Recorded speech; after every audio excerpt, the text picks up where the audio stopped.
Good morning, everybody, and a very warm welcome to Trent Bridge Live in association with DAFABet, 18+ gambleaware.org. And today is day 2 in this ROTHESAY County Championship Division 1 clash between Nottinghamshire and Somerset. Now, yesterday, the two captains obviously took place with the toss, and it was Nottinghamshire that won that toss, and Hasib Hamid elected to have a bowl. And at the end of day 1, Somerset finished the day on 295 for 7. But let's remind you of all the action and all the main talking points from day 1 through the day 1 highlights. This Radcliffe Road end, in and bowls to Herman, and they're off the mark straight away with a single into the onside. O'Neill in bowls to Thomas, and he's caught at third slip. This is edged, caught again by Haynes at third slip. 2 for Haynes, 2 for Notts. O'Neill to Herman now, clipped, he's bowling leg side at the moment, clipped off his legs, might get to the boundary and does. In bowls, Herman drives fiercely away over the top of mid-off, and he's gone for 6. Bowls to Herman, who smashes this one back, and it hits the stumps at the far end. Oh, and James Rue is run out. O'Neill in bowls, driven beautifully through the offside by Jordan Herman, by Thomas Rue rather. James bowls to Rue, goes for that drive, flies away over where Gully would have been, 4 runs down to deep. Here's James again. Short, cut, 4. James bowls, Rue pulls, 4 runs, 4 to square. Beautiful shot. Bowls to Herman, who gets that down to long leg. Not a very good delivery from Pennington. And that's 50 for Jordan Herman. This is a long-winded way of this is carved away through the offside magnificently for 4 by Root. Very long. There's been no wickets to go down. Final ball of the over, and there's going to be at least 2 runs here as Thomas Rue he's going to get 4. In fact, he's run away quickly.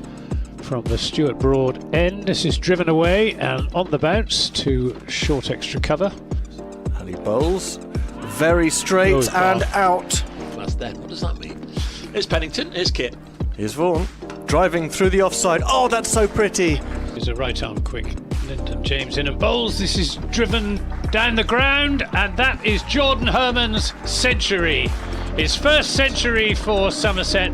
Just gentle punch of the right hand. Neil to Vaughan, drives that, well, drives it, comes up a thick edge down to the third man boundary. O'Neill around the wicket to the left-hander, and Bowled it. He's bowled. O'Neill into Overton. And very full, and it's hit Overton on the pad, out LBW. Double breakthrough. First he gets through the defences of the Centurion Herman, and now he's snaked one past the bat of Overton. That's hot. Bowls. Now he's away, Gregory, and he's set off running. I don't know why, because that's going to be 4 runs. I think silence is a little bit ambivalent about that. Shorter ball this time, sits up to be pulled, and it has been pulled well, backward a square for 4. O'Neill is in, very full, and Vaughan drives beautifully for 4 runs through extra cover. Hutton again. He's in and bowls. Gregory drives aerially down the ground. 4 runs. Handsome shot. It was in the air for quite a long time, but perfectly safe. Back just on the offside. He's in again to Vaughan, who climbs into a pull shot in front of square. The fielder races round, can't stop it. Highest score, not in first class cricket, highest score of this season. Bowled! That one nipped back into Lewis Gregory from Dylan Pennington. He was beaten all ends up. And he tries again to Leach. This one is full again. Leach goes for the drive. It's scythed away down towards third man boundary for 4. Pennington in bowls to Leach, drives nicely away through the offside, and that will beat Brett Hutton. It's Pennington in bowls to Leach, who whips this over the top of mid-wicket for 4 more. Thank you very much. County Championship, the best format. Pennington to Vaughan, who drives, and that is Archie Vaughan's 50. as he takes advantage of a big gap on the offside, goes through to 50 from 117 deliveries with 5 fours. Very aggressively, and continues that with another boundary. It went, I think. Last ball, Pennington to Leach, and Leach plays it defensively into the offside.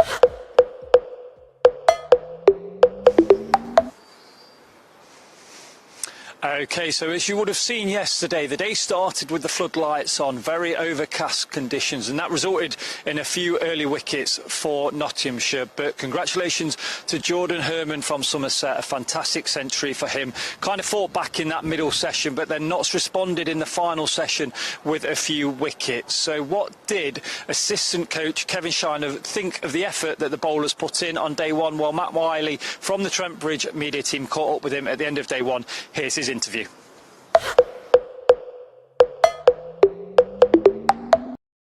Well, Kevin, I spoke to you at the end of day one away at Taunton, and I thought it was quite a high quality game between two high quality sides. I think we've seen the same there, quite a bit of to and fro, and a good day at the end of it. Yeah, definitely, Matt. That was a game that obviously we won a toss and we bowled. There were some okay conditions to bowling in that first session. I think we bowled pretty well. Then probably didn't bowl as well as we would have liked in the second session, but saying that, they played really well. Obviously Herman played well, and young Rue, I haven't seen him play before, to be fair, and he played very well. And then in that last session I thought we came back strongly, and they've had a little bit of a counter-attack towards the end there. Yeah, definitely. Very much up and down, I think, across the day, but someone who's quite consistent. Fergus O'Neill, again, we know his quality. He took 3 wickets and led the attack. Yeah, Ferg came back really well there, especially at the end, running really hard for us. I thought all the bowlers were good, considering they're coming off the back of a different code, and people don't realise it's actually quite a tough thing to do. And I know we're used to it, we know the game, but it is still quite tough to come back into it. And I was really pleased with how the boys went, and they fought really, really hard. You know, when you get in sort of 15, 16, 17, 18 overs deep, when you haven't been there for a while, you do have to dig deep. And I was really pleased at the efforts that they all put in today. Definitely, yeah. Can you give us a little bit more of an insight into the mindset of a bowler coming back from T20 into Championship cricket? We hear a lot about batters having to adapt and maybe rein it in a little bit as they come back to the red ball, but how about the bowler? Yeah, so what you do, you've played 6 championship games before, and you get into a nice rhythm. You get into a rhythm of bowling, having 3 days off, and then you bowl again. And then you go obviously into your T20, or in, say, for example, Brett and Fergus's case, they didn't play, so they had to try and practice and keep their intensity levels up there. And you lose a bit of match sharpness, you do. But what they've done is they've shown they've been able to fight through that. You know, you'll be a little bit rusty, you'll just find your rhythm again and you go. And that's what I think that they've all done. When you're in T20, remember, you're in that really high intensity, high frequency mode. You've not got masses of volume going in. So, you've got to be able to switch into those concentration. You're not trying to bowl all the variations. You're trying to hit those really, really tight areas, and you're trying to get your lateral movement on the ball. So, once again, I think we saw that through the day, and they got better, especially in the last sessions. And as I said, I'm really proud of what they've done. Definitely, yeah. And then finally, how about Muhammad Ali as well on debut? Somebody who I don't know if you've worked with him much before, but he's coming off the T20 as well. He's quite impressive there, and bowled well today. Mo's been brilliant since he came in. He obviously worked with Franksy when Franksy spent his time over in Pakistan. And Franksy spoke very highly of him, and we've seen that obviously through the T20s, and today we've seen his skills, haven't we? He can bowl high pace, high skill. You saw him swinging it there tonight, and he's just a very exciting cricketer, lovely lad as well, which is great.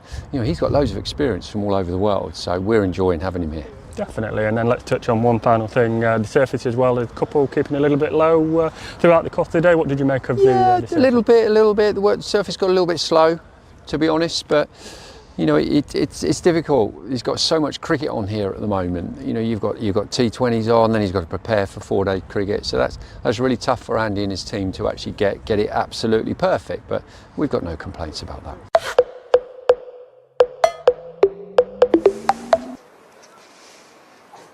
Okay, so yeah, credit to Andy and his team. A lot of wet weather came down just before the start of this game, but as always, the ground staff doing a fantastic job here at Trent Bridge. Now the players are on the boundary rope. I believe the umpires have just made their way out of their room, so we're pretty much ready for the start of play. Bonus points to be decided first off from a bowling and batting point of view from this first innings, and it's time to hand over to your fantastic commentary team who will lead you through day 2 here at Trent Bridge. So it's a very good morning to Dave and his crew.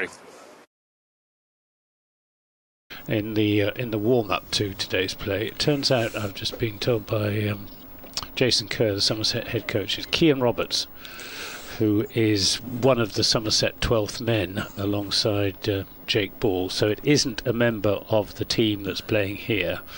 But it does mean that Somerset have got an even more threadbare squad. So if there has to be an injury replacement for a batsman, they'll have to. Harris says it'll be me. Certainly won't be me. But they'll have to send for someone, because you can't have Jake Ball as an injury replacement for a batsman. I think Notts would approve Jake Ball coming into the side playing as a batter only. I don't think they'd have an issue with that. Here come our umpires, James Middlebrook and Martin Saggers. Thought they had a pretty good day yesterday, the pair of them. Just on what we could see with our eyes out in the middle, the decisions they made, by and large, I think throughout seemed to tarry with what we could see on the screens in front of us on our monitors. They had a pretty good day, the pair of them.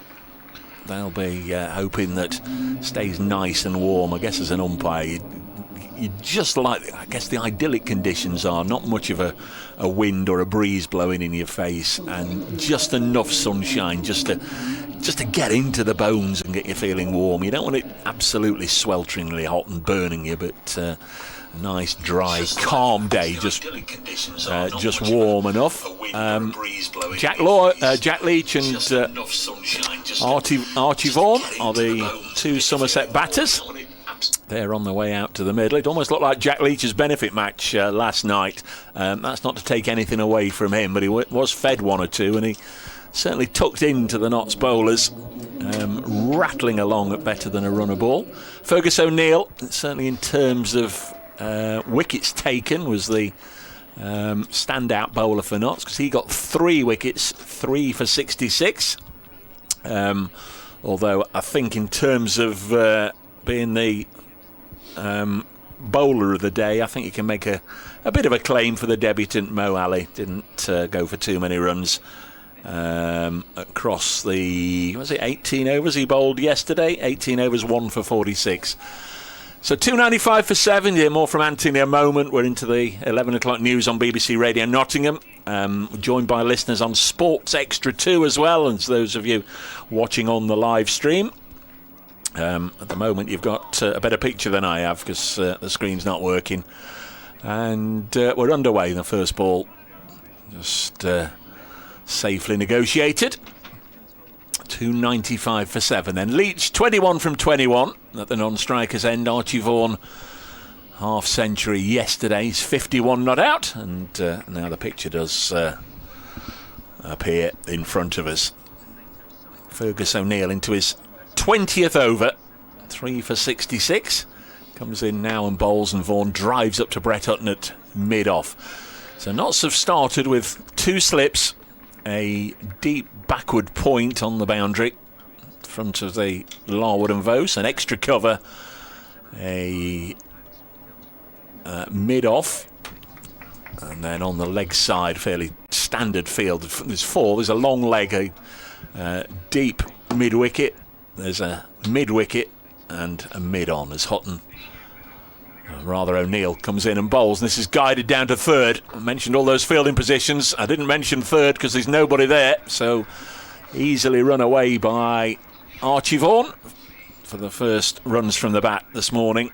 And Vaughan on to 55. 299 for 7. Somerset on the brink of a second batting point. Still waiting for the cue to speak to local radio listeners. Still plenty of room if you want to come along as O'Neill bowls. Vaughan Just checking his drive there, plays it gently up to Hutton at mid-on. 2.99 for 7. Well, I'm pleased to say we've started on time, much better conditions than this time yesterday. We've got some blue sky overhead. Fergus O'Neill bowling the first over of the morning, not desperate for some early wickets. Somerset yesterday piling on the runs. They've just hit a boundary. They're 2.99 for 7. There's O'Neill, nice and full, and Vaughan solidly behind it. He'll have slept well last night, one would imagine, having played beautifully yesterday. Really just the glue round about the middle part of the innings after that century stand between Thomas Rue and Jordan Herman was broken. His father was very pleased with the way he played. I would got imagine, a chat with Michael at close of play. Yeah, I thought I saw him talking to Archie down by the media area last night. This is turned onto the leg side, fielded by Jack Haynes, shy at the stumps, narrowly misses. No real way of knowing without maybe seeing a replay or two whether I think he would have been okay. Yeah, I was going to say whether he'd made his ground or not. My suspicion was exactly what Anthony's just also said. Good work from Haynes, sharp fielder, both in the catching cordon and saving one, and indeed in the deep. Swooped on it from mid-wicket, turned and through to the non-striker's end. That single does bring up the 300 for Somerset, so they level things up in terms of bonus points. It's Nottinghamshire 2, Somerset 2, and Mo Ali is being asked to bowl the second over of the morning, the 98th of the innings, and we can now, free of reports for a while, saying a proper good morning to Anthony Gibson. Yep, Muhammad Ali, 18 overs, 1 for 46 yesterday. He's bowling to the right-handed Archie Vaughan, and Vaughan gets one that bounces a little bit on him. The pitch is basically fairly slow, but the odd ball is just misbehaving, like the one that accounted for Lewis Gregory, that was shot along the ground, cut back very sharply from outside his off stump. Almost an unplayable delivery. And you've got the other ones that have bounced more than might be expected. And there's a little bit of turn as well, I think, which Jack Leach might be able to exploit for Somerset later on in the game. Liam Patterson-White, his fellow slow left armer, bowled well yesterday afternoon, as Ali is in and bowls very wide outside the off stump, and Archie Vaughan lets it go through to Joe Clark. Just the 2 slips with Patterson-White at the first slip. And just to reiterate what you've heard on the injury news, it's the young man Cian Roberts who was here as sort of he was in the squad, wasn't he, part of the 13, and just towards the end of the players' warm-ups this morning we were alerted to the fact by the beady-eyed Kevin Howells that one of the Somerset players had gone down and was being helped off the It looked nasty. off the outfield. It looked like a hamstring or some sort of leg injury. Best wishes to Cian, if you're a family friend or member. Here's Muhammad Ali, and this is edged down towards the third man boundary. It will be cut off by Ben Slater down below us, and they come back for 2 runs. Had there been a full slip or a gully, you would have been interested, but there isn't. So 2 more runs to Archie Vaughan. Yeah. A couple of Joel Garners stood on each other's shoulders as well. Maybe would have Mr. Tickle, Roger Hargreaves' character, get him in there with the long arms. Inspector Gadget, all of those might have had a chance to catch. Oh crikey, what have Notts done now with a very staggered slip formation? This is just going on a real hunch. Might get a shot of the slips. Ali in and bowls, and Vaughan carefully forward, playing that defensively. It's mostly cloudy overhead. There's blue sky as well, and slightly smaller crowd than yesterday. There we are. You know when you say you could drive a bus through that slip cordon? So we've got a second slip and a fourth slip, I think. Or a third and a sixth. They're a long way apart. Freddie McCann closest to the keeper, Joe Clark. Look at the numbers as well, actually. 44 and 22. And 33 the keeper. And Vaughan again plays that solidly out into the offsides, picked up by Jack Haynes, who is one of 4 fielders saving the one. And we've got men out at deep backward point and long leg. And that's the deep backward square leg, halfway between long leg and deep backward square leg. In fact, in this match, we've just about got the full set, because we've got Fergus O'Neill, who's number 11. We've got Liam Patterson-White, 22. Joe Clark, 33. Freddie McCann, 44. James Rue, 55. And Archie Vaughan, 66. Yep. 302 for 7 as Muhammad Ali is in and bowls to Vaughan, who cuts hard away through the offside. It's going to be cut off just inside the boundary rope. Good piece of fielding out there by Ben Slater, who had to get very quickly across the ground because that was well struck by Archie Vaughan. He'd be disappointed it didn't bring him a boundary. It was short and wide from Muhammad Ali. Given the treatment by Archie Vaughan, brings him 2 runs, takes him on to 60, and Somerset on to 304 for 7. Yeah, end of the over. You can get in touch, certainly with me, on the old email, bracecricket@icloud.com. We had one come in last night, just after we'd finished. As I mentioned, Kit Harris will be with us towards the bottom of the hour. This will puff his cheeks up with pride initially, and then there's a stab in the heart of Kit Harris to finish. So I'll work my way through this email from Ross Knuckles. We're just waiting for Asiba Mead to set his field. Just a note, says Ross, to say how much I've enjoyed the game and the live commentary today. I always enjoy Anthony and Dave working together on comms, but I've especially enjoyed a new voice to me, Kit Harris. His dry, deadpan, mischievous wit and deep cricket knowledge made for a very entertaining day. Many thanks, regards Ross. Hang on, the stingers to come. O'Neill bowls, and this is pushed into the offside by a Leach. P.S. Tell him it's definitely jam on top of cream. Thank you, Ross. That's lovely. Hope you're with us today, but appreciate that. And good to hear a bit of praise for Kit yesterday, and good to know that you're very much on sync or in sync with Anthony and myself. I spent time in Devon in the 80s and was certainly told that's the way to have it. This is pushed on the offside. The cream is the dairy, the cream is the butter substitute. The cream has to go on top of the scone and then the jam. 304 for 7. Scone if you're from the south, and scone if you're from the north, I think. And there'll be no more debate on that one. Got one or two things. I'll try and beat Anthony to the punch today, because he leapt in early on with birthdays and what have you yesterday. Oh, there's a waft from Leach. He's on the he's out there playing golf at Anthony's beloved Saunton Sands, trying to drive that 300 yards down the 15th, and he's missed it. He had a real old mow at that, didn't he? A modern day Mickelson. He's not actually the greatest golfer, Jack Leach. There are some very good golfers in the Somerset side, but Jack Leach tries his hardest, but he's not quite the best. Yes, before your, I'm sure your list of the day's achievements sent by your good friend Steve Pittard from Episcopi in Cyprus. Is it Hewish Episcopi?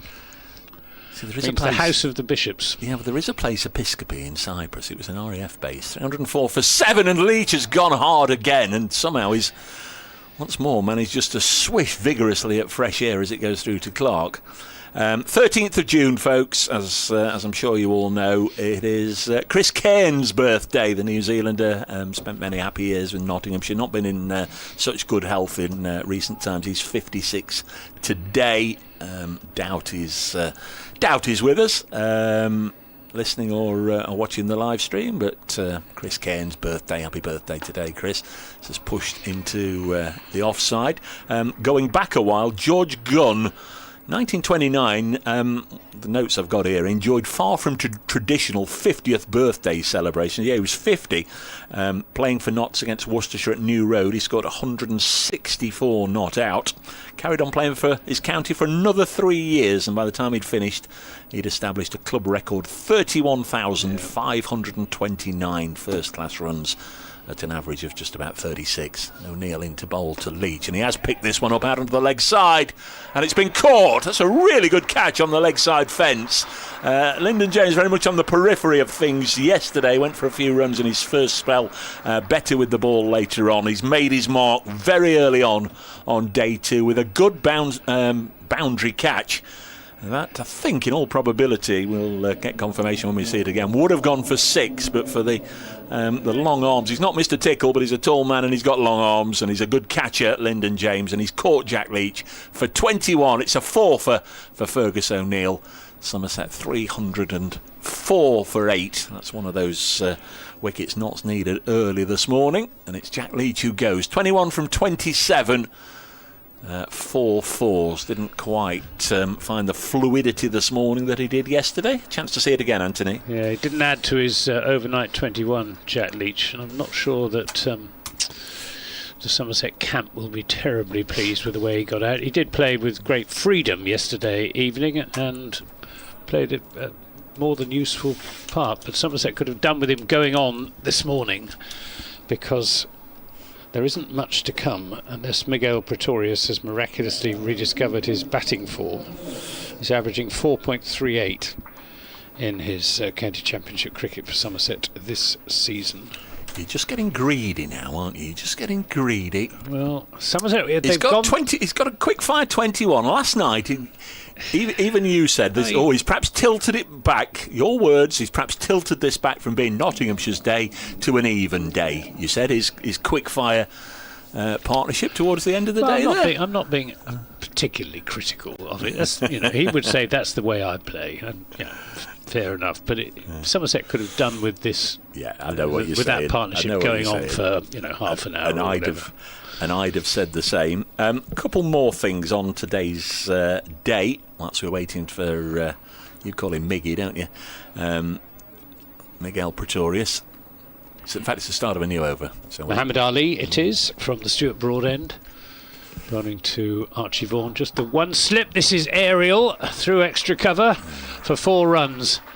And Jack Haynes thought momentarily that he might be in business there at short extra cover. It did go through extra cover, or shortish extra cover, at catching height. But I think we can tell from that shot from Archie Vaughan what he thinks of Miguel Pretorius' batting form.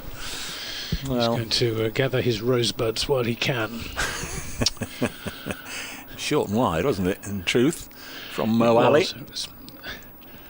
Well, brings Vaughan 4 runs, takes him on to 64, Somerset on to 308 for 8, as Muhammad Ali is in and bowls, and this time Archie Vaughan covers up, plays that defensively back up the pitch, picked up by Hasib Hamid at mid-off. It's cloudy at the moment.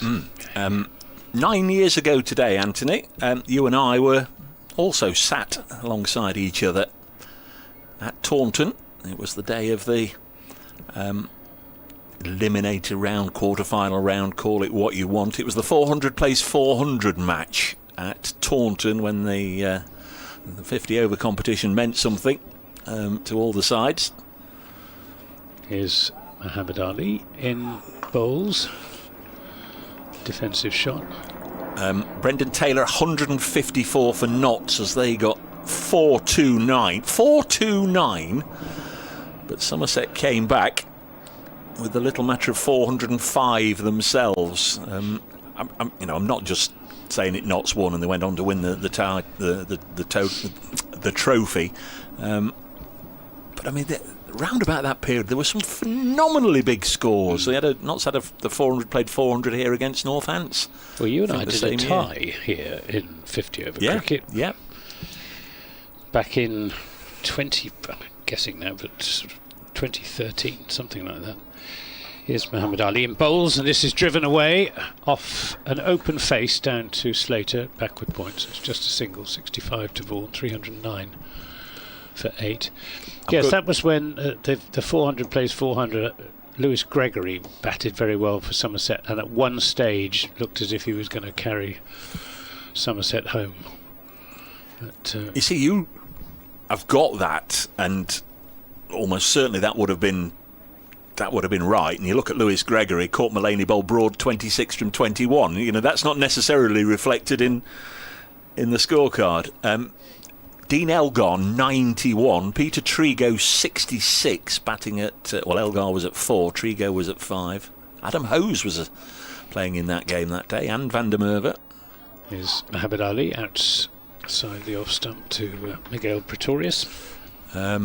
Jamie Overton batting at 10, run out Harry Gurney for 40 from 26, Jamie Overton, and number 11 Tim Groeneveld. So Notts went through to play Essex at Chelmsford. Again, another extraordinary match in that in the interval, Essex having batted first, you know, the commentary box at Chelmsford, there were people in front of us actually booking hotels and trains and whatever for the final, which was on the subsequent Saturday. Here's Ali in bowls to Pretorius, short, and goes past Pretorius's nose as he sways back out of the way of it. And nothing is done. 309 for 8, and Somerset have gone past the median first innings score here at Trent Bridge in this decade of 302. So doing better than par. Yeah, of no interest to anybody else, but probably myself, I'll just refresh.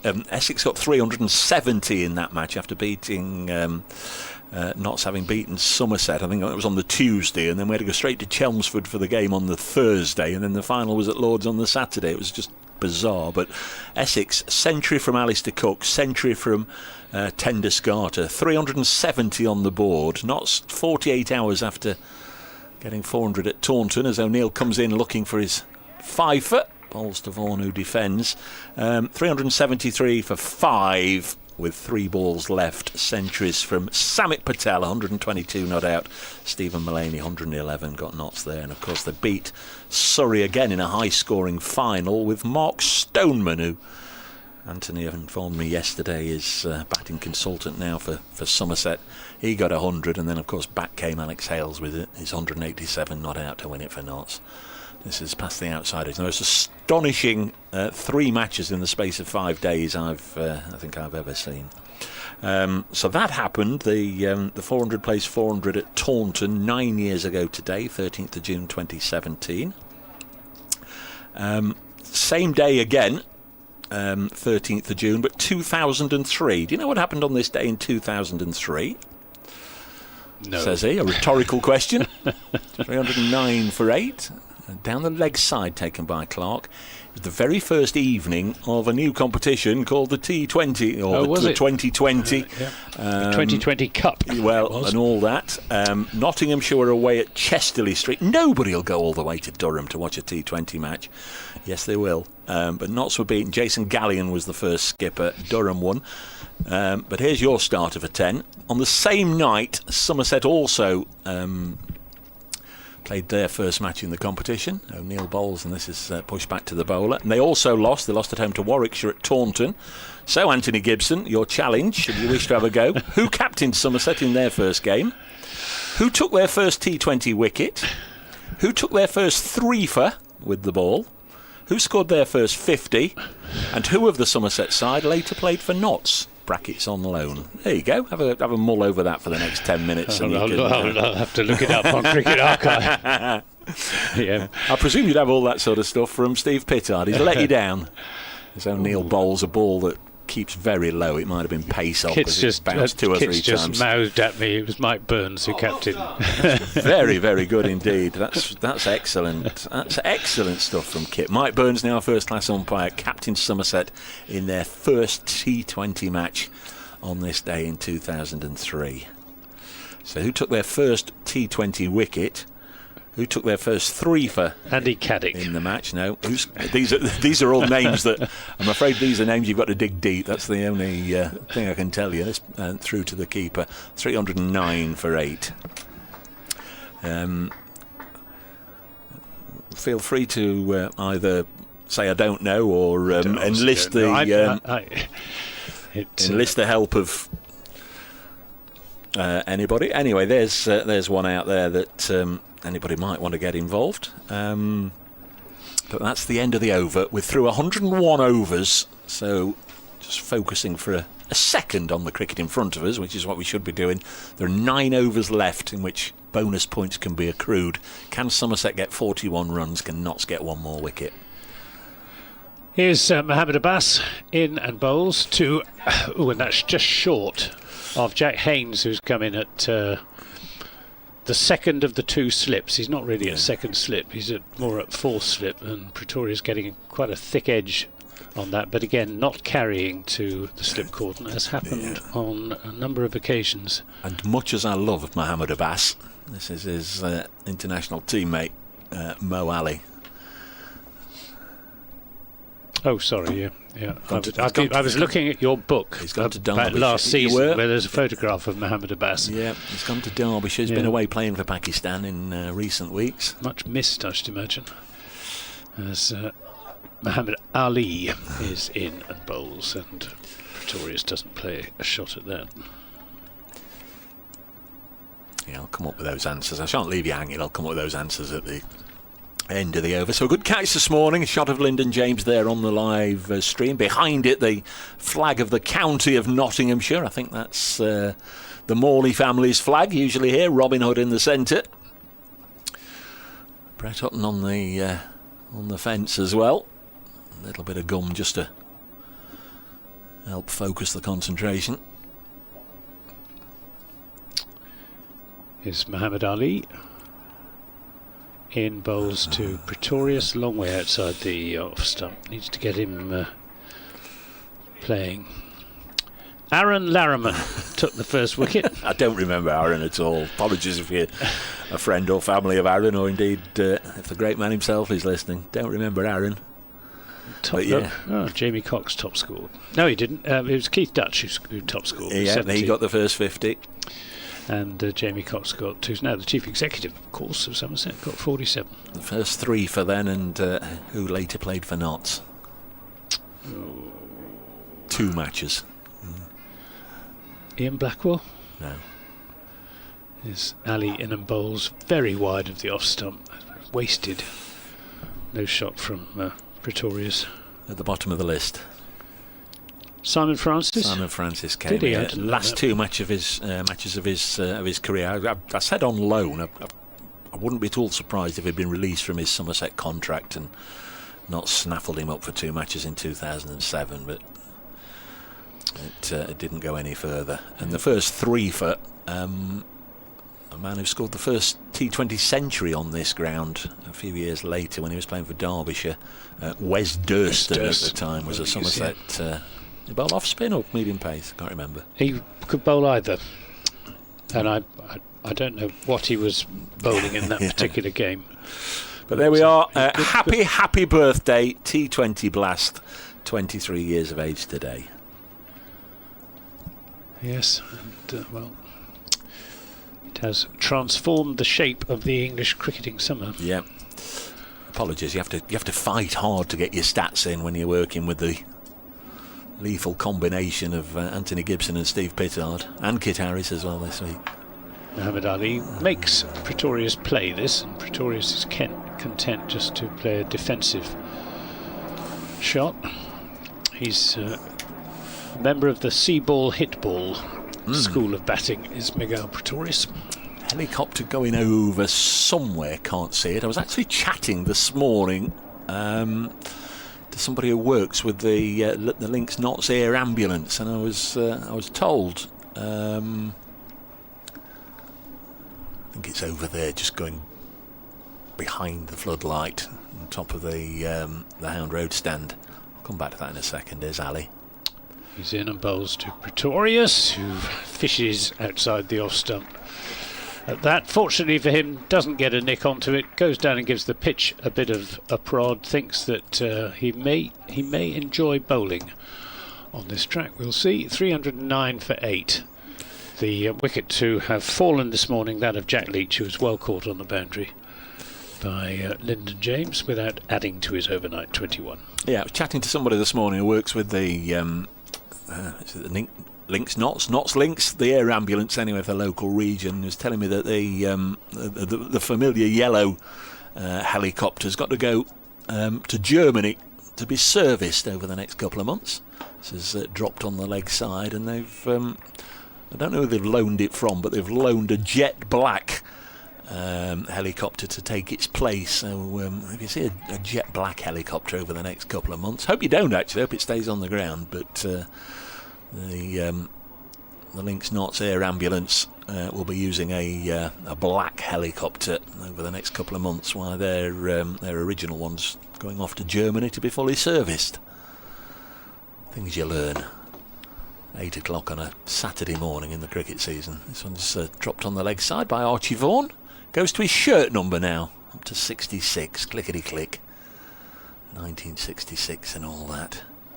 Graham Swan's number, wasn't it? 66. 310 for 8. O'Neill will be very pleased to start day 2 like he started day 1 with a wicket. And he'll be looking for another 5 for Knots if he can get it. Somerset women in action today in the Metrobank One Day Cup for women, playing Hampshire. There's O'Neill bowling now, strikes Pretorius on the pad. And Hampshire women have got off to a good start. They're 92 for 1 in 15 overs. Where's that at, Anthony? That is at the county ground at Taunton, I think. Okay. The Blaze in action down at Beckenham in Kent, obviously. 310 for 8. World Cup started last night. And if Kit will want to jump all over that, but terrific effort from England, beating Sri Lanka. He's bowled him.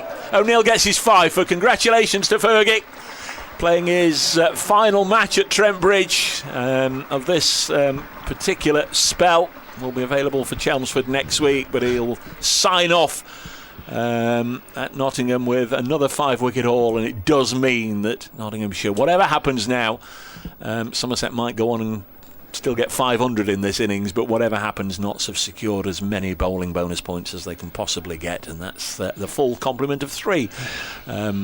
Miguel Pretorius bowled O'Neill for naught. It was a 10-ball duck. It was predicted by Anthony Gibson, I have to say, this morning. I'm not going to dwell on that in case he comes back and gets a 5 for himself with the ball, but the out-of-sorts batting form of Miguel Pretorius continues. Meanwhile, the home focus on Fergus O'Neill, 5 for 72. And that was a beauty, actually. He's uprooted the leg stump. Sort of shot, though, wasn't it? You shouldn't get bowled leg stump. A coach used to tell me after about the 3rd consecutive innings when I was bowled leg stump. But gap as wide as a barn door between bat and pad. Yes, it was as wide as the Notts slip cord. Alfie Ogbourne's on his way to the middle. I'm a little concerned that we might not hear the best of Kit Harris before this innings ends, so we'll bring him in now alongside Anthony Gibson for the next half hour. Thank you, Dave. Yeah, I just don't know what's happened to Miguel Pretorius's batting. But Alfie Ogbourne can bat.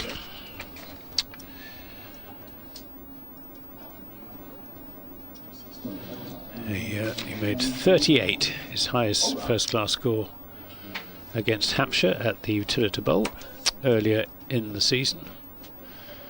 And he's got a job to do out there. He needs to keep his end up while Archie Vaughan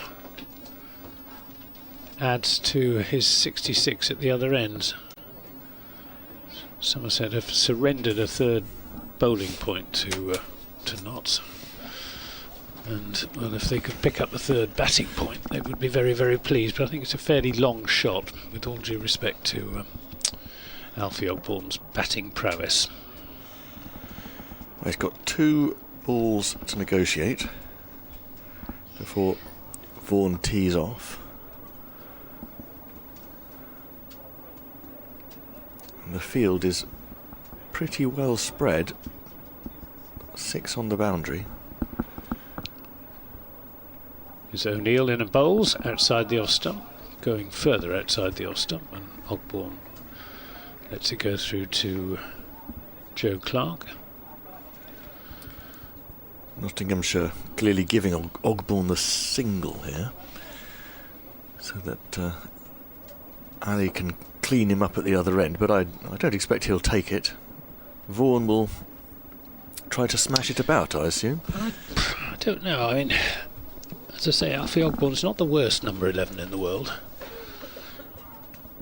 Is O'Neill in and bowls to Ogbourne, who is given out LBW. Oh well, commentator's curse. 310 all out Somerset, leaving Archie Vaughan high and dry on 66. And well batted Archie Vaughan, and 310 kit.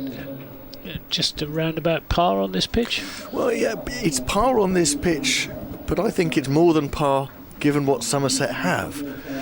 How it was yesterday morning, overcast, drizzly, Somerset with one of their start of the season first choice batters in the top 6.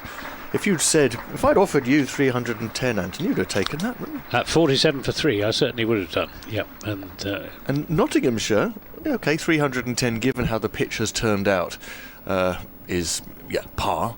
But Nottinghamshire winning the toss in the conditions they had yesterday, taking those 3 early wickets, they really would have wanted to bowl Somerset out in the day. So although we wouldn't say Somerset are ahead, they've done quite well out of the situation. They have, thanks to Jordan Herman, who batted very, very tidily yesterday. He said it's the slowest century of his career. You know, he really had to grind out the runs out there against some good Nottinghamshire bowling on a slow pitch, and very, very promising as well from Thomas Rue and Archie Vaughan, which gives great hope for the future of Somerset cricket. And 310 against this attack, having been put in with so many injuries to their top order batting, then that's a very good achievement. And Dave Bracegirdle just informing us that 6 for 72 is Fergus O'Neill's career best return in first class cricket, and it's his 4th 5 for Nottinghamshire in 8 matches. So what a valuable acquisition he's proved. There may have been people at the start of the season who had to look up, well, not the start of this season, but when he first came to Nottinghamshire, had to look up Fergus O'Neill, and what a great signing. And what was particularly special, I thought, about the way he performed yesterday and today is that he had a patch in the middle of yesterday where he sort of lost his mojo a bit. He started off really well with a new ball and then came back well with a second new ball, so he sort of turned himself around even when he'd lost a bit of confidence, and to end up with 6 for on a good seeming pitch initially, then a pitch that was you had to work hard to bowl on later on, with decent bowlers around you. That's a fantastic performance. Yeah, he bowled very well, I agree, especially with the second new ball, which when Somerset were looking relatively comfortable. But, so just about even, Stephen. We'll have about 7 or 8 minutes to go before Nottinghamshire start their innings, and we'll close down the microphones between now and then and pick it up when Notts come out to bat.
Well, welcome back to Trent Bridge for the start of the Nottinghamshire reply to Somerset's first innings score of 310 all out. Somerset losing their last 3 wickets for just 15 runs here this morning. Jack Leach caught on the boundary without, adding to his overnight 21. And Miguel Pretorius losing his leg stump to Fergus O'Neill.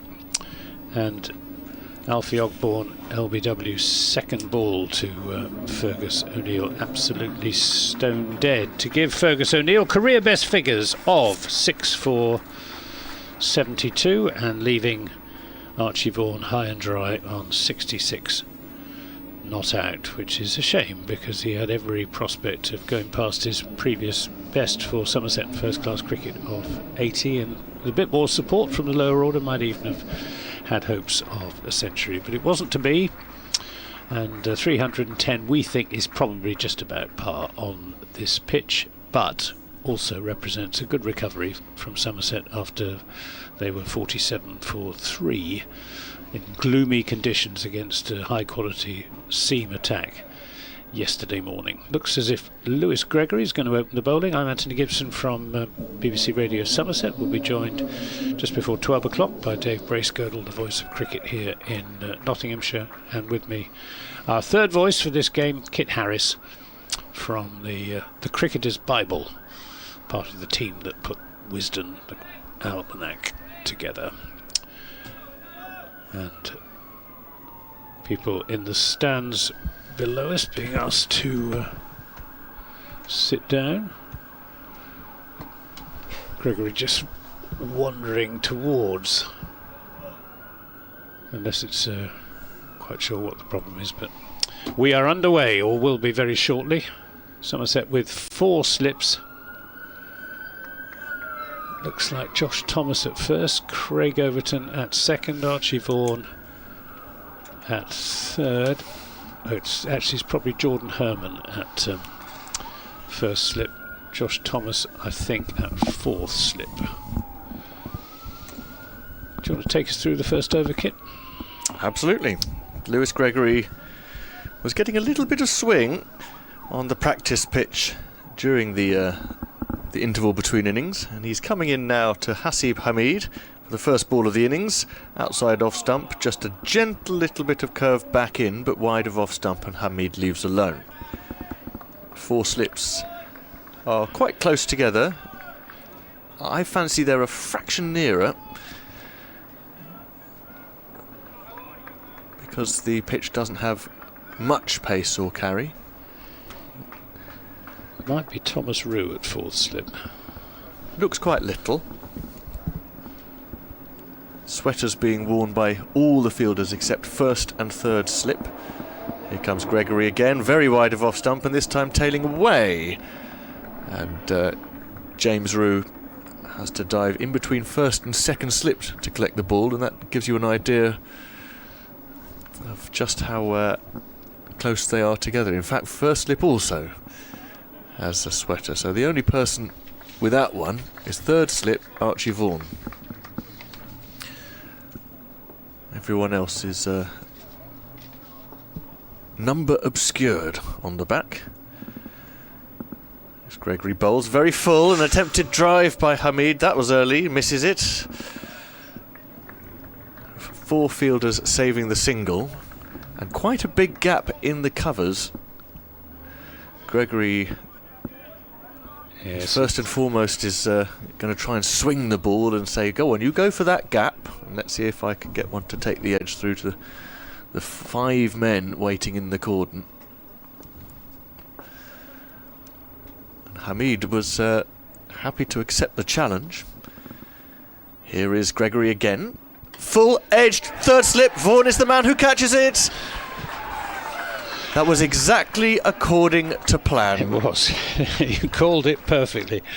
Called it absolutely perfectly, and Gregory bowled it absolutely perfectly, pitching it up invitingly on or just outside the off stump, and Hamid going for the off drive, and a straightforward catch at 3rd slip for Archie Vaughan. Perfect start for Somerset, because Hasib Hamid has been a thorn in the Somerset flesh for many years, but particularly last year when he got 200 here.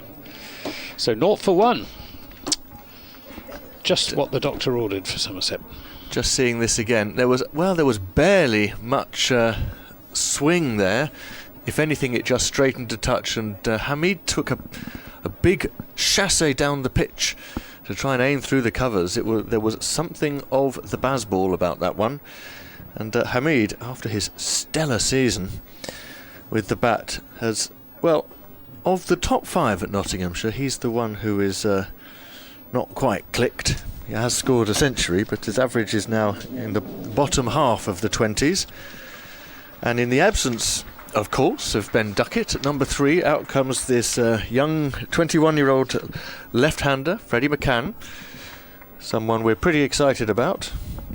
Dave Bracegirdle has given you an interesting bit of first innings information there for Hamid.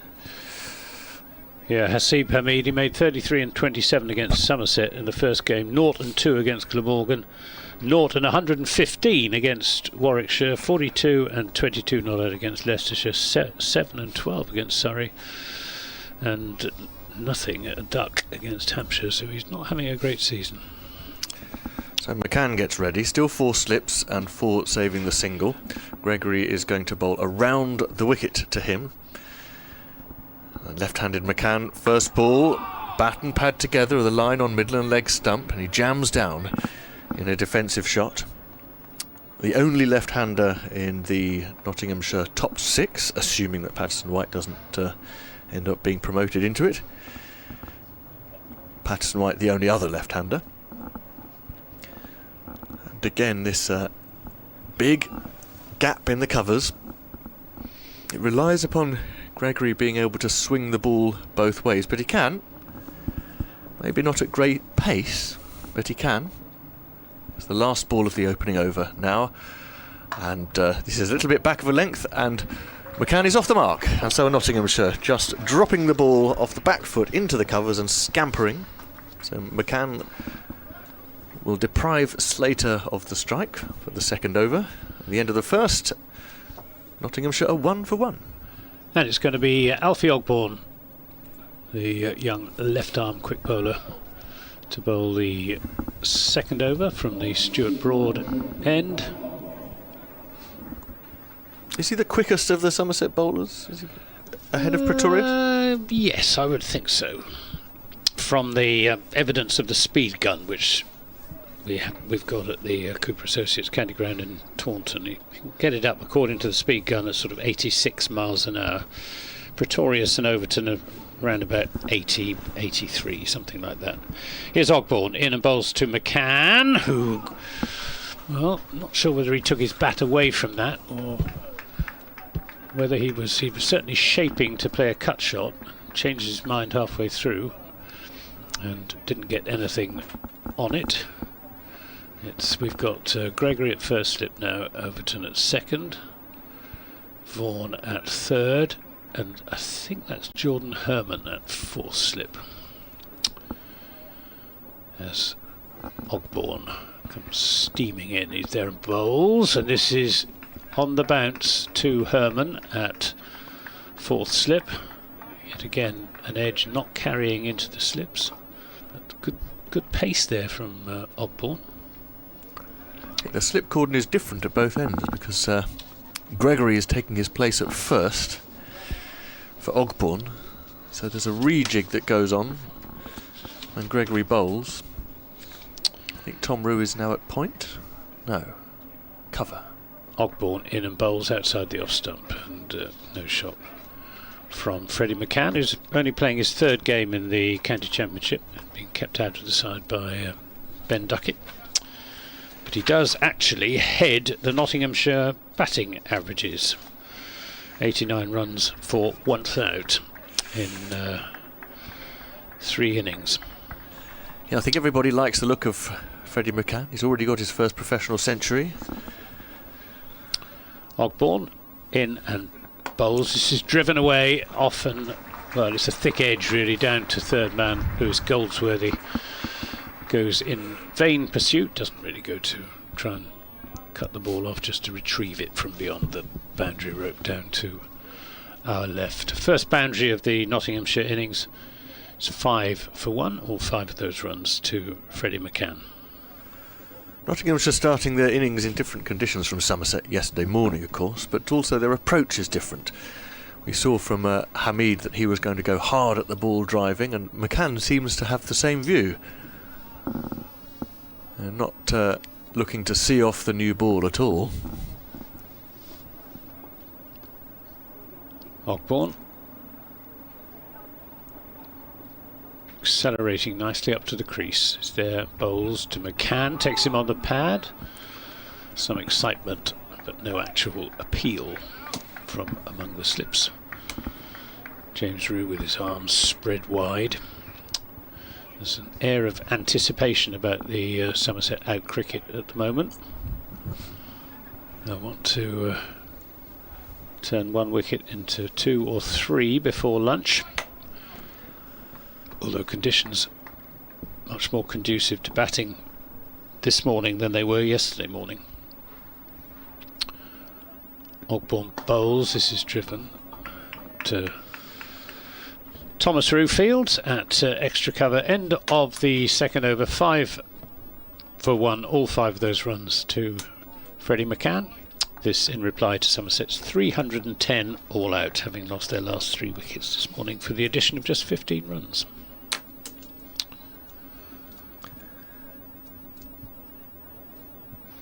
Good contingent of Somerset supporters sitting in the Fox Road stand away to our left.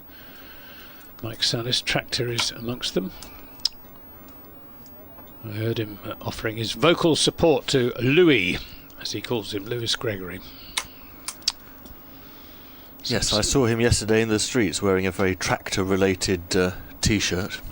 What's it say? Well, it didn't Beware just say, wide load. It didn't just say the word tractor, but it was something to do with tractors, and I thought, oh, there's tractor.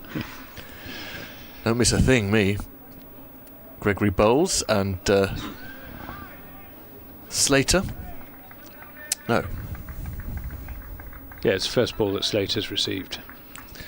First ball that Slater's received, and it just jabs into a defensive shot on the back foot. We're getting a look at young Thomas Rew out on the boundary. He's placed there for the hook, or at least the clip off the legs. Who went in at first slip then while Gregory was bowling? Did we work that out? I think it's Herman. Gregory bowls middle and leg again, and Slater comes in front of his wicket, just pushes to leg. Yes, it's Herman at first. So the 4th slip is Josh Thomas. There we go. If you're looking at the stream, James Rew, Herman Overton, Vaughan without the sweater, the bespectacled Josh Thomas. And the reason for the speculation is that Somerset do not have numbers on their cable knit sweaters. Which is probably the way it should be in the Championship. Here's Gregory again to Slater, very full, just leans into a forward defensive shot. And goes out to Jack Leach. Point. I think Jack Leach is going to have quite a lot of bowling to do. And I just wonder which of the 2026 Jack Leaches we'll see today. The economical one who hasn't taken a lot of wickets, or the rather looser one who hasn't taken a lot of wickets. Gregory on the legs again, and this is just clipped out by Slater, who's off the mark. Out to Thomas Rew at long leg. Well, I hope it's neither of those versions of Jack Leach. There is another version of Jack Leach who you've seen for about 10 years. We haven't seen that one yet. Economical and taking lots of wickets. That's what Somerset need from him. But I'm not sure it's the sort of pitch that's going to yield lots of wickets. But certainly he can bowl economically on it. Gregory now to McCann. Driving through the offside. There's going to be runs here. Possibly just going to pull up inside the rope. And it does, a flick back. And the man Leach had a lot of work to do there. He's got 2 sweaters on, in fact, so he's feeling it a bit. 3 runs to McCann, which take him to 8. Somerset won't mind at the moment that Freddie McCann is on the drive, though there isn't loads of swing. Anthony, you said yesterday that this was a new ball pitch, and I'm sure that this is the time for taking wickets, but the new ball isn't doing as much as it did yesterday. Last ball of the over then, Gregory into Slater, and he defends again, and Leach has more work to do to stop the single at cover. Yes, I suggested that to Michael Vaughan, but he didn't concur. Did he not? No, he said, no, I'm not sure about that. It's, it's doing a bit for the old ball as well. You should have said, well, so you said, Michael, when you've been watching cricket as long as I have. No, I did not. I very definitely deferred. You've seen more championship cricket than Michael Vaughan? I probably have. Surprised you He's didn't played pull rather more than I have. And he's a very good judge of a game of cricket, is Michael Vaughan. Got a lot of respect for him. And here's Alfie Ogborn then to bowl his second over. From the Stuart Broad end, he's in bowls to McCann, who gets up on his toes and plays a defensive shot from the crease back to the bowler. Still the 4 slips, backward point, extra cover, mid-wicket, mid-on, and a long leg stroke, deep backward square leg, Miggy Pretorius down there to our right on this rather chilly morning, as Ogborn bowls and goes past the outside edge. That was a really good delivery from Ogborn. He angled it in to the left-hander and then got it to dart away off the pitch. Classic left arm seam bowler's delivery. It was his reaction that was so watchable. As soon as it zipped past the edge, Ogborn adopted a pose of semi-horror, almost as though he was bracing for a 16-ton weight to drop on his head. He's in again and bowls to McCann, who drives this back without timing, and it's cut off by Jack Leach coming across from mid-on. That one pitched up, inviting the drive. Got the drive, but not timed. Run scoring or stroke making is not easy on this pitch, which is predominantly slow, with just the occasional unexpected bounce, either one not bouncing as much as the batsman might expect, or rather more. Ogborn in to McCann, edged, and didn't, I think, carry to Herman. To 4th slip. To no, it's me to make way for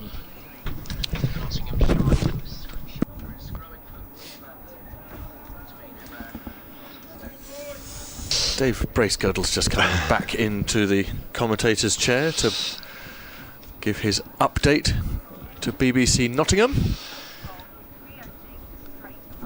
The 12 o'clock news. It's Ogborn. Ogborn bowls down the leg far side to McCann, who just lets it go through. Lots of movement for Ogborn, but hasn't hit the same mark over and over again. McCann certainly looking to play his shots. Slater just easing himself in. Ogborn the quicker of the 2 opening bowlers. Gregory the more accurate. Here's the last ball of the over from Ogborn. To McCann. Oh, and that's hit him on the glove hard, and it's hurt him. That took off from somewhere, which is not what we thought this pitch was up to. It's hit him on the left hand, the bottom hand on the bat. Off comes the glove. It was a maiden over in the end, but no one has been called on from the support team. So I think McCann is bruised but all right. I'll just add to that in a second, Kit, when I've done this update, because Freddie McCann had to be replaced from the last match, the last county championship match 3 weeks or so ago, down at the Utility Bowl, having been struck on the left thumb. He went away to hospital. There were X-rays done. It was difficult to get the exact confirmation, but they believed it was a break. He was replaced in the game. In the end, it wasn't as conclusive as all that. He missed a couple of last games, and then as featured over the last few matches, here's Gregory round the wicket, bowled, and there's an LBW shout, and he's got him. Ben Slater goes for just one, and Somerset have got their second breakthrough of the morning. Let's do that update for the local radio. They are indeed, and they're 9 for 2. This game moving on apace. Fergus O'Neill wasted little time in wrapping up the last 3 Somerset wickets this morning to finish with career best figures of 6 for 72. But since Notts have gone out there just a few minutes ago, they've now lost both openers. Asiba Mead out for naught, his 4th duck of the season. And as you join me, Ben Slater also gone out LBW for 1. Somerset 310, Notts 9 for 2. Yeah, that's no harm in that decision. That was a good call. The ball jagged back in off the hard seam that the new ball has, and it hit Ben Slater on the knee roll. And I suppose, given how Gregory was out to a massive nip backer from Dylan Pennington yesterday, there'll be a little bit of joy for him, a little bit of satisfaction in seeing that the ball would do something of the same for him. And Nottinghamshire against this new ball in a bit of bother, but if there's a man to cope with the situation, he's just walking to the crease now. Well, yeah, Joe Clark, top run score in the county championship across both divisions for the first 6 matches, over 700 runs. Been in terrific form against the red ball.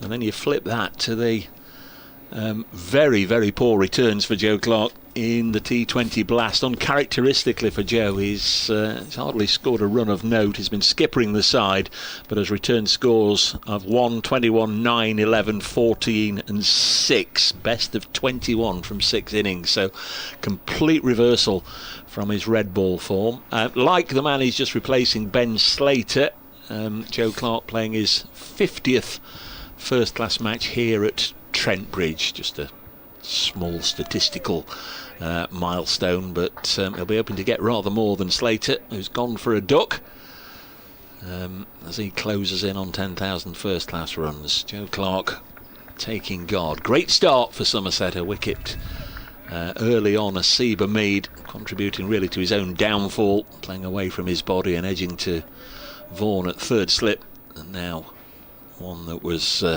zeroing in on the stumps, and Slater given out by umpire Middlebrook. Here's Kit.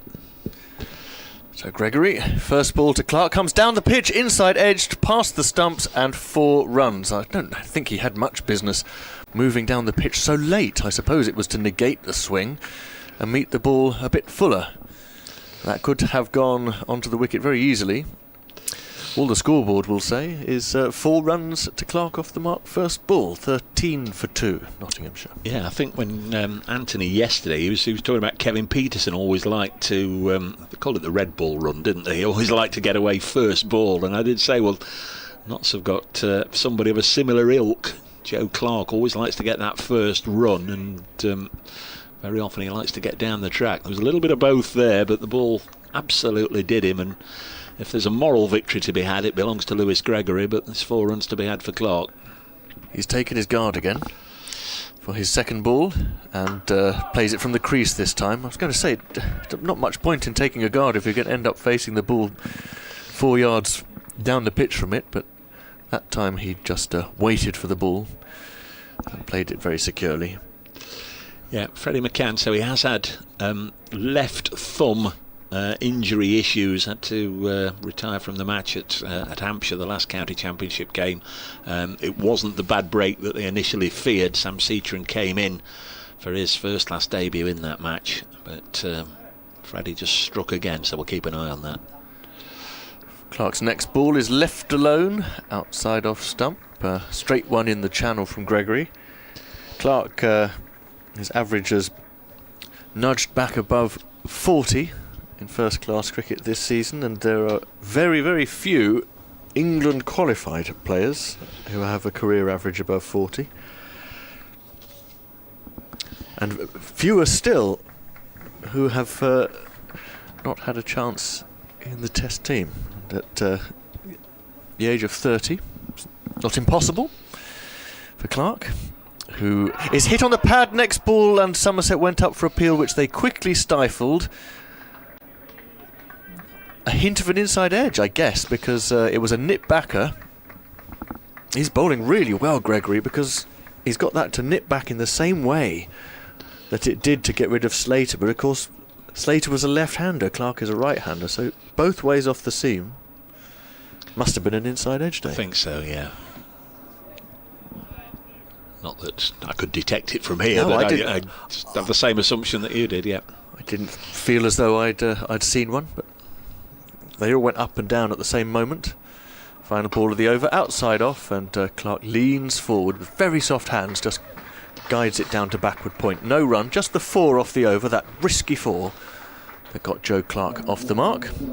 And McCann has 8, Nottinghamshire 13 for 2.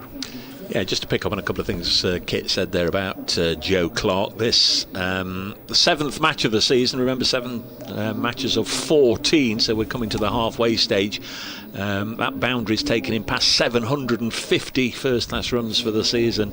Last year he finished with 664, so he's already 90 runs better off than he scored in the entirety of last year. 2 centuries and 5 50s already this year. Has been in great form, and that average that Kit touched on as well, as Ogborne bowls to Freddie McCann, had to adjust very late on to play down on the ball, played from the crease. It had a hint of keeping a little bit low. Gardening going on at each end. Mentioned it's Clark's 50th game here at Trent Bridge. Very prolific here. Averages over 47 from his previous 49 matches on this ground. Best of 229, not at 1100s in 49 appearances. So he's got a record as being one of the most prolific here in Nottingham, certainly in recent times. 13 for 2, not struggling, but Freddie McCann's started promisingly. Helps this down to long leg or deep square leg, really. Take a single. 14 for 2. Elsewhere this morning, Jordan Cox of Essex out for 204. Essex still batting at Leicester. They're 385 for 9. Actually on the scorecard, Cox caught Cox, Ben Cox, the wicket-keeper, catching him off the former Somerset bowler Josh Davey. Essex 385 for 9. Remember, they lost all of the morning session down the road at Leicester, so Essex have been scoring at a good old lick there. Can they get 15 more runs for a 4th batting point? They're in the 91st over of that one. 14 for 2. Ogborne bowls through Joe Clark, who's made a little bit of a nervy start here, through into the gloves of the wicket-keeper. Yesterday, I think it's fair to say, in the 3 other Division 1 games, there was one side who dominated. Yorkshire have just been dismissed in their first innings. 469 all out at Scarborough against Warwickshire. The last wicket coming in the 111th over, but Warwickshire getting the full haul of bowling points, Yorkshire the full haul of batting points. So a good effort there from both of them. Next one goes getting through to the keeper. Umpire stood with his arm out, but only to indicate there's 2 left in the over. Sussex dominated at home to Glamorgan. Glamorgan had a good start to the season, beat Somerset. They lost here at Trent Bridge early on, but have found their mojo since then, but not down on the south coast. They were bowled out for 155 yesterday. Sussex already building a healthy lead, 200 for 4. 14 for 2. Here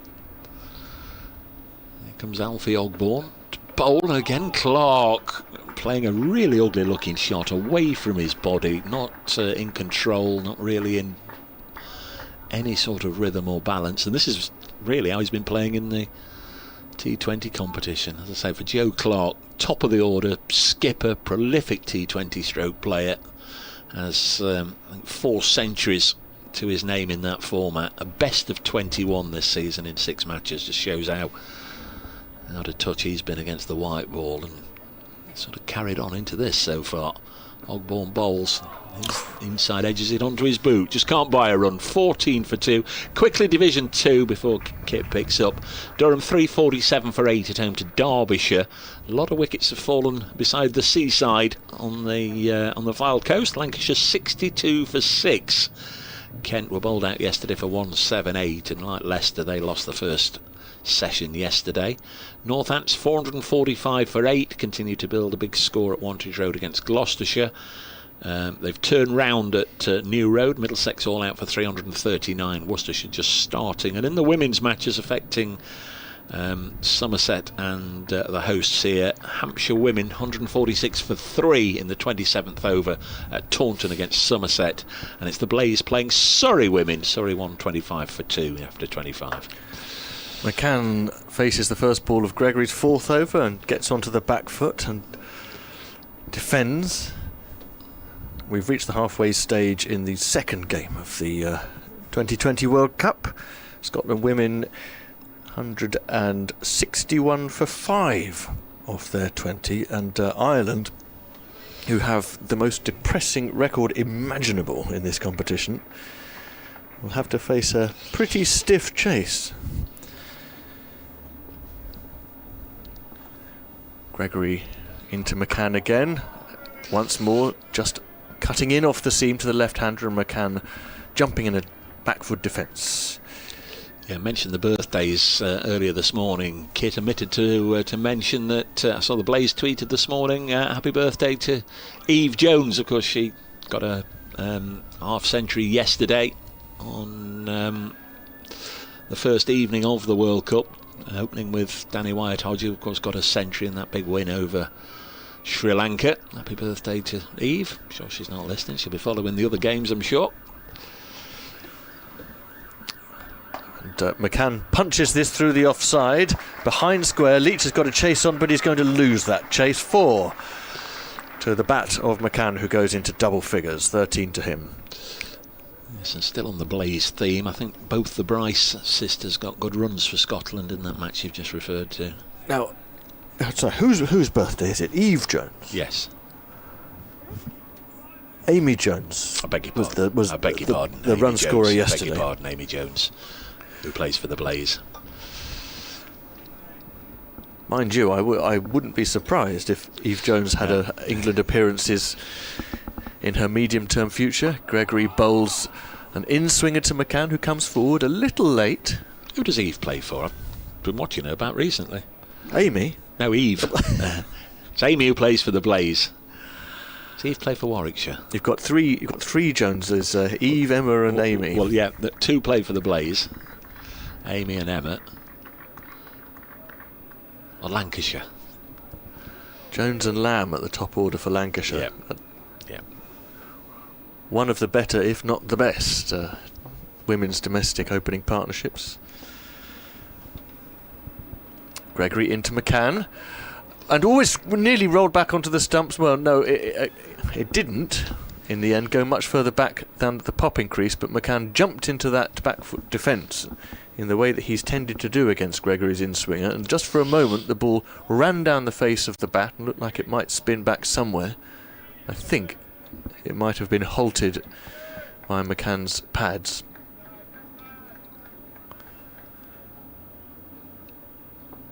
So things are happening out there. It does look as though another wicket could fall at any moment. Tricky period for these two. Gregory bowls outside off, and McCann has an easier job defending that ball. Just the 4 runs in the over through third man for McCann. 18 for 2 after 7, Nottinghamshire. Yes, I had a little look at the match that was played last week because of the test at the Oval. The Surrey-Hampshire game was brought forward, and Dan Lawrence getting a quick fire century for Surrey. I think it was 64 balls or something like that. I had a little bit of a look at quick centuries for Nottinghamshire. In response, 18 for 2 as Joe Clark again continues his, at the moment, losing battle against Alfie Ogborn. He's still there, so that counts for something, but he's not really been able to find the middle of the bat at all. He's 4 not out from 10, and those 4 came from his first ball, an inside edge past the stumps, and the other 9 have found him wanting a little bit. 18 for 2. Come back to the point of quick fire centuries at Trent Bridge in a moment, or the topic. That's wide of the off stump. I remember Stephen Mullaney 4 or 5 years or so ago now getting a 55 ball century for Notts at Lords, obviously against Middlesex, and at the time we hailed that as the quickest Nottinghamshire century, but I couldn't for the life of me think of the quickest Nottinghamshire century on this ground in first class cricket, so I had to look it up. It's still Clive Rice 90 balls against Derbyshire in 1983. I would think in this modern world that's one that I'm surprised has stuck around. Ogborn bowls down the leg side. They're claiming the wicket here. Don't think the umpire's going to give that. It was sort of an appeal with hope rather than real conviction. Brushed something down the leg side. In fact, Joe Clark just sort of hutching up his shirt and a little touch of the thigh pad and all the rest of it, as if he needed to convince everybody. But there have been some much quicker centuries on this ground. Liam Livingstone in T20 cricket in the T20 International against Pakistan in 2021, a century in 43 balls. Jos Buttler, an ODI century for England against Pakistan of 46 balls. 18 for 2. Ogborn bowls again down the leg side, and Clark has got something on this one way or another, and he's going to get, no, it's 4 leg byes. Quickest test century on this ground, that Johnny Bairstow one off 77 balls against New Zealand, which they sort of heralded as being the start of Bazball. So some much quicker centuries on this ground, but the Nottinghamshire one, I think 1 or 2 in over the next year or two might fancy taking down. Clive Rice 90 balls against Derbyshire remains the highest Nottinghamshire Championship quickest century. 22 for 2. Joe Clark on 4. Alfie Ogborn bowls edged. Oh, he's going to get another 4, and it's an edge, and it's gone through the slips. It bounced shy of third and fourth slip there, Gregory, and I think it's Thomas. It's gone away for 4 runs. Vaughan and Thomas, and away for 4. Genuine edge. This is Joe Clark very much riding his good fortune here. He's moved on to 8, and again hasn't managed to locate the middle of the bat. Just maybe defensively block 1 or 2, Joe, just to get the feeling of timing it nicely. Back in the bones. Inside edge for 4 at the other end, outside edge for 4 at this end. Ogborn bowls. Clark with a little fiddle to backward point, and there's no run. End of the over. 4 from it. Somerset have made a bright start here with the ball. Nottinghamshire 26 for 2 after Somerset were bowled out for 310 this morning. Fergus O'Neill not quite going bang bang bang. It was 295 for 7 overnight, but Somerset only 15 runs for those 3 wickets, all to O'Neill, who finished with 6 for 72. The first time in his first class career that Fergus O'Neill's taken 6 wickets in an innings. And the liveliness for the bowlers that existed at the end of the Somerset innings has continued, especially for Lewis Gregory, who has 2 for 13 off 4 overs. And the runs that have come off him haven't necessarily been convincing. But McCann, the youngster, has been looking to be positive all the time, rather than guts it out. He has 13 off 23. Time will tell whether that is the best approach. He faces Gregory, short, works him away off his hip, out towards Thomas Rue on the square boundary. Collects another single. Yeah, Freddie McCann's 22nd first class match, 3 centuries, 5 50s, averaging just a whisker under 40. Made a grandstand start to his first class career a couple of years ago, 154 against Surrey in his second match. And, whisper it, a Nottinghamshire project from the first. Not brought in. Clark defends Gregory back down the pitch. Nottinghamshire not averse to bringing in talent from elsewhere. They do have a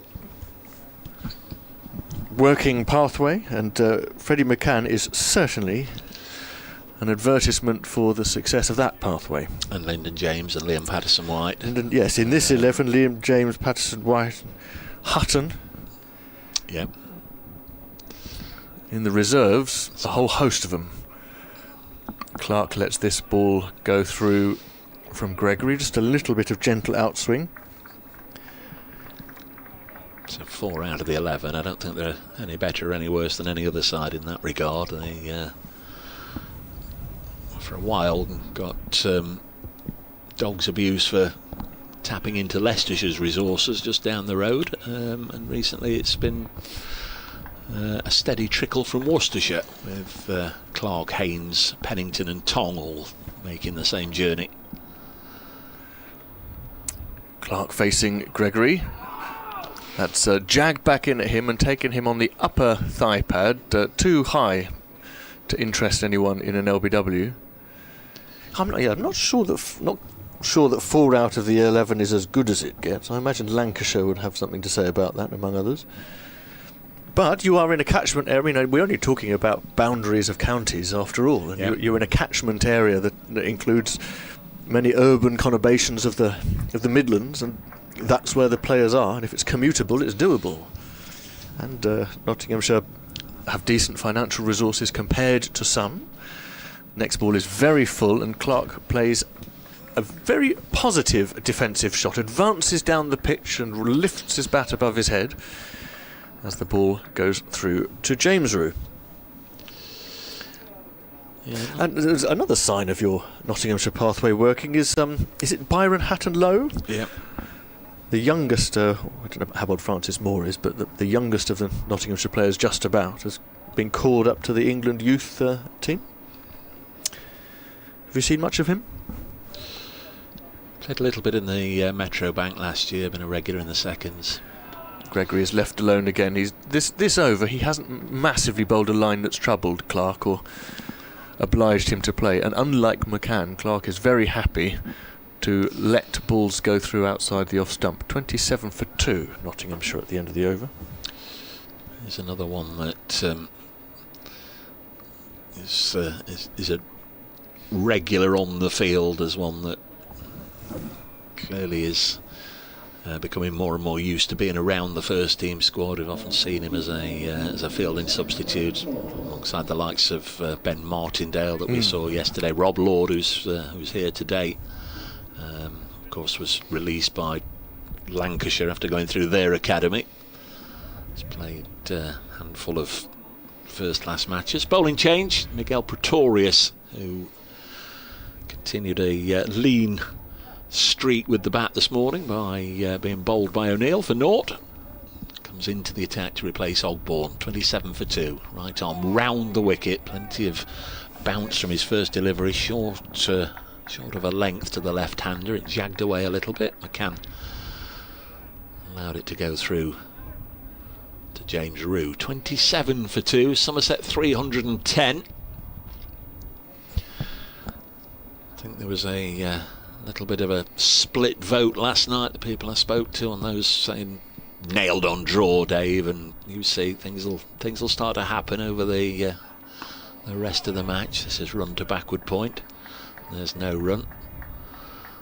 Nottinghamshire certainly will need a partnership if they to get up to and beyond the Somerset score. I mean, for the time being, really, they're just looking to see off the new ball and get to a position where they can start enjoying the luxury of batting out there on an increasingly docile surface. They'll be hoping it happens for them this afternoon like it did yesterday for Somerset, as McCann plays this to mid-wicket. Somerset going between lunch and tea yesterday without losing a wicket. That'll be the Notts aim. Yeah, the aim, well, this half hour is... well, it's a cliche to say the next half hour is crucial, isn't it? But in this case, the 35 minutes between now and lunch is a decent chunk of time with a new ball, and it's the new ball that's always done the damage in this game. Comes Pretorius in again, fourth ball of his opening over. Freddie McCann high on his tippy toes, runs it to backward point. If they can just get through, what would we get, 6, maybe 7 overs by lunch, the ball will be about 17 overs old, and that really will make a difference. And the afternoon session should be, even if we don't get much sun, which we did yesterday, should be a lot easier. Really good effort from Essex, still batting, 396 for 9 at Leicester. Pretorius bowls. This one was certainly angled at the stumps. The others have just nipped away, but that one was from round the wicket on the angle, brought into McCann, but he was alert to the possibility that Pretorius would do that and blocked it. Simon Harmer with all the runs in a prospering last wicket partnership for Essex. They've added 25 for the last wicket. Charlie Bennett 0 not out, Harmer 32 not out. They're 396 for 9 at Leicester, as McCann again pushes it behind square on the offside. A maiden to begin with from Pretorius, pretty good as always from the South African, hitting his straps from the very first ball. Notts 27 for 2. They'd lost both openers very cheaply in this innings. Hamid for 0 and Slater for 1.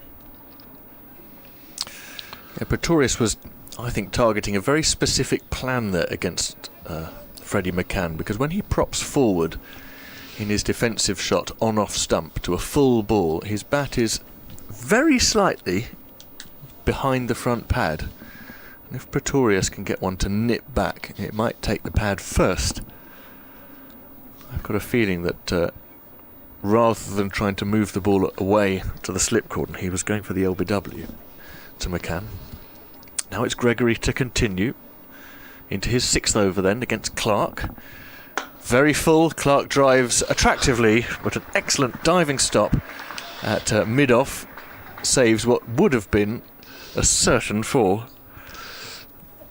It's typical. He's got 2 boundaries from edges that he knew nothing about, and the first one of his innings, which is now 21 balls old, the first one that he has stroked and timed beautifully, he gets nothing for. Low grip on the bat, and edges into position. A drive this time through the covers, and this may be 4. The chase is on and the fielder has given it up, so second time lucky. Clark moves to 12 off 22 balls, a sprightly start. 31 for 2. Just a little over-pitched from Gregory, and all it took was a push. Clark's obviously in long enough now for his timing to be paying off. Yeah, the first, or the previous delivery was an indication that he's just starting to time it a little better. And that one was put in almost the exact same spot. His bottom hand is so far down the handle, it's touching the shoulders of the bat. Gregory bowls to him. Better length this time on off stump, and Clark comes forward defending. Goldsworthy at in the covers. Fields, no Jack Leach. Half an hour. Sorry. Kit, half an hour till the luncheon interval. We'll have a switcheroo at the end of the over. Let Kit have a well-deserved cuppa. Well, you're on the water. You're on the canned water. That's not. Yes, that's the. It's not normally a favourite, is it? Sourced from UK Springs, General. Peckham Spring. Another off stump. Ball here on a length. Clark defends once more. Yes, when your water tells you it's sourced from UK Springs, multiple. One way or another, that's true of all water in this country. So yeah, we'll gloss over that. It does taste like water. It's been caught in the Trent Bridge gutters. Yeah. Oh, what is it? Yes. Everything is spring water when you get the journey's long enough. Next ball, Clark on his legs this time. Touch too straight from Gregory. Think about a second. They will get it. And Clark looking good through the offside and the onside at this stage. Starting to tick over. 14 he has. The run rate just a shave above 3 and over. It's not to say that things have got easier, but the batters are now 3 parts of the way in.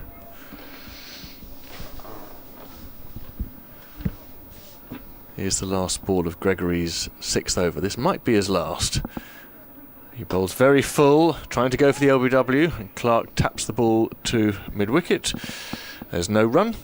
11 overs gone, 33 for 2, and here's Anthony Gibson. Yeah, a little bit of swing there for Lewis Gregory, who's bowled as well as I think I've seen him this season in this opening spell.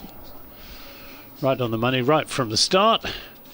But I think he'll probably make way for Craig Overton, either after that over or maybe he'll bowl one more. Miggy Pretorius to bowl from the Stuart Broad end. Pretorius is having an okay season with the ball for Somerset. He has taken 20 wickets at 21.75 apiece. Leading wicket taker for Somerset is Craig Overton. That's outside the off stump. Good delivery from Pretorius. McCann, again, almost convulsive, half push at the ball, half a withdrawal, if you can have that. But again, changing his mind mid-shot, getting away with it. Just the 3 slips now. Gregory, Overton and Vaughan. Pretorius in and bowls and beats the outside edge of Freddie McCann with a really good ball angled in towards him and then leaving him off the pitch. How are we doing, boss? We've dodged each other for an hour. How are we doing? Game's moved on a bit, hasn't it? It has.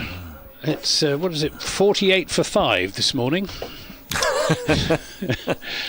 Yeah. Somerset losing their last 3 wickets for 15 and Nottinghamshire their first 2 wickets as Pretorius is in and bowls, and good accurate stuff from Miggy Pretorius. Yes, I'm just saying to Kit, Notts need an afternoon like Somerset had yesterday, really, to get into a position where they can threaten this Somerset score. Need a healthy partnership. Pretorius has taken 72 wickets in his 21-game Somerset career. So going at picking up an average of around about 3 wickets per match. He's in bowls down the leg side. That's not a good ball, and McCann misses out on that, and they have cost him 28.4 runs apiece. So okay, but not spectacularly good. He's a bit of a county workhorse, is Miguel Pretorius. Just to say, Essex have got their 400. They're still batting 401 for 9, so a 4th batting point for Essex in that match at Leicester. Pretorius in bowls to McCann, who pushes this up the offside of the pitch. Will bring him a couple of runs as it's fielded by Jordan Herman at deepish mid-off. 35 for 2. McCann on to 16. I've had 1 or 2 emails come in that I'll attend to in a moment. One from Russell Wolfe. Thank you, Russell. Headline: Cricket Trivia. A couple of trivia questions for your listeners today, if you care to read them out, Dave. I will in a moment. It's Pretorius. Bowls to McCann. Comes down firmly in defence on that. End of the over, 35 for 2. So Russell says, yeah, a little bit of trivia for you if your listeners want to take part. On the email bracecricket@icloud.com. We'll answer those after lunch if you want to spend a minute or two having a think or a look up. Who is the oldest living Test cricketer alive today is question 1, and on a similar theme, who is the oldest living England cricketer alive today? That's from Russell Wolfe. He's given me the answers. If you want to have a guess or a think at that. Who is the oldest living Test cricketer alive today? Who is the oldest living England cricketer alive today? So that leads one to assume that the oldest one isn't an Englishman. But there you go, you can have a little play with that. Meanwhile, 35 for 2, Craig Overton to bowl his first over of the Nottinghamshire first innings in this match. First ball to Joe Clark on or around off stump, pushed into the offside, and there's no run. I wonder what Big Craig thinks about coming on second change. It's presumably all been planned in advance, so I dare say he's perfectly happy with it. And he doesn't tend to take the new ball, Craig Overton. Mark Johnson has touched on the scone debate as Overton bowls. Nicely played by Clark. Open face down to deep backward point. Single. Takes Clark on to 15. McCann's on 16, 36 for 2. Mark Johnson says, morning chaps, Nottingham lad here, living at the most southerly point of Cornwall. It's 100% jam first. In Cornwall it is, yeah. The debate has gone on forever. The Devon dumplings are wrong. It's jam for sure. I'll hopefully get to sample one at Constantine Cricket Club later today, where my son's playing. Love the commentary. Lived in West Bridgeford. As McCann defends this next ball, bowled round the wicket by Overton, played up to mid-off. I lived in West Bridgeford before moving to Kurnow. Is that how you say it? 30-odd years ago. Yeah. Thank you, Mark. Lovely to have you along. He says the debate's gone on too long. Nice to hear from you, Mark. bracecricket@icloud.com.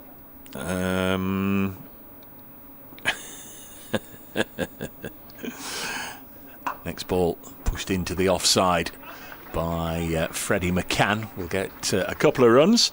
Roger saying there's been a dominance by the Somerset commentators in this game. There's only one Somerset commentator, that's me. Kit Harris is an impartial third voice. This is a Notts home game, he says. Yeah, it's just not quite the way it's done, Roger. 38 for 2. Next ball round the wicket, and it's eased into the offside. Of course, with regards to the live stream, some counties do have their own and home product, Somerset being one. You will generally not get many visiting commentators on the Somerset live stream. But here at Trent Bridge, we're friends of everybody, well, including those from the southwest. It's especially a more balanced offering, isn't it? Of course it is. Got the voice of both of the two camps. 38 for 2. Overton round the wicket to McCann, driven straight to the fielder at wideish mid-off. 38 for 2. And the local knowledge of both of the two camps as well. Indeed. But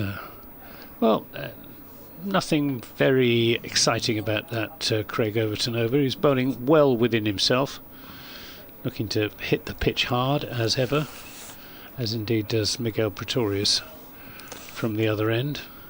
But despite Michael Vaughan thinking that this isn't a new ball pitch, I still think that it does a lot more when the ball is hard and new than once it's gone a little bit soft.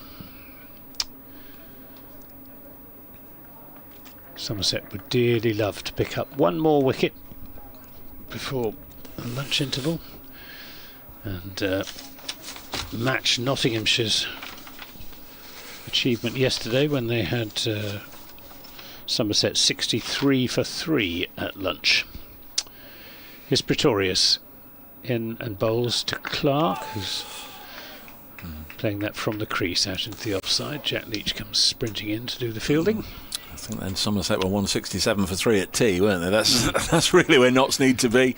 Not necessarily the 3 either. I'd like to be just 2 down, but they really love a good afternoon. Yes, it was a game of 3 sessions yesterday. Nottinghamshire winning the first session, Somerset the second, and the third probably just about even Steven. This is edged. No, this isn't edged. It misses the outside edge. It goes through to James Rue, and Joe Clark just goes down and gives the pitch a prod. I fancy there's more in this pitch from the Stuart Broad end than from the Radcliffe Road end. Yeah, I probably agree with that. And of course, the Nottinghamshire side, they've all hutched up one a little bit with Carl Verena not playing in this game. Lyndon James have been batting 7 and Patterson White 8. They've moved up to 6 and 7. In bowls, and outside the off stump, no shot from Clark. Jack Haynes to come in next at 5, then Lyndon James will bat 6, Liam Patterson White 7, and then Fergus O'Neill, Brett Hutton, assumed Dylan Pennington before Mo Ali down at the bottom. So Notts will be hoping for Still a tail wag when they get that far, but they'll be hoping that's not. Still bat pretty time. deep, Nottinghamshire, even without Yeah. Carl Verena. Sun's coming out as Pretorius is in a bowls to Clark, who plays that defensively. It's good tight stuff this from Miguel Pretorius. I mean, generally the last 3 or 4 years, the Nottinghamshire matches where they've been particularly successful have been built around a solid opening partnership, or one of the openers going on and contributing a big score, a 3-figure score. So for them both to go for just one has certainly derailed Nottinghamshire's early hopes in this innings. So Clark's been out of form in white ball. They'll be hoping he carries on in his red ball form. Oh, and this takes him on the pad, and as it nips back from outside the off stump, a little bit of extra bounce as well from Pretorius. Uncomfortable delivery for Clark to face, and again he goes down and gives the pitch a little bit of a prod. 1 or 2 have kept low from that end. That one really bounced on Clark, and Pretorius will be encouraged. He's bowling at decent pace, hitting the pitch hard and getting some variable bounce.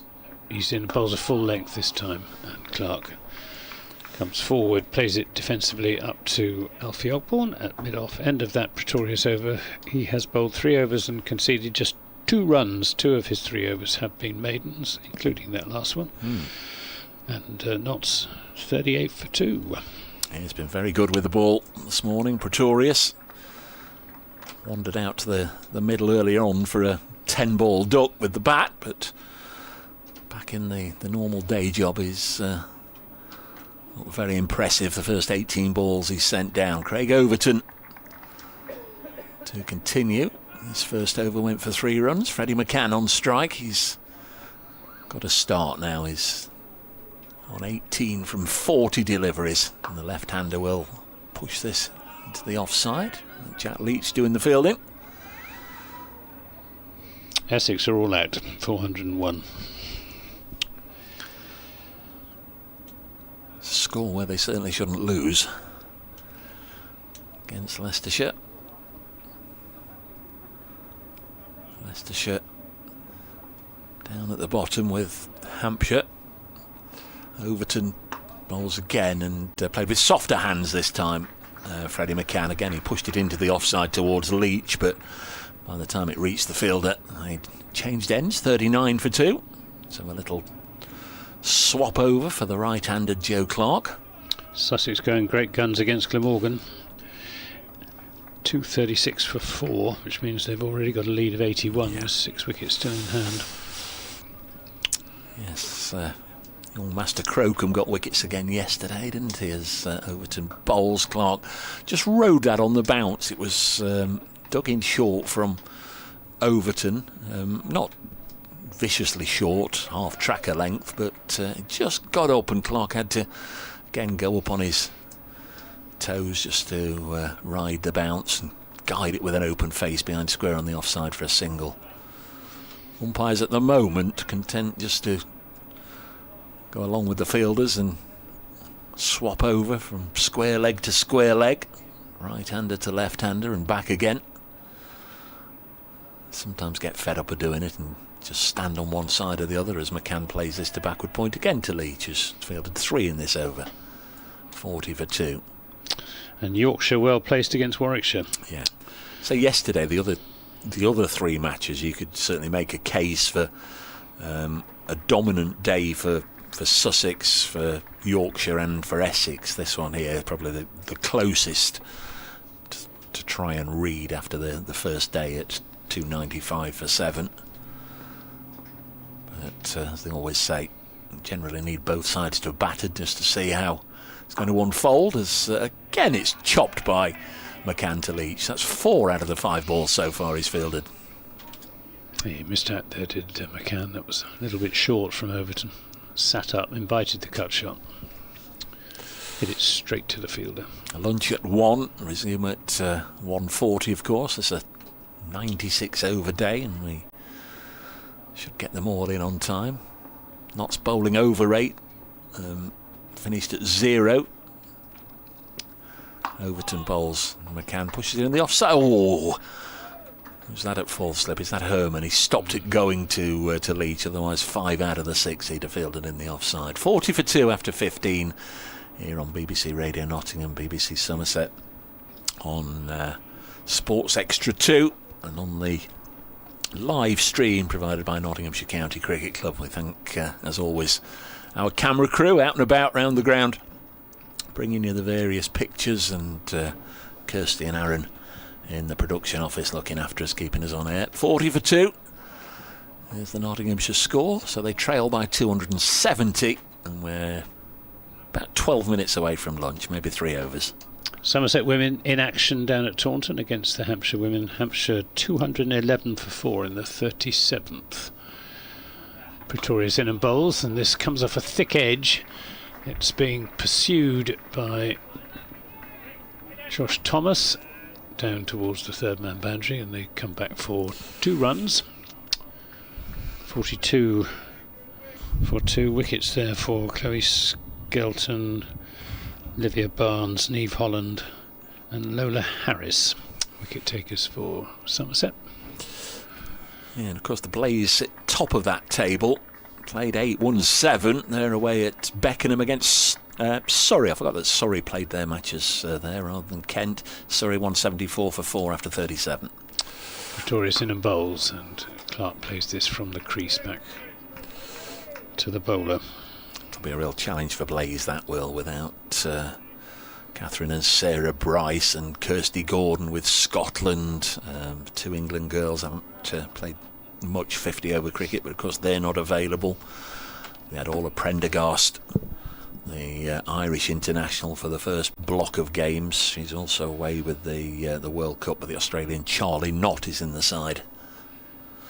Pretorius in bowls to Clark, who again gets back on his stumps to play that defensively off the back foot out into the offside. Scotland are playing Ireland today, aren't they, in the Women's T20 World Cup,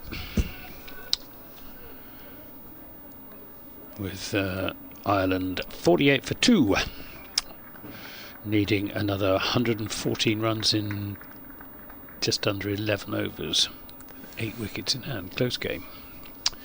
Here, Nottinghamshire replying to Somerset's 310, a 42 for 2. As Pretorius is in to Clark, he gets an inside edge onto his pads and runs out into the offside. He's been remorselessly accurate from the Stuart Broad end as Miguel Pretorius. 3.4 overs, 2 maidens, just conceded 4 runs in 22 deliveries so far. Good from Ellie Mackin on women's cricket. I'll just attend to her email in just a moment. Sun is out here at Trent Bridge, and it's shining on Miguel Pretorius, who bowls this on leg stump, and that's turned away through mid-wicket for 4 runs. Nice shot from Joe Clark, just straying in direction. Pretorius and Clark making absolutely no mistake, putting that away. It was a horrible start from Joe Clark to his innings, but played one or two nice shots recently. Ellie McIntyre was about to start the bidding on oldest living cricketers with the amazing Enid Bakewell, but I think Anne Savoury, Middlesex and England all-rounder of the 50s and 60s, is a bit older. I should admit, England's women's cricket... I'll come back in a sec. Pretorius bowls to Clark, who drives, and it's taken on the bounce at backward point by Josh Thomas. It's the end of the over. 46 for 2. Pretorius 4 overs, 2 maidens, no wicket for 8. Ellie says, I should admit, England women's cricket was one of my reserve subjects for Mastermind, so that might disqualify me from answering. So do we presume from that, Ellie, that you've been on Mastermind? If so, what was your subject and how did you get on? 46 for 2. The quiz trivia question that Russell Wolfe put, if anybody wants to have a go over the luncheon interval. Who is the oldest living Test cricketer alive today? Not English. Who is the oldest living England cricketer alive today? The answers that Russell has given me, by the way, are gentlemen, but appreciate that this has driven up to wideish mid-off, start of a new over. Maybe that Ellie knows of some England women's cricketers that are a little older, so we'll take all entries in that one. 46 for 2 is the score here, a couple of overs so away from lunch at Trent Bridge. It's been an action-packed morning in the sense that the game's moved on a little bit. 5 wickets, 3 of them taken by Fergus O'Neill, 2 by Lewis Gregory. All the wickets taken from the end that Craig Overton's now bowling from. Bowls to McCann, who drives up to mid-on, and there's no run. Somerset all out for 310. They lost their last 3 wickets for 15 runs. Jack Leach, well caught on the boundary. Would have gone for 6, actually, but for the outstretched arms of Lyndon James. Then Pretorius was clean bowled for 0. Leach went for 21. Ogborne was the last to go. LBW to Fergus O'Neill, who completed figures of 6 for 72. Somerset not too happy with the ball. It's just been shown to... it's been shown by Craig Overton to the umpire, who says, well, you can't do that. You've got to give that to your skipper to show it to me. So the ball has been thrown to Lewis Gregory, who's now asking the umpires what they feel, and it's gone through, I think, one gauge and not through the other one. They'll, I'm sure, just sort that out in a moment and hand it back to Lewis Gregory to hand back to Craig Overton, and we'll get on with things. Gregory not entirely convinced by the look of it. He's just showing the ball to the umpires now. Mentioned the wickets to fall. Of course, that left Archie Vaughan, who was not out for 66, his shirt number. Great knock from Archie Vaughan, by the way. He was at the crease for just over 3 hours. Faced 145 balls, 7 fours. What do we think? Are we going to carry on with this ball? I think so.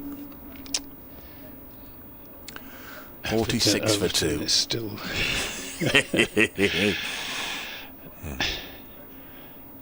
If you tell him it's black, he'll say it's white. If you tell him the grass is green, he'll say it's blue. And you won't change his mind if he's set his mind.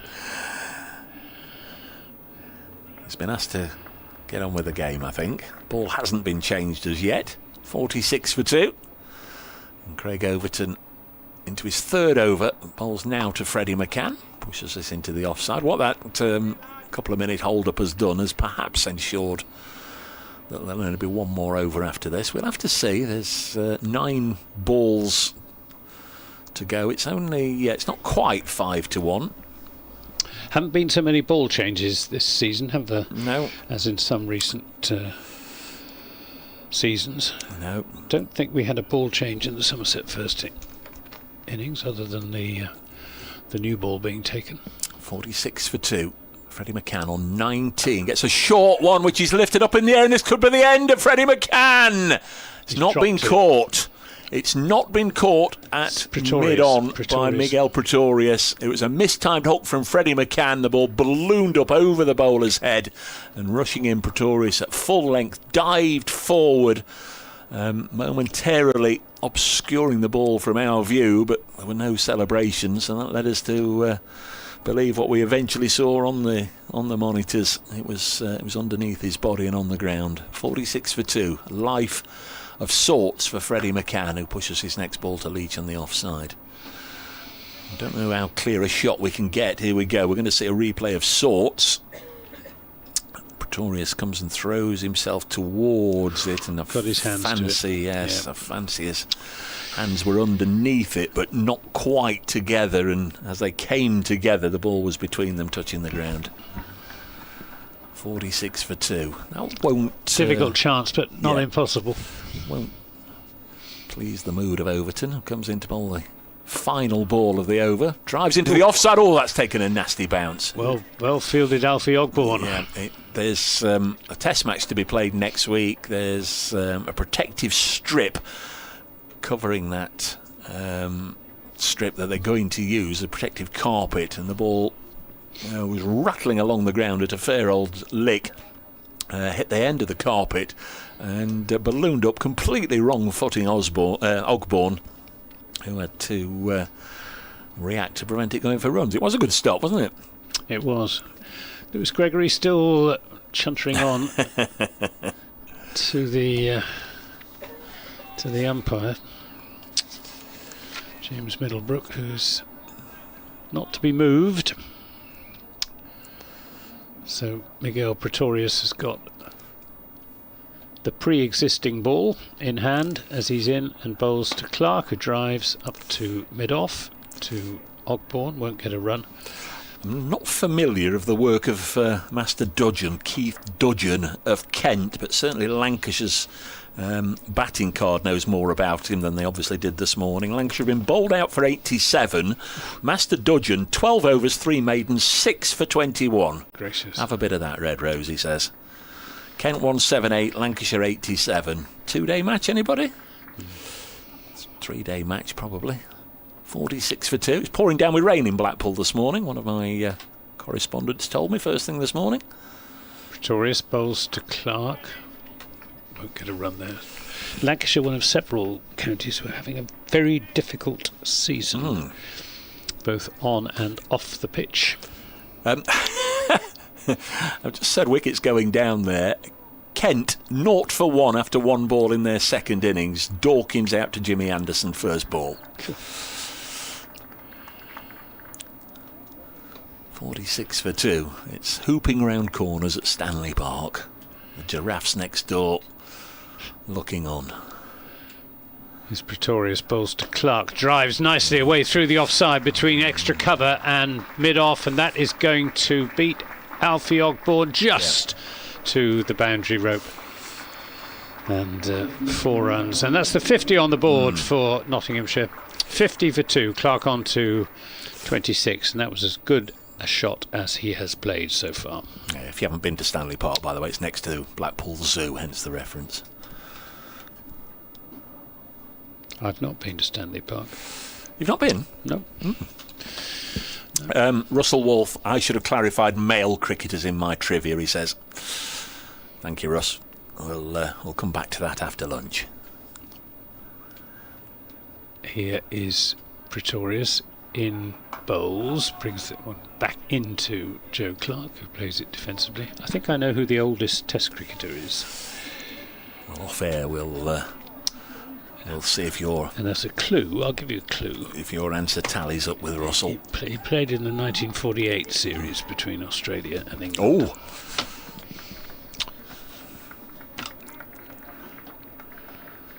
So he's really quite a senior citizen. And a very fine player he was too.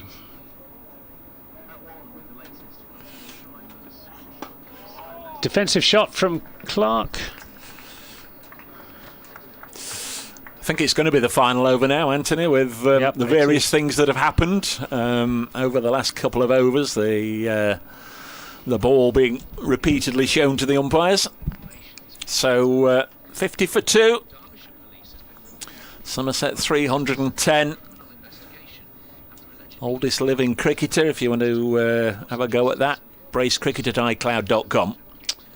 Pretorius in and bowls, and this is turned into the onside by Clark. He won't get a run, and that concludes proceedings for the morning session. Somerset having been bowled out for 310, Nottinghamshire finishing on 50 for 2. The two men out, the Nottinghamshire openers, Hasib Hamid and Ben Slater. Thank you very much, Anthony. Just about to do an update for BBC Radio Nottingham listeners. Thanks, as always, to Anthony and to Kit Harris for their company and commentary this morning.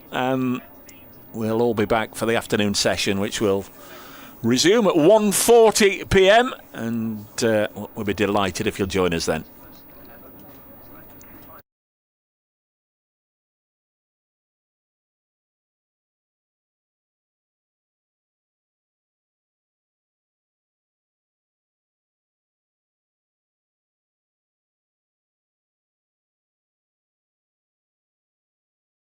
Welcome to East Midlands Airport, or should we say the easiest Midlands Airport. The airport at the heart of the UK, flying to over 70 destinations. The easier airport with faster check-in and security that gives you extra time to relax and get in last-minute shopping. The airport that gets the kids on board before they get bored. East Midlands Airport, the easiest way to get away. To book your next holiday, visit eastmidlandsairport.com.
Well, welcome back to Trent Bridge for the afternoon session on day 2 of this ROTHESAY County Championship Division 1 game between Nottinghamshire and Somerset.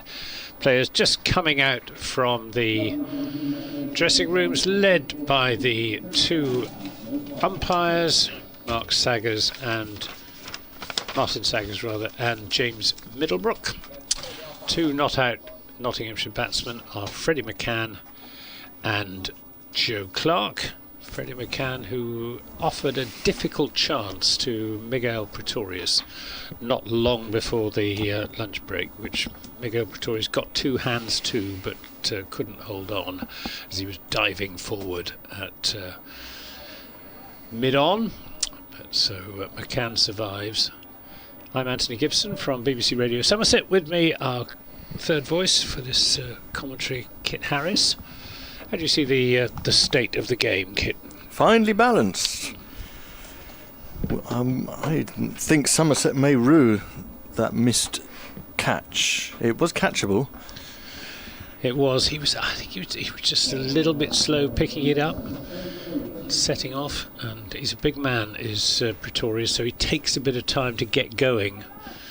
If Tom Abel had been fielding there, he would have got there quite comfortably, but Pretorius sadly didn't. Here's Craig Overton to bowl the first over of the afternoon. He's bowling to McCann, a Yorker, and good ball first up from Craig Overton, who's you can't see it because he's got his cricket trousers on, but his left leg is quite heavily strapped.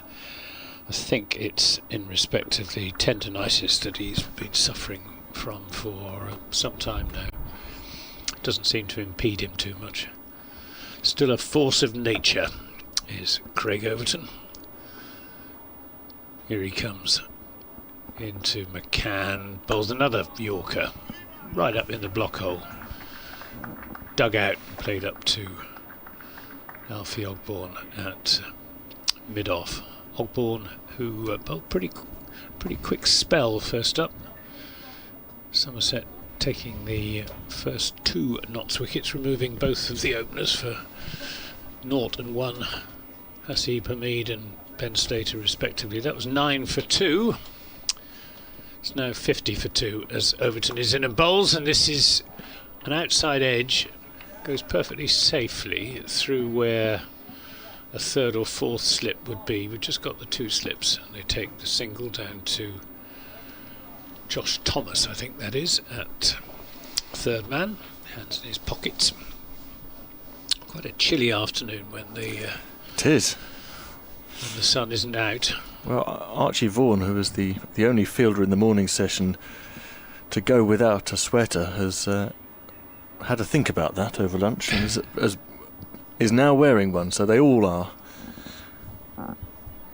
Overton then to Clark, he's there and bowls another full length delivery, which is turned to Jack Leach at mid wicket. Somerset have obviously come out, had a talk over a lunch break and decided to bowl a slightly fuller length than was the case this morning on this slow pitch with occasional capricious bounce, odd ball keeping low or a little bit of extra bounce. Overton in, bowls another full length delivery, which is driven and well stopped by Alfie Ogborne at mid off. Have you detected any swing for Craig Overton? No, none at all. No. Accuracy rather than movement is going to be the name of the game, I think, in this session. And if they're going to be full in their bowling, then that capricious bounce that you talked about is out of the equation too. Overton into Clark, that's a little bit shorter, and that goes through head high to James Rue. Admittedly, it was quite a long way outside the off stump. So just the 1 run off the first over after lunch, 51 for 2, 20 to McCann and 26 to Joe Clark. The pitch is lightening slowly. It looked quite light this morning immediately after the heavy roller was on it, but that's That can deceive you a bit because the heavy roller flattens the grass and always lightens a pitch. But now the grass has had time to respond. Oh, spin. The pitch has gone a little dark again, but this is earlier than might have been expected, given that it's been mostly seam so far in this game. But I'm quite pleased with this decision to introduce Jack Leach for the 20th over. You said this morning, Anthony, that you anticipated he might bowl a lot during the day, and if he's the Jack Leach of old, and we haven't seen that Jack Leach much this season so far, we could see him bowling all the way through the session. He's only bowled 84.4 overs in 5 games this season. So the first ball is short and straight and defended on the back foot by McCann. There are 2 catching fielders, Overton at slip, and then under the helmet, I think that's Josh Thomas. It is, yeah. Just forward of square on the leg side. And that was his arm ball. Has that hit something? They're appealing. Immediately, James Rew and Overton went up as the ball went past the bat or the glove. Leach joined in the appeal belatedly. That did not come back into the left-hander, but it went on with the arm, I think, and bounced a little. Well, the ball is quite new, for a spinner at least, 20 overs. McCann is going to have to focus hard here. Full, comes forward on the drive, flicking to deepish mid-on, where Vaughan fields, but he can't prevent the single. McCann to 21. And now Leach will get his first bowl at the right-hander. Much prefers bowling to right-handers. Well, no, maybe that's not fair. I'm sure he just prefers bowling, but his success rate against right-handers is phenomenal. The short leg has come out for Clark, and the offside has just been reinforced a little bit. There's one fielder on the boundary, he's out for the sweep. And mid-on is about 3/4 of the way back for the lofted on drive.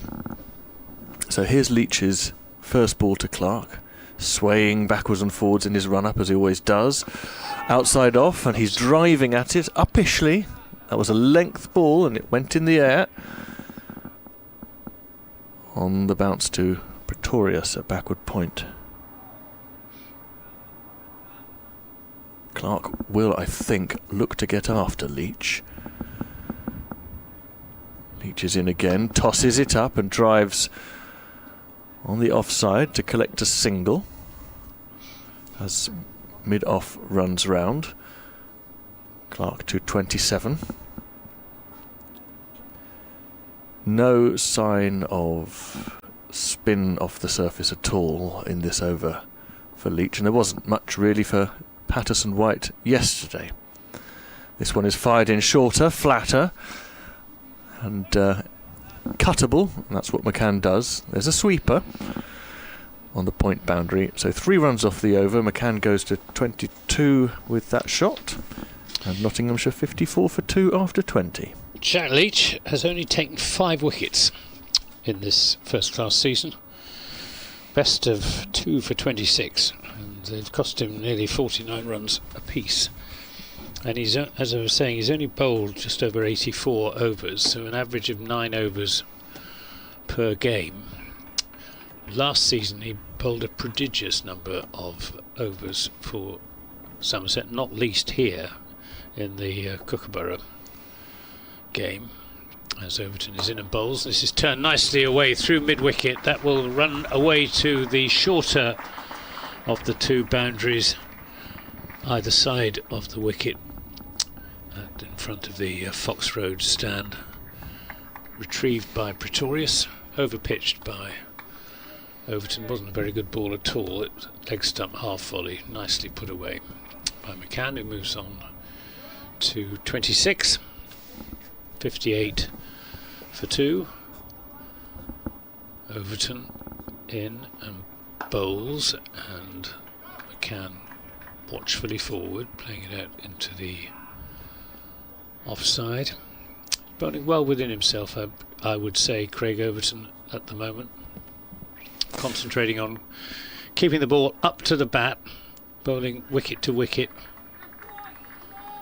Just got the 2 slips,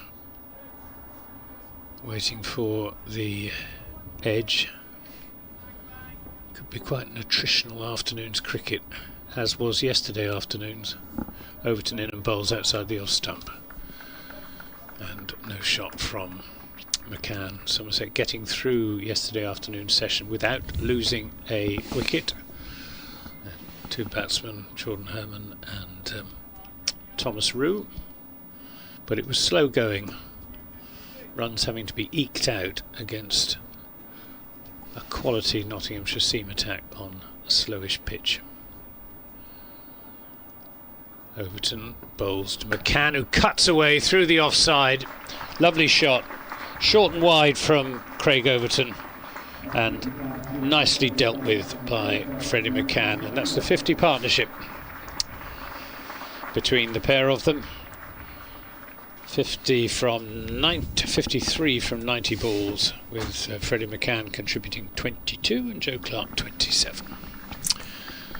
Yeah, the thing is, if you're going to just bowl within yourself and focus on line and length, you do have to hit that line and length, and I shouldn't think Overton is bowling much above 80 miles an hour, if at all. I think mid-70s probably. That was really hittable because it was so wide. Tries again, short, and it's a little bit quicker, but it bounced in Overton's half of the pitch, and as bouncers go, it was one of the more innocuous ones. As the sun comes out, there's plenty of cloud overhead, some blue sky. I don't think the sun will be out for very long. No doubt the spectators are grateful for it while it lasts. Wind still coming from the southwest as opposed to the northwest, which is what it's forecast to do. Overton going around the wicket to the left-hander and played defensively out into the offside. So an expensive over for Craig Overton, who's conceded 14 runs in 5 overs, but 8 from that over. 62 for 2, 30 to McCann, 27 to Joe Clark. And I think it's going to be an afternoon this for Somerset of plugging away. Yeah. Leach, just looking at his career figures by ground away from home. So his Taunton first class statistics, 262 wickets at an average of 20 with 19 5-wicket hauls. So that's the Jack Leach that Anthony Gibson is used to seeing. Well, was 10 years ago. The days of Hyderabad. So he bowls now to Clark. Floated up on off stump. Clark comes warily forward. The ball takes the inside part of the bat into the leg side. Trent Bridge represents Jack Leach's second busiest workload away from home after Old Trafford. This next ball is shorter on the offside and cut hard, but again finds Pretorius at point, and there's no run. Leach has 15 wickets at this ground at an average of 46, which is a bit steep. He bowls very, very full, looking for the LBW, and forward comes Clark. And there's a bit of a misfield at mid-off by Vaughan, which is going to, well, it didn't allow 2, and the 1 was always on the cards. Clark to 28. But Leach does have, despite 15 wickets of 46 isn't terribly good, he does have his best innings figures away from Taunton anywhere at this ground, as he bowls to the left-handed McCann and can't gather in his follow-through a dive to the left to prevent a single. McCann to 31. Jack Leach's best figures away from Taunton. Can you tell me what those are without looking I them can't, up? no. Six for 36 here. He bowls full ball, and it's driven confidently by Clark, but straight. to Vaughan. Yeah, he bowled it. This game last year, he bowled 33 overs, 0 for 99. Economical enough. Yeah, he kept, but that was with the Kookaburra. That was the 159.2 over ball. And this time Leach does manage to dive and stop a firm drive, preventing a single from Clark and keeping the runs off the over to just 2 singles. So a gentle, quiet start from Leach, but no alarms at the moment for Nottinghamshire. 64 for 2, 246 behind Somerset's first innings score. I think if I was Lewis Gregory, I would switch Leach from the Stuart Broad end to the Radcliffe Road end, and rotate my seamers from the Stuart Broad end. Is Overton in and bowls to McCann, and he pulls his bat inside the line of that at the last moment. So I think there's a bit more variation in bounce for the seamers from the Stuart Broad end, and it's that as much as anything I think that's going to produce wickets for Somerset. But it may be that Jack Leach prefers bowling from the far end from us. Overton around the wicket to McCann, who punches this into the offside, where it's fielded at extra cover by Josh Thomas wearing his fielding pads. Which end did Leach take his 6 for 36 from? Were you here for it? How long ago was it? Got to find out when it was. It'll take a moment. The answer is probably, but not definitely. Overton in bowls. This is cut away and well stopped at backward point by Jack Leach, who gets a congratulatory high five from wicketkeeper James Rue, and indeed from second slip Archie Vaughan. Funny feeling, he got 6 from the far end and Brooks got the other 4 from this end, and you interviewed him and I've got a picture of both of them together. There you are. Dave Bracegirdle saying Leach took 6 from the far end, Jack Brooks took the other 4 from this Radcliffe Road end. This is punched again into the offside. This time he picks out Thomas at extra cover. So that must have been 2019, something like that. Jack Brooks. Might have been 2018. We had the 2 hat-tricks, so I don't think it would have been, but certainly wasn't then. This is punched down to fine leg. It's a sort of back cut chop down to third man. Dave Bracegirdle is right. He's always right. 4 wickets for Jack Brooks, 6 for Jack Leach. 2019. It was 2019, yep. Second week of April. That must have been the second game of the season. Somerset won by an innings. Leach helping polish off Nottinghamshire for 126. Overton in and bowls, and this is driven, and there won't be a run as Ogbourne is very quickly across from mid-off to do the fielding. Another nice shot from Joe Clark, and batting looking relatively straightforward at the moment. 65 for 2 Nottinghamshire. They came out after lunch at 50 for 2, 32 to McCann and 28 to Joe Clark. Stuart Broad was playing in that game, took 5 wickets in Somerset's only innings. Who got the runs for Somerset? I ought to remember, but I can't see. Centuries from Abel and George Bartlett. Ah. Here is Leach to start his 3rd over. Going to McCann, who drives to that deep mid-on fielder. And I think the reason I single. don't remember it is because I suspect Stephen Lamb did that game rather than me. Dave can't remember. But that was certainly the season when I was sharing commentary on the county championship with Stephen. The right-handed Clark faces Leach and punches on the back foot to short cover. There isn't a run.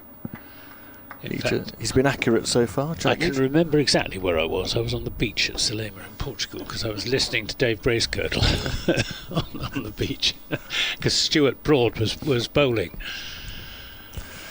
Leach flights one up this time, and Clark thinks about a single, but another good scrambling stop in the offside. Didn't he get Marcus Trescothick out on the first? Yes. Go on, how was he out? Caught behind. Yes, he was. Yeah. Nottinghamshire. I remember listening to it now quite clearly. Yeah, on the beach. Leach to Clark, defending outside the off stump. Yeah, Nottinghamshire 263, Lewis Gregory 6 for 68. And Trescothick was the second to go. Broad dismissed both openers, Azarelli and Trescothick. I was fearing the worst at that stage. Somerset were 36 for 3. And then Abel and Bartlett got to work. A lead of... Sorry, Leach has been driven away here. I was disappeared into a historical reverie here. Leach has been worked away behind square on the leg side for 3 runs. That was naughty of me to disappear down memory lane. And I won't do it again. Clark goes to 31, 69 for 2. Nottinghamshire. No one's gone after Leach yet, but just playing him watchfully. There aren't demons in the pitch for the spinner at the moment. He bowls outside off. Is he not caught behind? Is he? He is! He just propped forward McCann to a ball that didn't turn, and it just crept past the groping outside edge. And I promise there are no demons in the pitch. Well, it was the arm ball, wasn't it? I mean, he's getting the left-hander with one that just drifted away from him, and McCann just hesitated momentarily before marching off. Not showing any dissent or anything like that, but he's walking very briskly from the field of play as if he wants to get something off his chest. Well, there was no clear sign to us other than the appeal that hit the outside edge, and I don't think the replay is going to be able to show us. I don't think he didn't hit his pad with his bat, but immediately the close-in fielders went up. McCann was given out. His mouth didn't open. He didn't say anything. Just a gentle shake of his head. And now the umpires are both having a word with Lewis Gregory about something. It's probably the ball. Gregory's probably still moaning about the ball. Well, don't moan about a ball that's just got you a wicket. It may be the sticky out bit of string that hit the bat. Well, very difficult for us to tell from here. Yes, all we had was immediate reaction from the close-in fielders and Jack Leach. They obviously heard something, and we're only guessing about McCann's reaction. Well, one way or another, McCann has gone. Third out. Caught James Rule bowl Jack Leach for 33. And a promising partnership, quite a stabilising partnership of 60 has come to an end. 69 for 3 Nottinghamshire. And out comes Jack Haynes, who is enjoying a pleasant enough run of form, 350 runs so far in the championship season. He's got 100, he's averaging 39, which is a shade above his career average of 36. And he won't have to face the bowling immediately because that was the last ball of Jack Leach's over. It'll be Overton to Clark. Yep, Somerset relying on the tried and trusted bowling partnership of Craig Overton and Jack Leach. I wonder how many overs they've bowled in tandem, the pair of them. Well, don't make me look that up. No.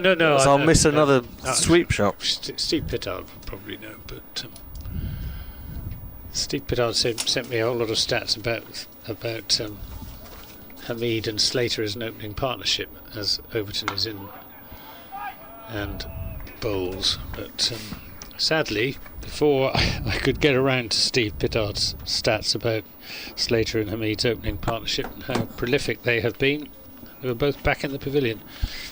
There's always Monday. Well, they have indeed got a fantastic record, as Overton is in and bowls to Clark, who drives this into the offside. And again, Alfie Ogborn, who's been fielding really well at mid-off. It's normally a position where you might hide one of your less athletic fielders, but Alfie Ogborn's made 3 or 4 really good stops there, and he's nothing if not athletic. Yes, they're the most prolific opening partnership this decade in the county championship. They average 43 as an opening partnership, Slater and Hamid. Overton in bowls a full length, driven and fielded by Thomas Ruse. Got the fielding pads on. It's usually Josh Thomas, but the fact that that was a right-handed throw rather gives the game away. With Findlay Bean and Adam Lythe second on the prolific opening partnership list.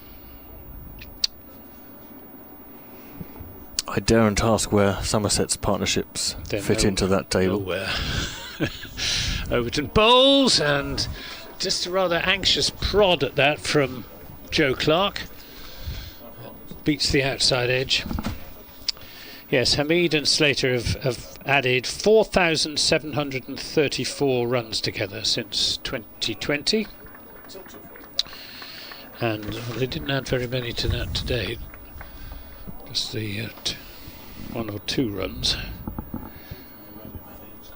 Overton to Clark, who drives slightly uppishly, but perfectly safely. So yes, they didn't add anything to that 4,734 runs today, because Hasib Hamid was out caught at third slip by Archie Vaughan off the bowling of Lewis Gregory without scoring. Overton, last ball of the 25th over. He's in, bowls a full length delivery. Again, trying to get that Yorker in. Would have been a good ball towards the end of a T20 game of cricket, that last one. Yorker wide outside the off stump, just played into the offside. There's no run, it's 69-4-3, and I will make way for Dave Bracegirdle. And well, Dave Bracegirdle is about to be joined by Steve from Heritage. Hello, Steve. We've met before. Just start off this over from Jack Leach. In fact, he's taking his time to bowl it, so I'll put you straight on with David. Thanks, Kit. Not losing a third wicket then in this little past passage of play.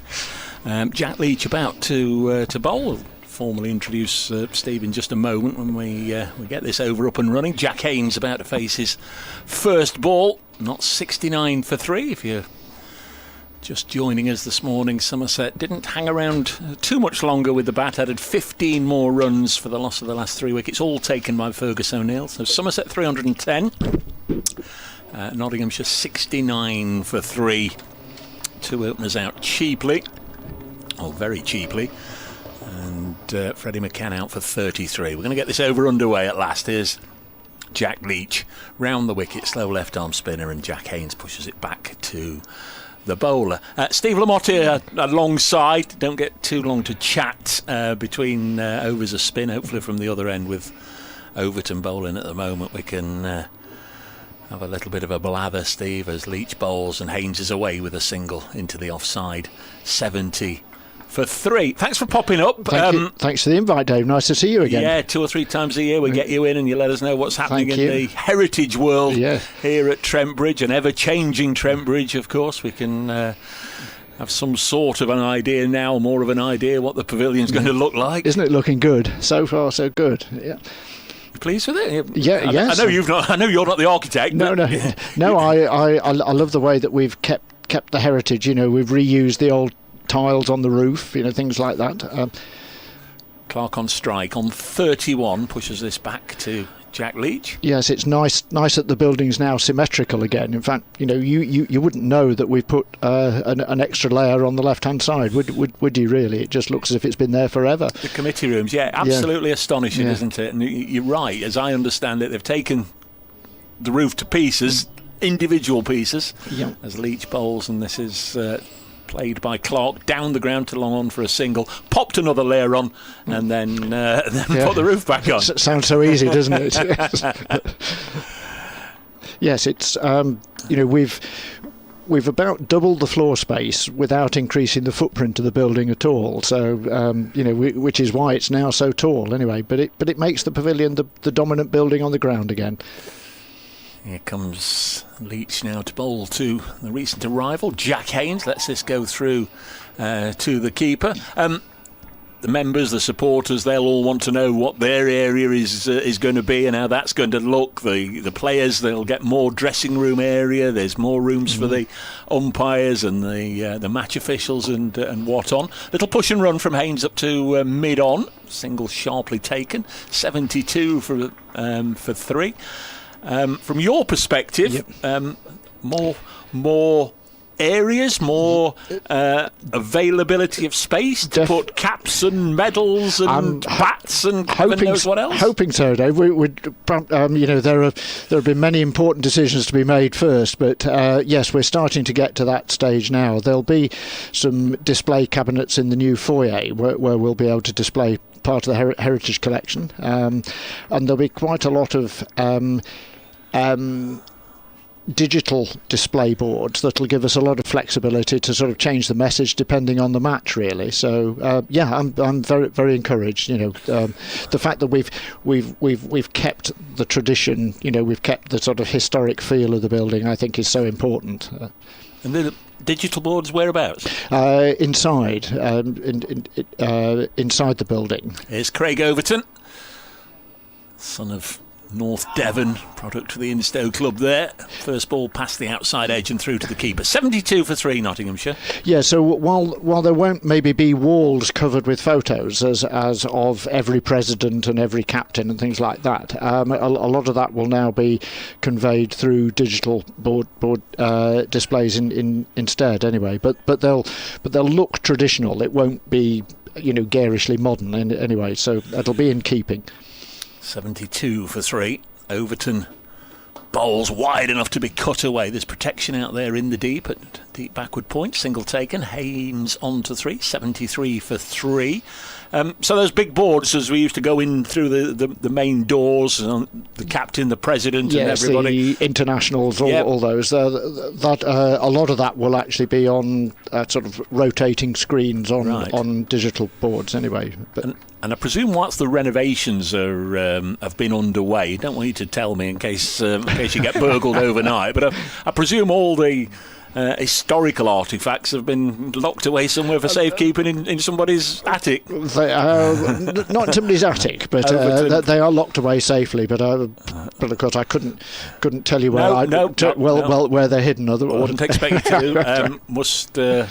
Must just mention Joe Clark's run this latest ball to backward point for a single. 74 for 3. Now this season 2026, I know you've been a busy boy. You've occasionally said I'll come across if I can, but we've got this exhibition or that exhibition. There's always something going on. What is there to entice people? Right. Well, in the library at the moment, Dave, we're celebrating 2 men who've got important anniversaries this year. 74 for 3. Haynes on 3, clips this down to long leg for a single, moves to 4. 75 for 3. Both of whom are, as it happens, cricketer footballers, really, because it's 175 years this year since Mordecai Sherwin was born, and it's 150 years since he made his first-class debut, but also Jimmy Ironmonger was born, and I think probably neither of them are quite as well known as they might be, really. So Sherwin, a Forest player, Ironmonger, Notts County links? Sherwin played in goal for Notts. Okay, there we go. So yes. dealing with an idiot, as you know you are, down the leg side, taken by Rue as Clark went to flick this away, 75 for 3. Yeah, Sherwin was, I think, a larger-than-life character, a bit of a clown prince, actually. W.G. Grace actually said, I sometimes thought he played a little too much to the gallery when keeping the wicket, but it was his boisterous, demonstrative nature that led him to play the buffoon for the amusement of spectators. He's a man after my own heart, as Overton bowls. Yeah. Says he's playing the buffoon. 75 for 3 at the end of the over. And then when he was in goal for Notts, he was prone to doing cartwheels when not scored. So bear in mind he was about 17 stone, Mordecai Sherwin. So it would have been a sight to see anyway. But one of the reasons we're celebrating him, Dave, is you may remember there was a large portrait of him in the long room, and when all the portraits were taken down, we had a condition assessment done of all of them, and that was the one that needed some pretty urgent restoration. So we're doing a fundraising appeal at the moment to try and raise money to restore the painting. Jack Leach, 1 wicket already, about to begin his 5th over here at Trent Bridge under cloudy skies. This one's cut to backward point. There's no run. Steve Lamotte here, the Notts Heritage officer, that's full title. Heritage Manager. There we go. Don't worry. Heritage Manager. 75 for 3 is the score. As Haynes again nudges it into the gap for his 5th single. Just before we move on, just on that point, Heritage, you've got lots of volunteers. Yeah. Do statisticians come under your umbrella as well? I.e., would you have gone, would you or one of your Heritage team go home tonight and just make a note in a little book that Ben Slater was out for 1 today, or whatever the case may be? It's not something necessarily I'd ask them to do. Clark on his shirt number 33. This is pushed into the offside. But we do have some very enthusiastic statisticians and very good statisticians amongst the volunteer team. Yeah. 76 for 3. Clark on 33. As always, I'll disappear down a rabbit hole with every question turned away on the leg side for a single. For example, the other day, Benny Howell made his Nottinghamshire debut. I looked up, born in Bordeaux, France. I dropped you a line.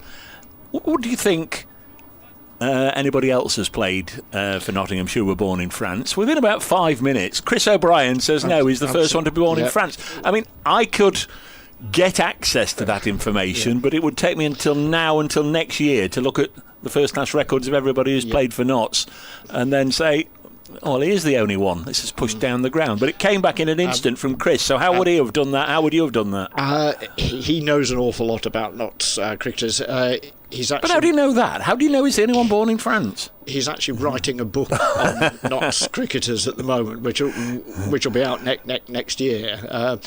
He's a single. It's pushed onto the leg side by Haynes. He'll come back for 2. It'll be cut off out near the deep mid-wicket boundary. We won't lose focus on the cricket that's going on in front of us, but just interesting to hear from Steve what's going on in and around the club over the next few minutes. 79 for 3 at the end of the over. Yes, Chris is a great statistician. He's very generous with his knowledge as well, and he's a good example of somebody who knows an awful lot. John Goulder, I'm sure you know John. Or John and Michael, yes, John and Mike. They score every game and have an encyclopedic knowledge, and again, very, very generous. Those are the sorts of people that I would turn to for advice. So keep on throwing those difficult questions at me, David. I was just about to say, particularly with those two. I don't know Chris as well, but I've started following him and what have you. But John and Michael, like you say, they're always generous with the time. Some statisticians, I've taken all day to look this up and I'm not giving it to you for free. I've looked it up, you look it up. Lewis Gregory back into the attack from this end, 79 for 3. What else is going on then? Well, I think just before, Mike, I think does a fantastic job editing the Notts Cricket Annual as well, really. So his knowledge is incredible. But so another anniversary, Jimmy Ironmonger. We'll come on him in a second as Gregory comes into bowl to Joe Clark on 34. The Somerset skipper bowls a ball of fullish length, which is worked up to mid on. Gregory with the 2 early wickets. He's got figures of 2 for 20, starting his 7th. Yeah, Jimmy Armunga, born 150 years ago this year. Quite unusual as a player at the time, Dave, because he started in 1899. He wasn't actually born in Notts. He was born near to Doncaster, but his family moved to Notts fairly soon after he was born. Gregory, as the sun comes back out to just warm up the afternoon, give us a brighter feel to the day. This is cut to backward point, there's no run. So he was probably one of Notts' greatest ever all-rounders, actually. He sort of started out concentrating on batting, but then ended up really concentrating more on his bowling. He actually holds a world record for the number of overs bowled in a day, and this again is a thanks to Chris O'Brien. He bowled 59 overs in one day against Hampshire. There's Gregory in bowls and edged short of first slip, who couldn't take it on the half volley and couldn't stop it, and it's run down almost towards the fence at third, and they come back for a couple. It was edged, but edged down with soft hands by Clark. Gets a couple of runs, moved to 36. Wasn't a chance, but it was an edge. 81 for 3. So he was a long-standing player, played for 15 years, and then became a coach. And if you read something like Duncan Hamilton's book on Harold Larwood, Armunga was the man who made Larwood the bowler he was. 81 for 3. Lewis Gregory bowls, and he's chopped on. He's got the wicket of Clark. Bar 1 or 2 nice drives. This has been a scratchy innings from Joe Clark, and he's gone for 36. Inside edge onto the stumps.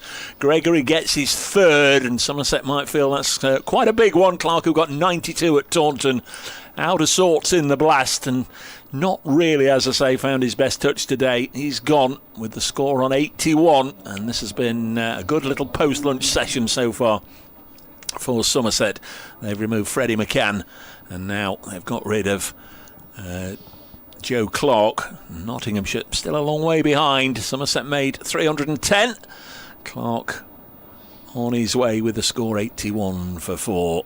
That's a big blow to home hopes. New man should be Lyndon James in at 6. Jimmy Armunga, brother William? Albert. Albert. There's a whole Armunga family who are sportsmen, but his possibly more famous brother is Albert, who was who was a goalkeeper for Notts for many years. A tall. And is Armunga Road named after Albert, or the family in general? After Albert. Jimmy played for Forest for 15 years as a left back, in addition to being a county cricketer. He actually made 2 England appearances at football, went on an MCC tour to Australia, but never actually played Test cricket, so he unfortunately can't claim to have been a dual international. The esteemed Mr. Kevin Howells, who's here with us this week, actually walked in this morning and said, I've just seen a mural on the wall at the back here of is it Jimmy Cyril? And I said, yeah, Brian Clough, opposite the navigation. Absolutely, and I said, I do actually believe that's on Armunga Road. Yeah, yes, it's on the corner, isn't it? Opposite the Trent navigation. Yeah. Yes, yeah. Well, speaking as a Notts fan, I'm just about coming down from cloud 9 of Wembley. Anyway, did you go? Oh, did I? Yes. I've never missed a Wembley appearance. So well, other than the COVID year, of course. Well, yes. Yeah, I went with no expectations at all and came back, a very happy chap. Good times for the Magpies. Yes. Notts 81 for 4. They'll be looking for some good times between now and the tea interval. They need a partnership. Lyndon James in at 6, been batting 7 for the bulk of the last couple of years, actually, in truth. Could do with sticking round, at least initially, with Haynes. Gets a good ball first up that just sort of zips through off the surface. Effort ball seemingly from Gregory. Extra bit of bounce goes through to the keeper. Lyndon James this season yet to reach 50 in the championship, so a sticky start to the campaign for Lyndon, only averaging about 32, so let's see if he can add to that today. Steve Lamotti with us, the Notts Heritage manager. Looks after all the historical side, the artefacts, the museum pieces. As this one strikes on the pad, I think it was going down the leg side. 81 for 4 at the end of the over. And we've had 29 overs. Lewis Gregory with a successful return so far of 7 overs, no maidens, 3 for 22. Most of the artefacts, the memorabilia that you do have in the museum or wherever it's currently kept for rehousing, will have either been donated, I think, by the players themselves, presumably, or by relatives upon their passing, or donated by members of the public or fans. Would the club go to the extent of purchasing items? On an occasion. It's all right. I've got nothing to sell. I'm not here trying to flog you stuff. Here's Leach. I'll let you have a moment before answering this. This is turned on the leg side, fielded by single taken by Haynes. 82 for 4. If it was something particularly special, I think so, Dave. I think many museums are lumbered with a vast amount of objects that they'll never see the light of day, and we're not desperately keen to acquire lots and lots of stuff that we're never going to show. Well, a couple of years ago, you gave a lot of stuff away, didn't you? You'd got duplicate books, you'd got lots and lots of the Cricketer magazine, Wisdom magazine, and so on. And it was a case of come along with a supermarket trolley and help yourself, as this is turned on the leg side. Absolutely. We don't do that with what we call museum objects, no. Bats, balls, clothing, things like that. But certainly, yes, books and magazines will probably do another great giveaway towards the end of the season. The reason I thought of that, and knew you were coming today, and I thought I'd ask that question, is watching the Test match the other day as Leach bowls, and that struck him on the pad, and a big ask, and he's given. Long look at it by Martin Saggers, the umpire, and then weighed it up in his mind, any possible reason why he couldn't give that out. He couldn't find a reason, and after several seconds had elapsed, up went the finger, and Lyndon James has gone for naught. Jack Leach a second since lunch, 3 wickets in quick succession, and Nottinghamshire, the county championship leaders, are in a bit of a hole here at 82 for 5, with Jack Leach getting his second wicket. 82 for 5. Are you a bit of a Jonah on the quiet here, Mr. Lamotte? I was going to say, do you want me to go now? I've just seen a replay of it on the monitor. Yeah, it's one of those where we were. It was a nick, but it was front pad, then back pad, and Lyndon in front has to go. 82 for 5. This game really moving on a pace. I don't remember having brought bad luck before, so... Well, it's all right. I've been blaming Kit, who works for the Wisden, and Nasiba Mead, one of the players of the year, so we think that's a bit of a curse, like the Strictly curse, and what have you, the manager of the month. Liam Patterson-White should be in next at 7, by the way. We can't see him yet. Yes, you were talking about I said, would you buy things? The reason I said that, I was watching the Test match the other day, the Strauss Foundation, and it popped up on the screen several times through the course of the game. The players' match-worn shirts are all available, blah-de-blah-de-blah. If, for example, Josh Tong had taken a Test hat-trick in that game, if Josh Tong had taken a 6, if Ben Duckett had got a double 100 or whatever, would the club think, yeah, we'll go in for that, we'll bid for that? It was just an off-the-cuff question, and you may not know because it didn't happen, but I think each thing on its merits. There are some things that you think, well, actually, a ball is club's property anyway, so we shouldn't have to pay to buy a ball back, really. So, for instance, we've got the ball that Carl Verena struck for 6 to win the championship last season, for instance, and we've got the ball from the match against Surrey 2 years ago when Farhan Ahmed got his 10 wickets. So they come to us through the club, if you like, really. And other players are very generous. Luke Fletcher, when he retired, gave us quite a bit of. Yeah, anybody wants any Luke Fletcher? Here you are, Dave. Here's some old shirts. Yeah, I've fallen prey of the let's empty Luke Fletcher's garage before. Well, I was keen on getting some of his boots, Dave, so we can show them against Harold Larwood's boots, because Billy's boots, 82 for 5. They have very different shoe sizes. There's Leach then, the left-handed Liam Patterson-White on strike, pushes us into the offside. Of course, Patterson-White's maiden first-class 100, and he's only got 2, but his maiden first-class 100 came, I think it's 2021, down at Taunton. against the side he made his debut at a couple of years earlier. Leach in again. Patterson White's away, cutting it through the offside. I was just waiting for the boundary rider to throw it back, but there isn't one. 4 runs, 86 for 5. On the same theme. I know you always say you've got too much stuff, and you know it's only valuable items you want. A ball made the mark on the desk here in front of you. I know where that ball is. If you needed that for your museum, I could lay my hands on that. Could you? Yeah. Right, and it is the ball, is it? Yeah. Next ball is driven through the offside by Patterson White. There is protection out there, but he won't cut it off. That night where Ryan Pringle bowled to Alex Hales and he slammed it in here, and it was a televised game, and it hit the desk, and that bit of putty in there to fill that hole. At the end of the game, Tom Patterson, who you know here at the club, got the ball off the umpire, got Alex Hales to sign it straight away and brought it to me. Oh, right. Well, if it's cluttering up your home, David, it's a sort of...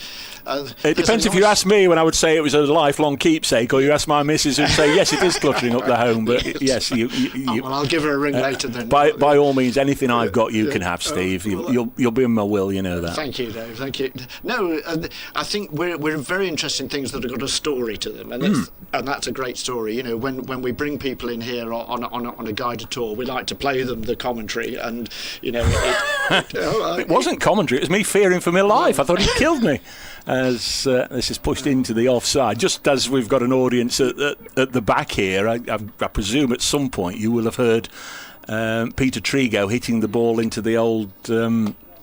what did we call it at Taunton? The potting shed at Taunton, through the glass, and Eddie Bevan, the beat. That actually made. What did he make? Have I got news for you? Was it was a question on that, and they played it. I think it was on Have I Got News for You as well. One of the things of the week. 90 for 5. Haynes on 8. This is cut to backward point, no run. I'm interrupting you because you've got a long list of things that you want to tell me about. Well, you're asking what else, David? The Jimmy Ironmonger display is just for this match, so if anybody wants to come to the library, we're open from the start of the lunch interval till the end of the tea interval anyway. And in the display, you were talking about items that are donated. There's a lovely silver salver that the players presented to Jimmy Ironmonger when he retired as a coach in 1938. 90 for 5. Haynes on strike. He's on 8. Little drop up to mid-on. There's no run. And that was donated by one of Jimmy Ironmonger's relatives, Jo Tatum, who she very kindly donated it to us. And it's clearly a very warmly felt object. The players describe Jimmy Ironmonger as coach, advisor and friend, and I think many a coach would be interested in that. There's Gregory, 3 of the 4 wickets to fall. It's been a good end for the bowlers, this one. Fergus O'Neill got all his 6 wickets from this end. They're going to run sharply back for a second. This one turned to long leg by Haynes, comes back. I think that's his first 2 actually. He's been dealing in singles up to then. Moves from 8 to 10, 92 for 5. Then our next match here, of course, is the Test match. Yes. And as a wonderful coincidence, the 100th anniversary of Harold Larwood's Test debut falls during the Test. The Cricketer magazine are having an event the night before, on the Wednesday the 24th at the Poppy and Pint, if I can just mention that. There's Gregory in and chopped away for 4. I felt initially it was going to be a lot finer than it actually was. I thought he was going to sort of top edge that over the slip cord, but he was sufficiently in control of that, Jack Haynes, to cut it away to backward point. Quite a shot of authority actually the way it went for 4. Haynes at his best, 96 for 5. Yeah, I've mentioned this a few times in Westbridge with the Poppy and Pint. Duncan Hamilton, who wrote the biography of Harold Larwood, I think it's generally regarded as one of the best cricketing biographies. Great book, isn't it? Hugh Turbeville, George Dobell there, the night before the Test match. Tickets available now from the Poppy and Pint or the cricketer.com/Larwood. 96 for 5. Do you get involved with the test match? Anything? Has again played behind square on the offside, says he, asking a question and not giving you the chance to answer it. They'll come back for 2. 98 for 5. Good bit of fielding out there in the deep. Well, we'll be open all day for that, actually, Dave. We're open at 10 in the morning and stay open until the end of the tea interval. So, and yeah, we'll have an exhibition about the links between New Zealand and Notts.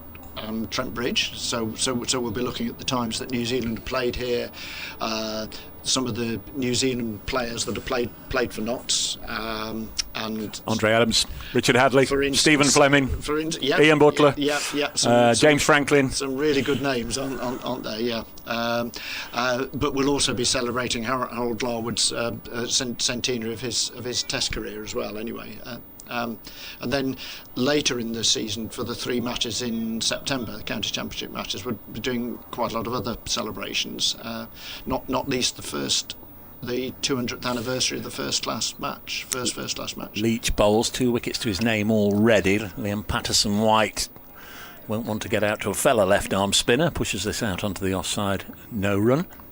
So we'll run that by me again. 200th anniversary of the first class match on this ground, as Patterson-White chops this away behind square. It's uppish for a good part of its journey. It'll be reeled in just inside the rope, and they'll come back for 2. Yes, it's not at this ground. It was the Nottingham Old Club, which is generally perceived as being the organisation that became the County Cricket Club.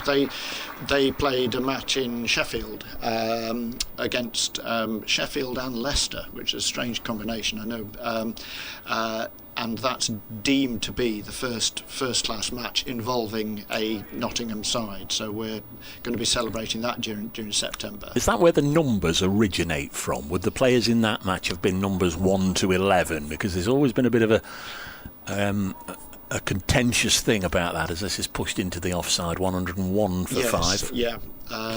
So I know Paul Johnson, whatever number he was, he always did it with his autograph. I can't remember. Yeah.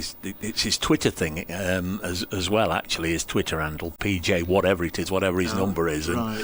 I had an ad up one day mischievously and told him, you're 10 out, don't you?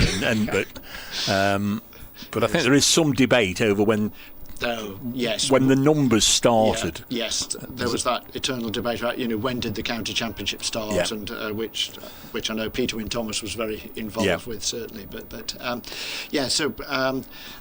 And then the final match of the season, we're doing the creativity of cricket.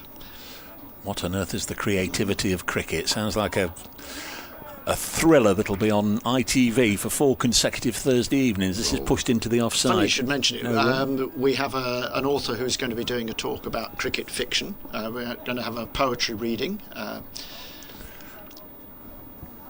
There once was a cricketer named Dave. This is dropped on the leg side, fielded to mid-wicket, end of the over, 101 for 5.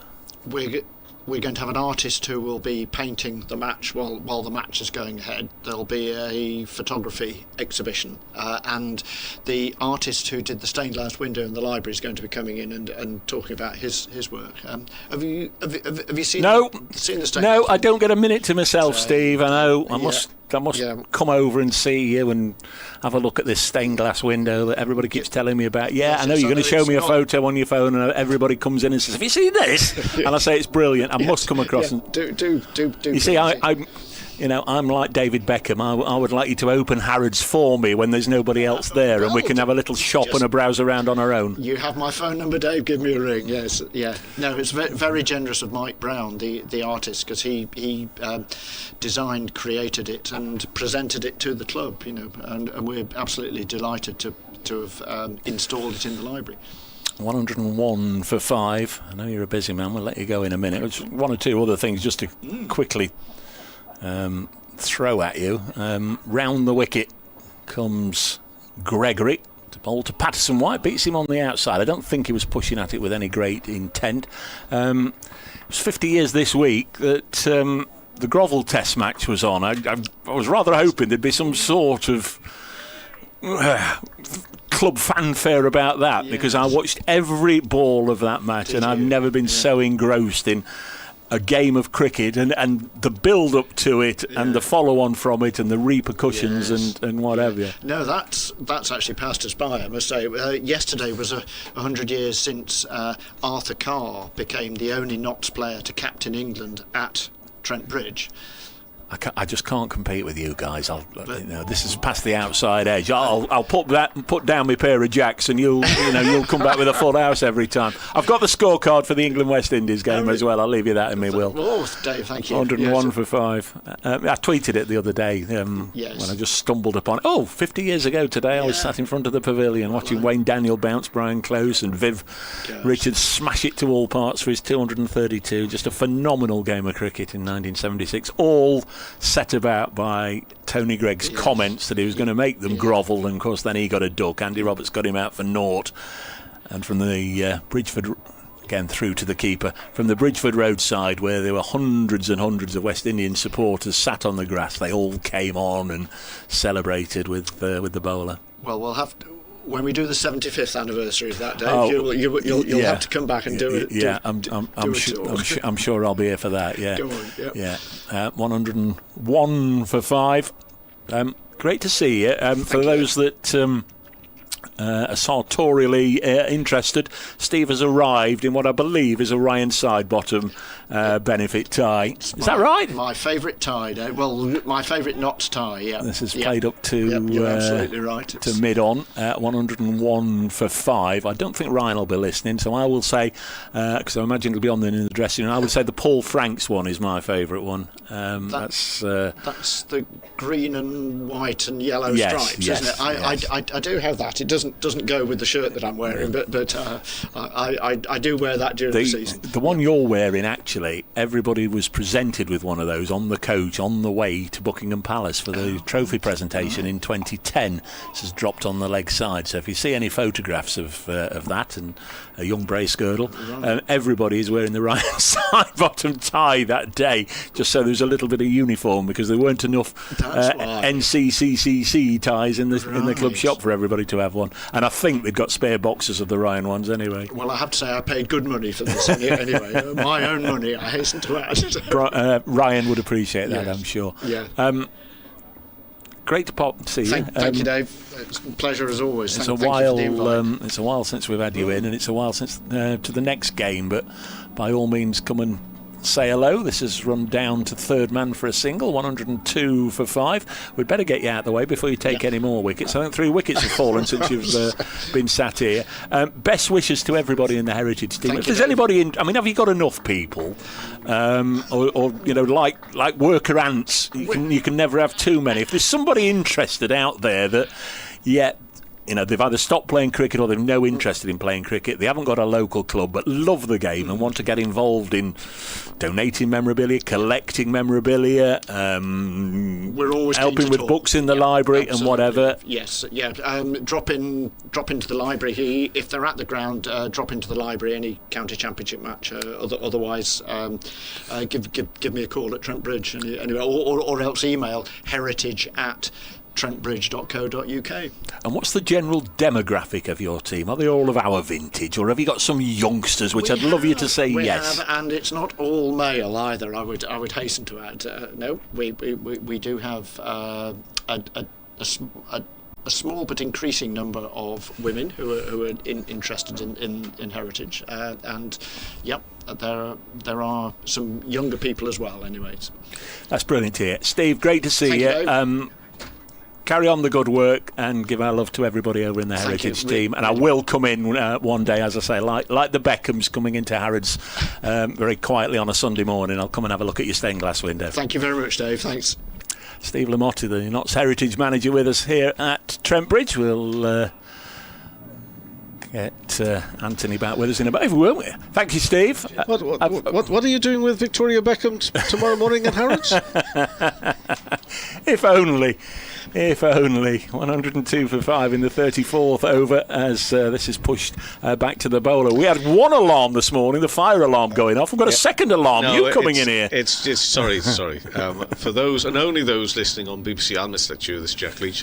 Yes. What dramatic events last half hour. Jack Leach from the far end. Bowls to Patterson White, who's been cutting the ball into the offside nicely and does so again. Gets a single, 103 for 5. Kevin Howell's with us. If you will forgive me, those listening on BBC Sound, Sports Extra 3, we're about to disappear in terms of the cricket. There's going to be Super League coming up, Hull FC versus Huddersfield Giants. Back again after 5 o'clock on Sports Extra 3. Of course, commentary continues right now on Sports Extra 2, actually, but for the remainder and throughout the day of this game, you get it on the BBC Sport website app as well. Hull FC against Huddersfield as Leach bowls, cuts into the offside. There's no run, and you keep abreast of all 8 county championship matches going on. The big headlines at the moment are...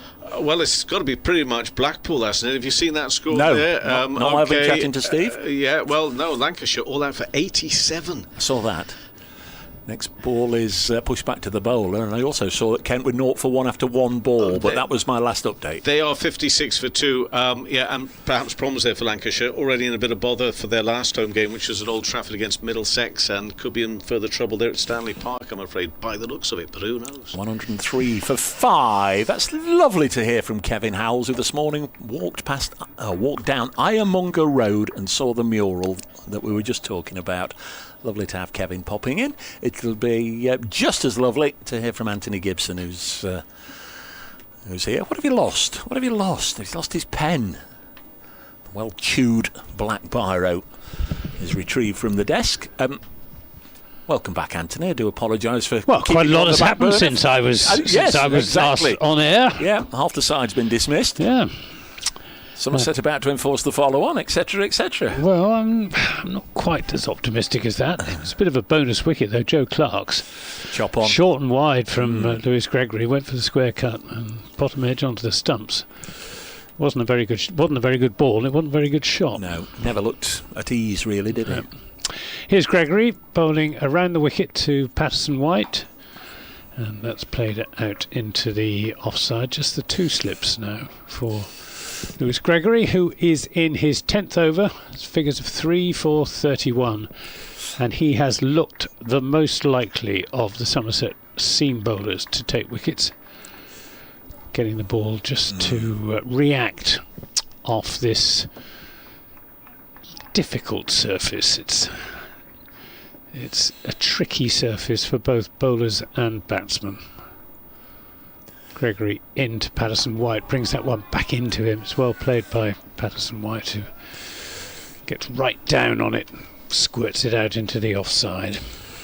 Can I just again thank Steve Lamotti for popping in, and hope one or two of you found it of interest, his talks, and of course no need to sort of spell out to Somerset listeners and viewers how the importance of each county side's heritage team is, because there's a fabulous bunch of volunteers also down at Taunton. Somerset Cricket Museum, one of the finest cricket museums in the country.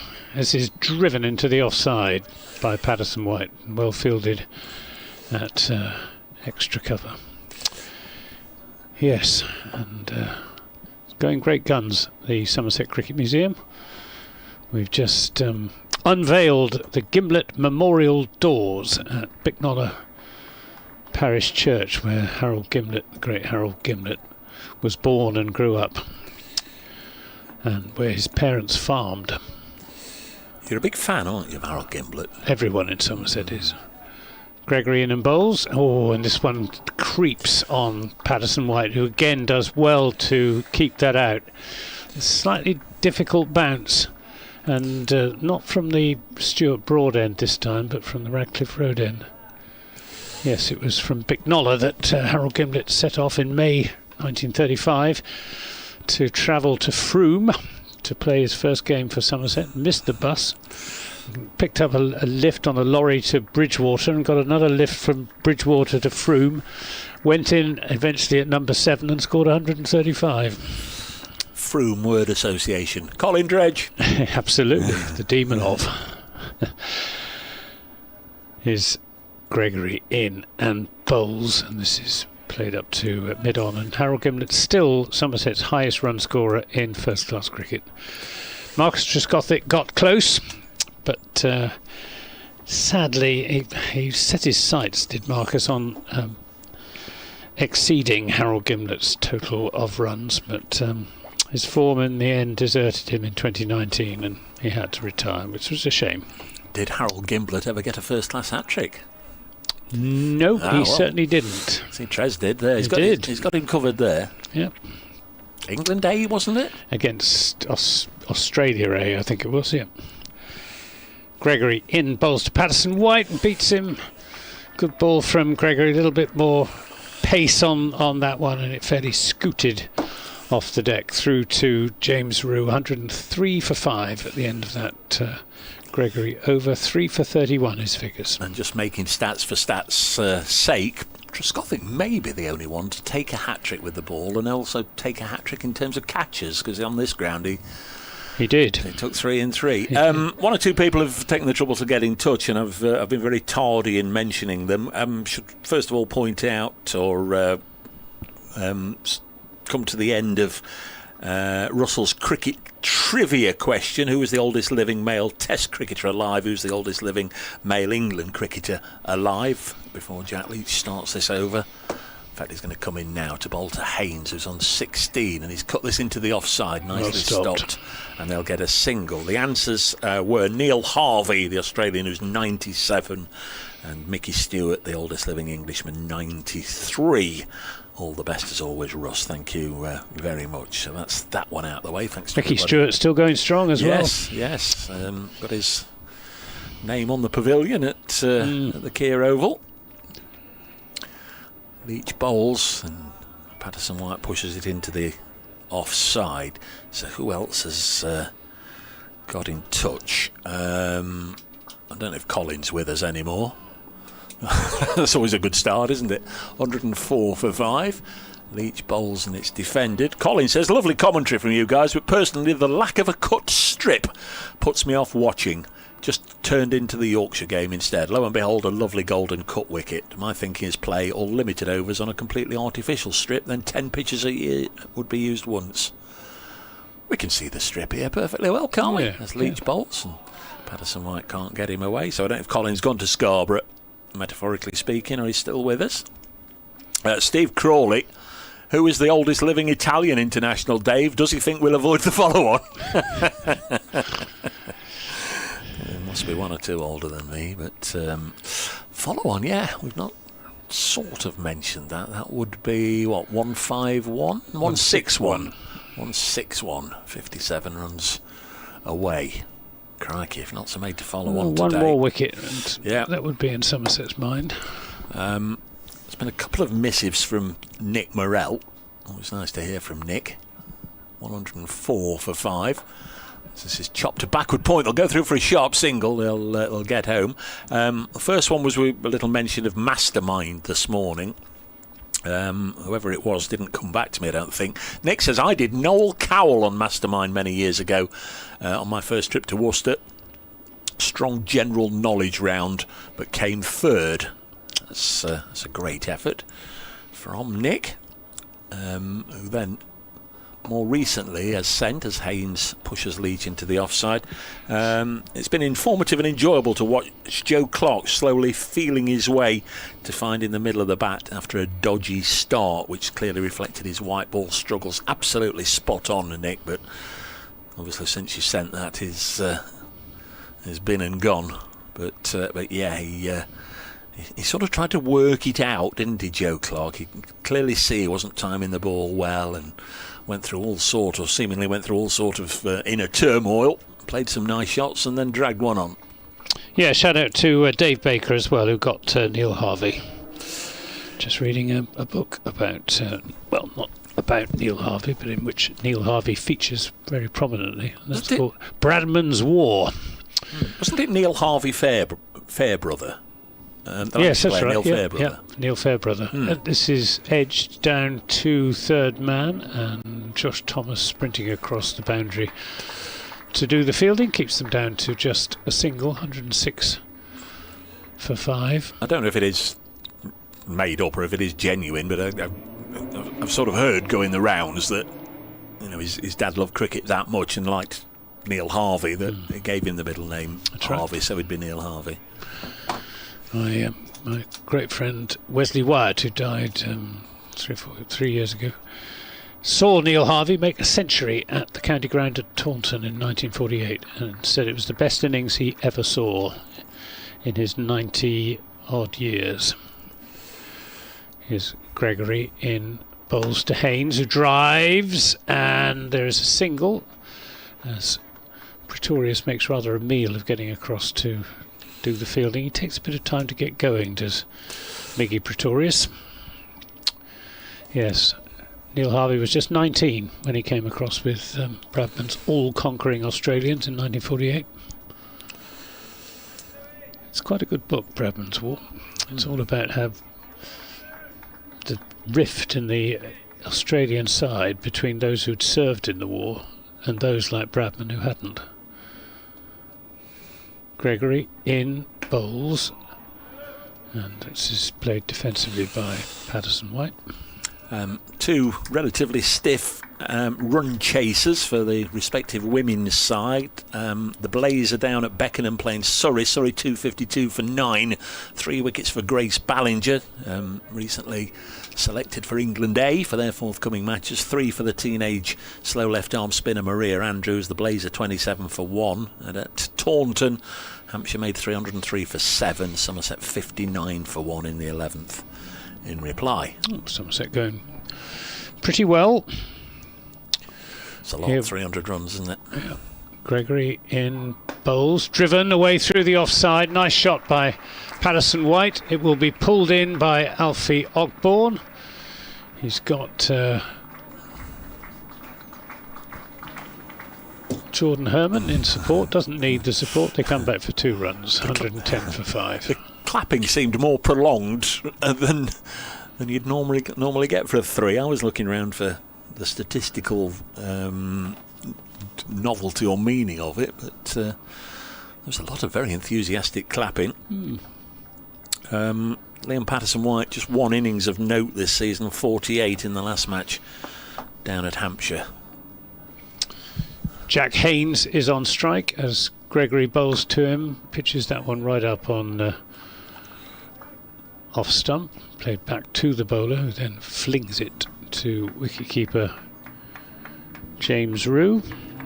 Yes, Sophie Luff, the Somerset women's captain, sadly is out. She's been in great form as Sophie, but Bex Odgers on 24 and Annika Leroyd on 5, the not out Somerset batters. Just seen one actually that came in a while ago from Dan White. His 6 Notts legends: Larwood, Rice, Hadley, Sobers, Robinson, Randall. Robinson, that's interesting.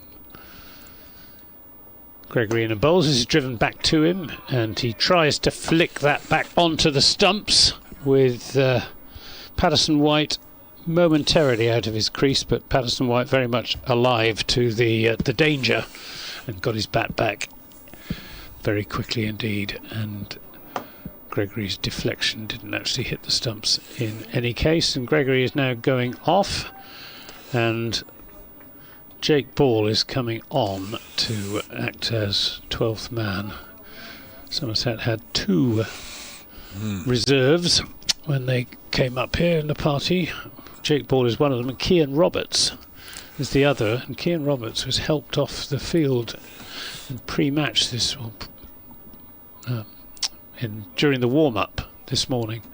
Looks as if he damaged, it was his left leg quite badly, so Jake Ball is now the sole reserve player for Somerset. I would imagine they've summoned for replacements. Some poor young man who was looking forward to an afternoon of club cricket spent the afternoon on the motorway. That's what happened to Will Smead when he was summoned up to Chelmsford from Abergavenny. Jack Leach starting his 10th over. No maidens, but he's got 2 in the end column, which of course are more important. Not exactly 200 behind. Somerset 310, Nottinghamshire 110 for 5. Both batters on 18. Silly point in, ridiculously close on the offside. Patterson-White just deflects it out of his reach. Played safely down into the ground. Who is that under the lid? Thomas Rue, that is.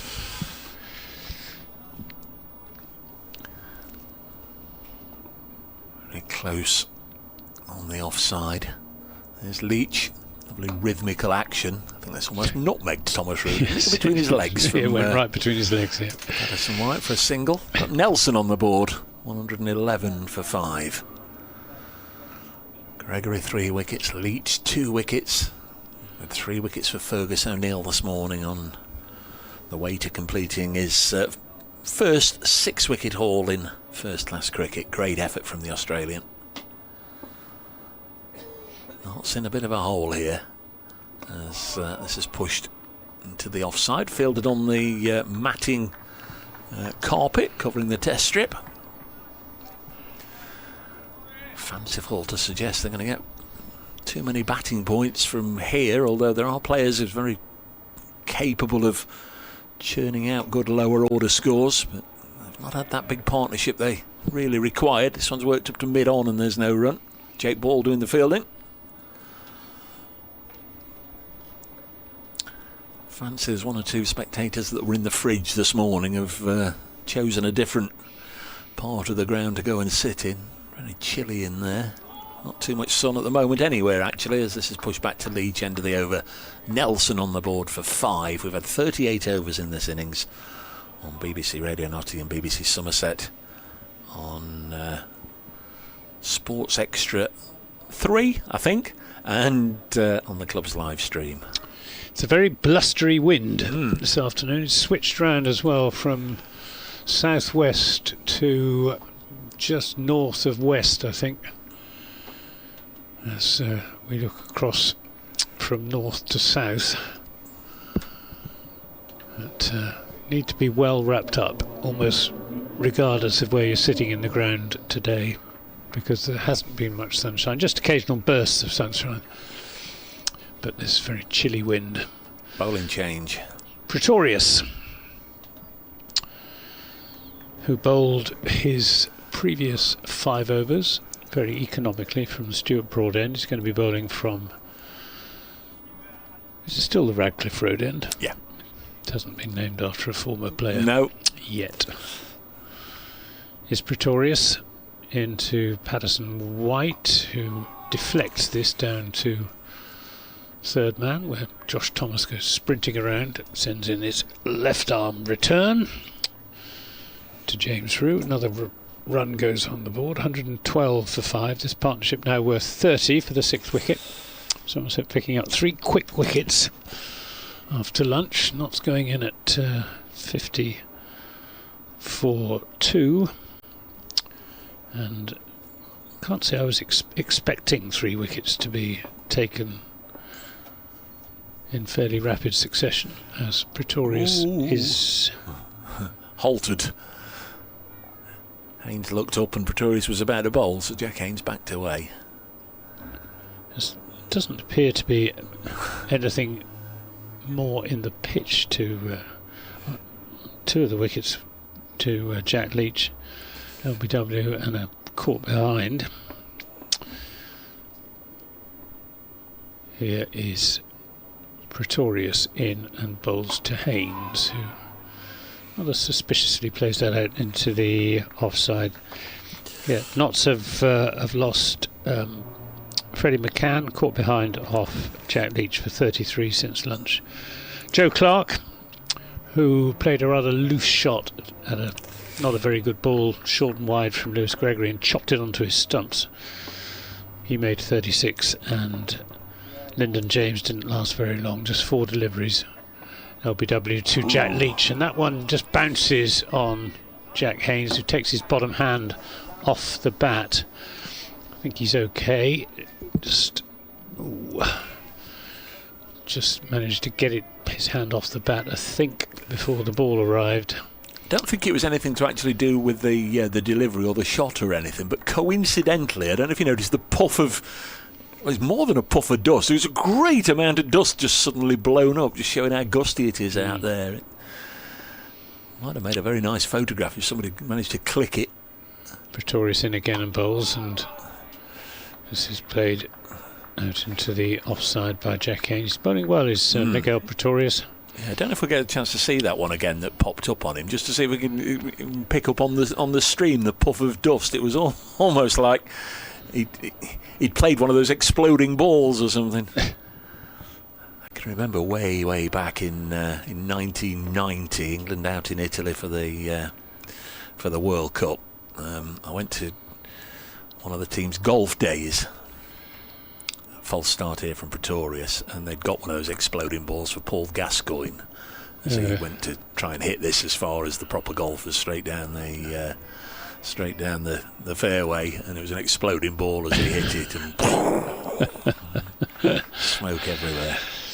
It would have to be Paul Gascoigne, Yeah. wouldn't it? Here's Pretorius. As the sun comes out, he's in and bowls, and Haynes plays textbook forward defensive shot up to Jake Ball, who's on as sub for Somerset skipper Lewis Gregory. Don't think there's anything much wrong with Gregory, just taking a comfort break. Maybe have a chat with head coach Jason Kerr about tactics. But the tactics are to plug away on a good length. This is driven up to Jake Ball again at mid-on, and that was a maiden over from Pretorius. Was it a maiden over? I think there's one from the first ball. It was only because it was still on my screen when you said it. Yeah. None for 13. So the soul of economy from Miguel Pretorius, but yet to pick up a wicket. See, Jake Ball's got a very stylish pair of designer sunglasses on. He's changed. He's changed since he came down to you boys. Former England international Jake Ball. Look at those. Oh, there he is. There, look at that from Balling. Look at them. Hey. Yeah, very smart. He's not got those out of a lucky bag, has he? Can you remember lucky bags that you used to get from the newsagent? I do. Never knew what you were going to get inside. You didn't get sunglasses like that. 112 for 5. Leach bowls to LPW, who's played very nicely for his first 20. Now he sets off in pursuit of his 21st run, just pushing it to the right of Ball, who fields.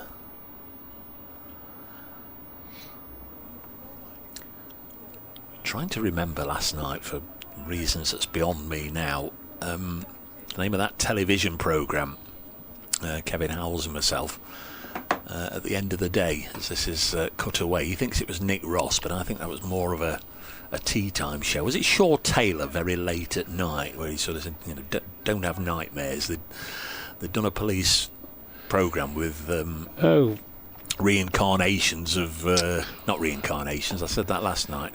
This is played into the offside no run. What's the word? You know what I mean? Yeah. 113 for 5. Anyway, I always thought that was a bit creepy. Reconstructions. And then, good night, don't have nightmares. That was Nick Ross, wasn't it?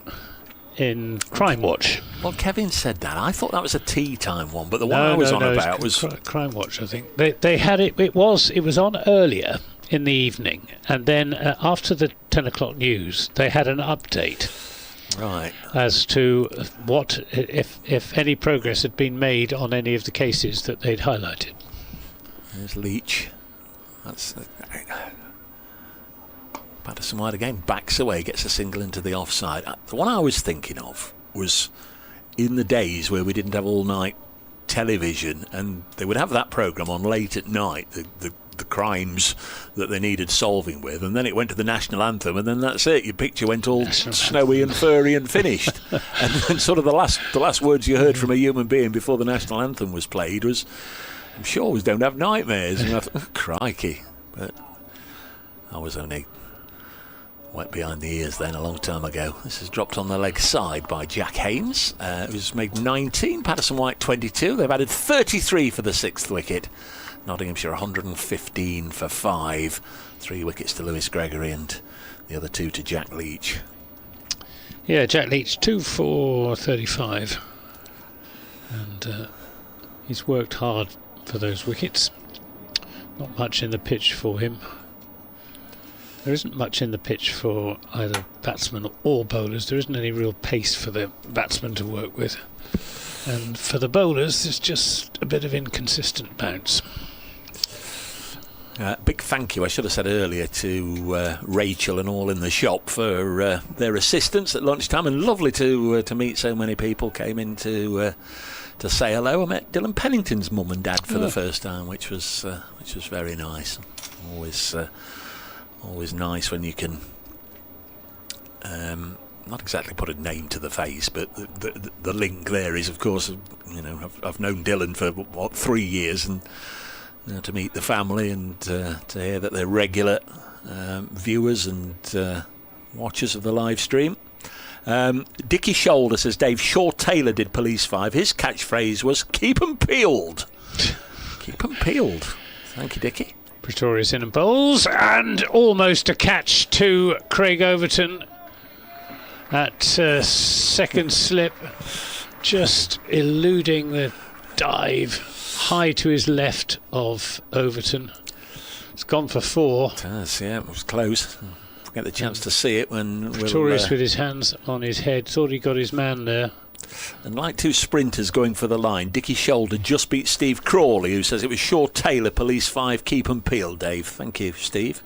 Just seen a replay. Replay on that. Oh, no, it wasn't. Don't know how close it was to him really from that, but false shot from Patterson White, but gets him 4 more, on to 26. Pretorius tries again. This is a slightly slower ball, but Patterson White content just to play it defensively out into the offside, where 2 of the Somerset youngsters have a bit of fun and games. Thomas Rue and Alfie Ogborn.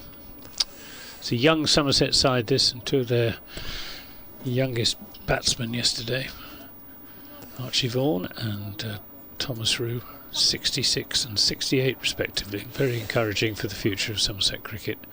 Pretorius in and bowls, and play and a miss, a swing and a miss from Liam Patterson White, who's been playing with commendable freedom since he came in. 26 from 37 balls. He's passed his batting partner Haynes, who has 19 from 41. But he's played a couple of loose shots in this over.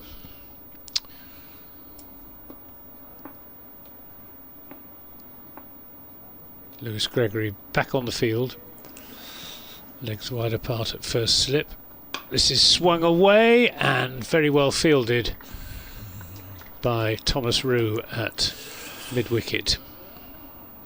Should say well done to Scotland women, who beat Ireland in the day's first match in the Women's T20 World Cup, and a good time of it was had by all with regards to the Blaze players. Catherine Bryce 60, Sarah Bryce 49, and Kirsty Gordon got a 3-for.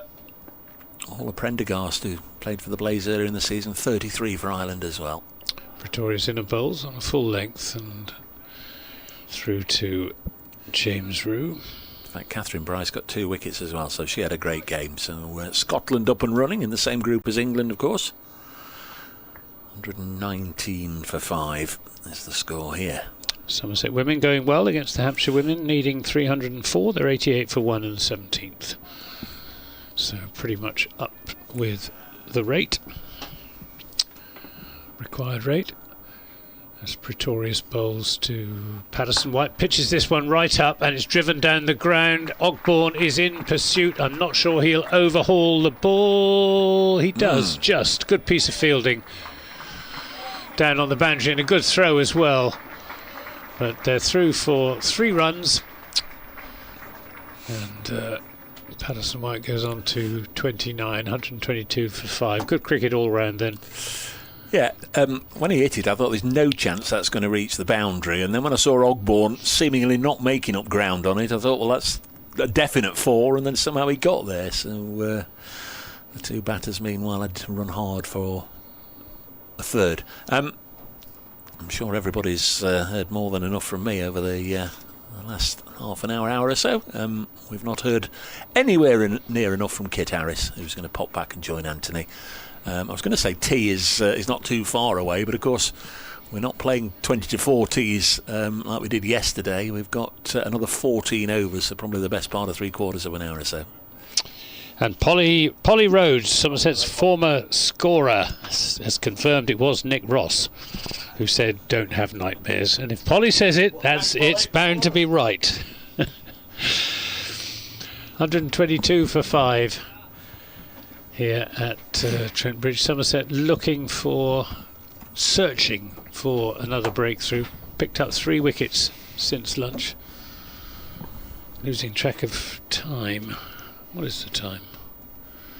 12 minutes past 3 as Leach bowls to Patterson White, who plays that defensively.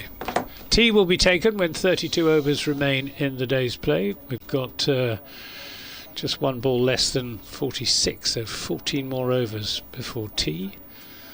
So tea will be a little bit late, as that one doesn't bounce very much. Patterson White back on his stumps, and that nearly crept under his bat. Not sure it would have hit off stump. It's probably just wide of the stumps. But just a little bit of inconsistent bounce, troubling the Notts batsman. And he's bowled as he goes back to cut again. And Patterson White this time misses it, and Leach has his man. It's the 3rd wicket for Jack Leach. 3 for 35, and Nottinghamshire 122 for 6, and still needing another 39 to avoid the possibility of being asked to follow on. Well, the warning sign was there with the previous Leach delivery. It wasn't heeded by Patterson White. I think he's got a bottom edge onto his stumps.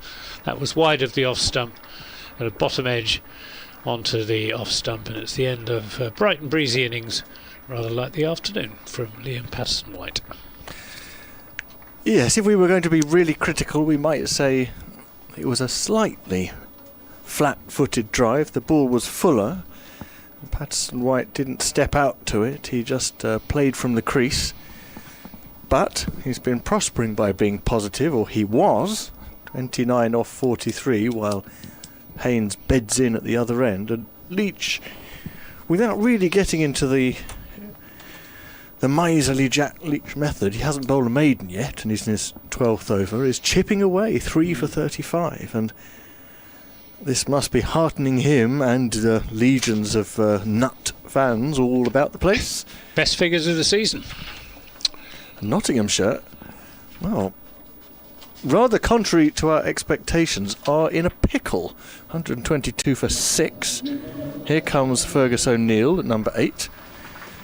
He's no slouch with the bat, average of 25 in first class cricket with a best of 70, and if you include all his not outs and do the maths for this championship season, he's averaging nearly 50. Yep, more than useful player. Comes from Victoria in Australia.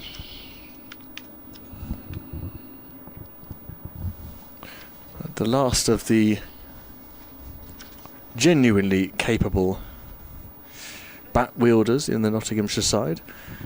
It's more of a recognisable tail after this. Pennington Hutton and Muhammad Ali.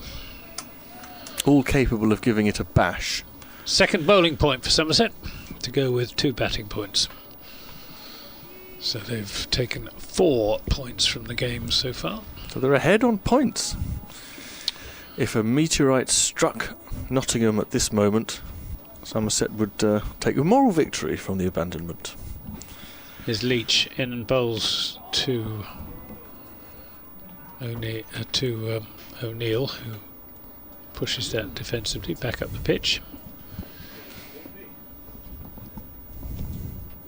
Leach in again to O'Neill. Oh, and the swing, a rather wild swing to a ball well outside the off stump from O'Neill. Yeah, he's chastising himself mentally for that loose shot. Leach bowls, gives this one a little bit more air. O'Neill watchfully forward, plays it defensively back up the pitch. Another good over, successful over for Jack Leach. 12 overs, 1 maiden, 3 for 35. And those are good figures on a pitch that isn't really offering him very much. I think the wickets are a tribute to his experience and guile as much as anything. He's got his first maiden.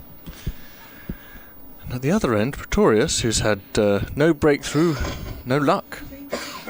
Just plugging away well enough. 7 overs, no wicket for 20. Couple of maidens in there. He's bowled well, Pretorius. I think he's bowled as well as any of these Somerset bowlers. He seems to have made the adjustment over the last couple of years at Somerset from being the out-and-out shock bowler to a proper fast-medium seamer. He bowls full to Haynes, who comes forward in defence. It's a secure-looking defence now. He's been around for 42 balls.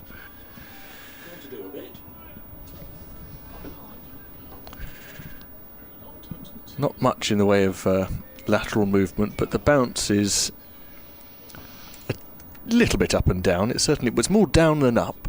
The occasional ball surprises you. It was a lack of bounce that got the last wicket, and there is a bit more bounce on this occasion off the seam from Pretorius, and Haynes was slightly surprised by it.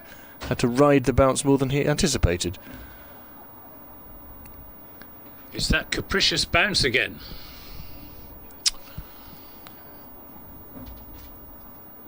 Not easy to prepare pitches at the moment anywhere, because we've had lots of rain interspersed with great heat.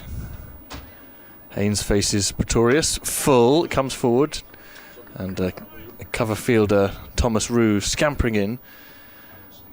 Somerset will feel that they've got control of the situation here. I think Somerset will feel they've done remarkably well to take 6 wickets. They are certainly ahead in the match, though there's an awful lot of time left to play. We've seen before, Somerset are capable of throwing away really quite seemingly impregnable positions this season. Throwing away is a bit... Is it a bit harsh? Haynes drives, he'll get a single here. No, he won't. That's a wonderful fielding from Rue, scampering across in the covers. And I think prevents the single. At Cardiff, I think I'd accept throwing away, but they lost those 5 wickets or 6 wickets on the Saturday evening. Well, they got a third innings roll, didn't they? Well, yeah, I mean, they didn't bowl badly on the last day. Didn't have much luck, but it was the batting collapse on the second afternoon that really cost them. Pretorius is in, and he meets the broad blade of Haynes now, whose defensive shot is looking impassable. So between these two, at least, a bit of a stalemate. Pretorius determined not to give anything away. Well, there's a lot resting on Jack Haynes' shoulders now. He's the main man. He is. He has to bat with the tail. He probably doesn't have to throw the bat yet, because O'Neill can stay there with him. Shorter, just a fraction shorter, and pulled hard on the bounce to Leach at mid-wicket. I'm going to make way for Kevin Howells. Oh, how lovely. You're listening to BBC Sport coverage of the ROTHESAY County Championship Division 1 game between Nottinghamshire and Somerset at Trent Bridge. I'm Kit Harris. That was Anthony Gibson. Your host broadcaster Dave Bracegirdle taking a rest. And Kevin Howells taking his seat alongside me. I suppose it's not the sort of thing to say when you're just coming into commentary, what's happening. But, I mean, the game seems to be a little unpredictable at the moment. Do you not agree? This isn't the way I anticipated it would go. Somerset have just plugged away. Yeah. Nottinghamshire, I didn't see 122 for 6. Am I straight on? Mike. Leach in bowls, that's turned onto the leg side by O'Neill. O'Neill, of course, who finished it all off, about 35 minutes worth of play this morning. 15 run added to the overnight score for Somerset. He picked up his 6 wickets, but now what can he do with the bat? He's got a lot to do. Try and get Nottinghamshire out of a bit of trouble here. Still trail by 188 runs. He still can't find a run. They're on the offside towards backward point. But Jack Leach is doing Jack Leach things, and I often watch Jack Leach bowl, and the one thing that of course he is very consistent. He's always asking questions of the batting side, and he's getting his reward here today. Oh, that almost sneaks through as well. I mean, the one thing about the pitch is I I do think we are seeing a little bit of the old variable in the bounce, aren't we? And that, of course, adds to a little trickery at times. I was wondering whether it was the cloud, whether we had this discussion, I think you had it earlier as well, whether it was a new ball pitch as Leach comes around the wicket and punched, and he's off the mark, is O'Neill, and that could easily be a 4, maybe not, just going to pull up just short. Very long boundary out there on the offside, so the Australian will get himself a couple of runs and take Nottinghamshire to 124 for 6, trailed by 186 runs. But I'm not totally convinced that it is a new ball pitch. Although, how many overs are we in now? 44th over. So if that were the case, it should be getting a little bit easier. But that said, there's a bit of scoreboard pressure upon Nottinghamshire now, of course, because they've lost the 6 wickets as well. That's what Michael Vaughan said yesterday. He didn't agree it was just a new ball situation. Round the wickets, driven back up to Leach. And then there was the clouds, as I say, around this morning as well. Whether that makes any difference. It's fairly high and light cloud now. It's not particularly that much warmer for it, though, I don't think. And once again, Leach comes around the wicket and guided away, but not far enough for them to go through for a run. So a dot to finish off that over. Nottinghamshire 124 for 6, trailed by 186 runs. Haynes on 19.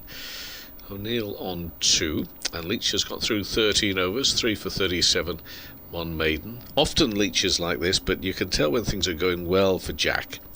And perhaps for Somerset, and whichever, in England, whatever, he's almost jumping around all the time, whether he's bowling or whether he's fielding. He's in that sort of a mood, isn't he? Yes, he's springy-shoed. Even when he's trotting up to bowl, he has that left-to-right jaunt. And the look of a man that can't wait to get back on and bowl again. Yeah. But he has to wait his turn. So Pretorius to continue to Haynes, full, and Haynes plays a slightly more positive but still checked drive to Ogbourne at mid-off. You can tell that Haynes is ready to pounce on anything that's full and wide. Short and wide won't bother Somerset so much because they do have a boundary rider out at deep point. Possibly, given the score, slightly a negative fielding position. Pretorius is in on the hip and Haynes turns it away. They'll certainly get a couple here. It's an immense run round on the boundary for Thomas. 3 runs while he picks it up. Haynes moves into the 20s, 22. Pretorius, who's bowled a nagging line, was just a little too straight on that occasion. Oh, I still think that LBW at this moment is more likely, with the pitch playing as it is, than a flying edge to second slip, unless there's a rash shot. So O'Neill on 2, off the mark in the last over, faces up to Pretorius. And, did that keep a bit low? Yes, he dropped the bat onto it. He meant to play it on the back foot and suddenly found the ball never got above bail height. So I think it's at both ends, this variable bounce. Would you agree or disagree? Yes, because when I was last on and Leach had just started, there was a ball that flew a bit, and I think when McCann got hit on the thumb, he was at the other end. O'Neill is ready again, goes for a drive, but this ball keeps a bit low as well, and he just scuffs it with the toe of the bat and has no power on it, and Ogbourne at mid-off picks the ball up. So if the pitch is starting to behave more and more like this, and you're behind by 183 with only 4 wickets standing first innings, you think you've got your work cut out, don't you? They have got their work cut out. And as Anthony Gibson said, Haynes has got to shoulder the burden here. O'Neill clips Pretorius to mid-on this time. That's Vaughan. They've got plenty of time in the game, though. They don't have to make any decisions based on time. Only just a few balls ago past the halfway stage in today's allotted overs. And we're only 14 minutes away from what ought to be the tea interval. Last ball of the over, Pretorius outside off stump, and O'Neill is comfortable enough defending into the offside. So there are 42 left of the 96 in the day. So, as ever, Kevin, we're in for some overtime. When are we not? Well, you say that. I mean, it's a privilege for you to be sat there or sitting there alongside myself. Not because I'm sitting here, but part of it. I'm just generally watching a bit of cricket. I don't mind the old overtime. I don't mind it because it isn't really overtime, is it? Because you come to watch cricket. Correct. I never feel. I mean, I probably. When it's like this as well. I'm a bit reckless about the overrate thing. I've come to watch a day's cricket, and I don't feel particularly strongly that I have to see it within 6 hours. No. But you do want to see the difference between this and the internationals is that we do get to see them. Yes, you've got to bowl them, yeah. As opposed to the internationals where people are quite badly shortchanged. 127 for 6, Nottinghamshire trail by 183 runs, and Leach prepares to bowl what will be his 14th over. He's got a slip either side, and he's also got the keeper standing up, quite obviously. And he comes in now to bowl to Haynes, who's on 22, in and bowls, and that's just tickled away behind square on the leg side. And he will go through for one, jog a single. We talk about the weather and the cloud, which is high and the like, but it's very, very windy again today. Does this equal gusty winds? Well, I guess it probably does. It's very strong out there anyway.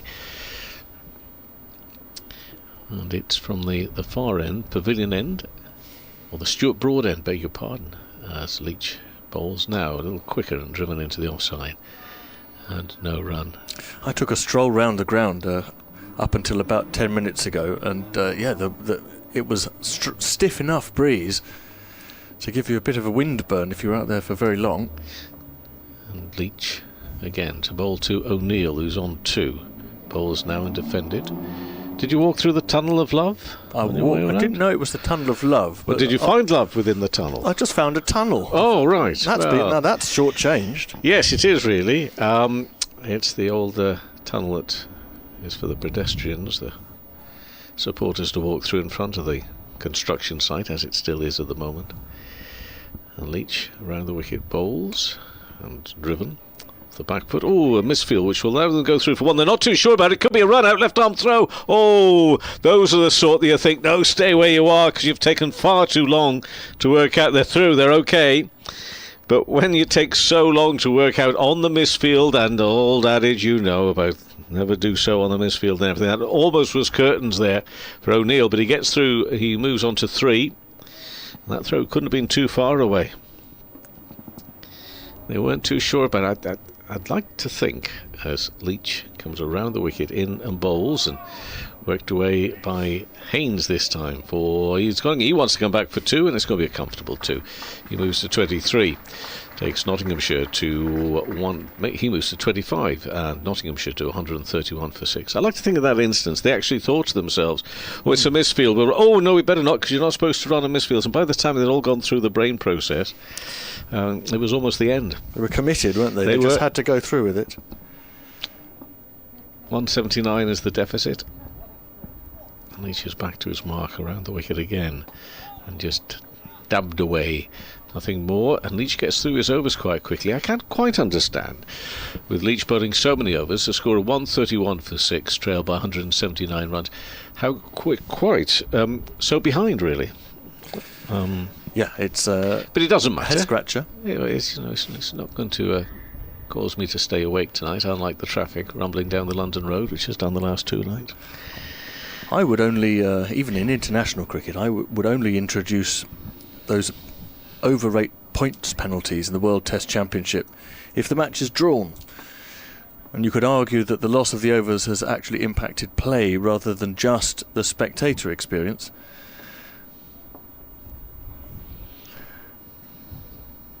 Here is Pretorius continuing to O'Neill, who plays a clip to leg, and he's got no problem sharing the strike away. Polly's been on from Taunton there. Hello, Polly. Polly the scorer. Yeah, sunny here in Taunton, she says. Gloriously warm and sunny. You should be playing here. It doesn't work that way. There's a match there, Polly. Yeah, well, she's probably in very closely involved with it. Yes, keeping a very close eye on that. And you're going to give the score now, aren't you? I think I am. Good man. Haynes faces Pretorius and defends into the offside. Well, it's tall order for Somerset to score that 304 that Hampshire have set them, but they've made a very good fist of it to begin with. Just the one batter out so far, Sophie Luff, for 23. Somerset are 131 of 23 overs, so that's 174 from 27. It'll take some going, but Annika Leroyd is past 50. We'll update you with the blaze as well in a minute. Pretorius bowls very full and turned round the corner. This will be 4 runs. The Haynes, I think this is bat or shoulder of bat. And Haynes moves to 29, 136 for 6, Nottinghamshire. Pretorius is striving to bowl very straight, but every now and then against Haynes, he's just over-egged it and given him easy pickings on leg stump. The Blaze have a less stiff target, but just as much of a challenge. They need 253 to beat Surrey, and they've lost Beaumont and Charlie Knott and have 79 on the board. So like Somerset, they also need 174 from here, as Pretorius is non-timed into the offside by Haynes off the back foot. And there's no run.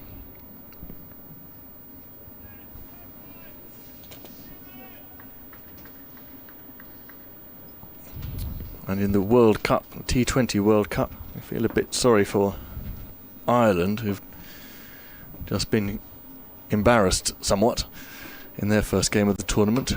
Pretorius is driven through the offside. This will be a bit of work for Deep Point, who gathers well. And just a single is the result for Haynes, who has 30 now.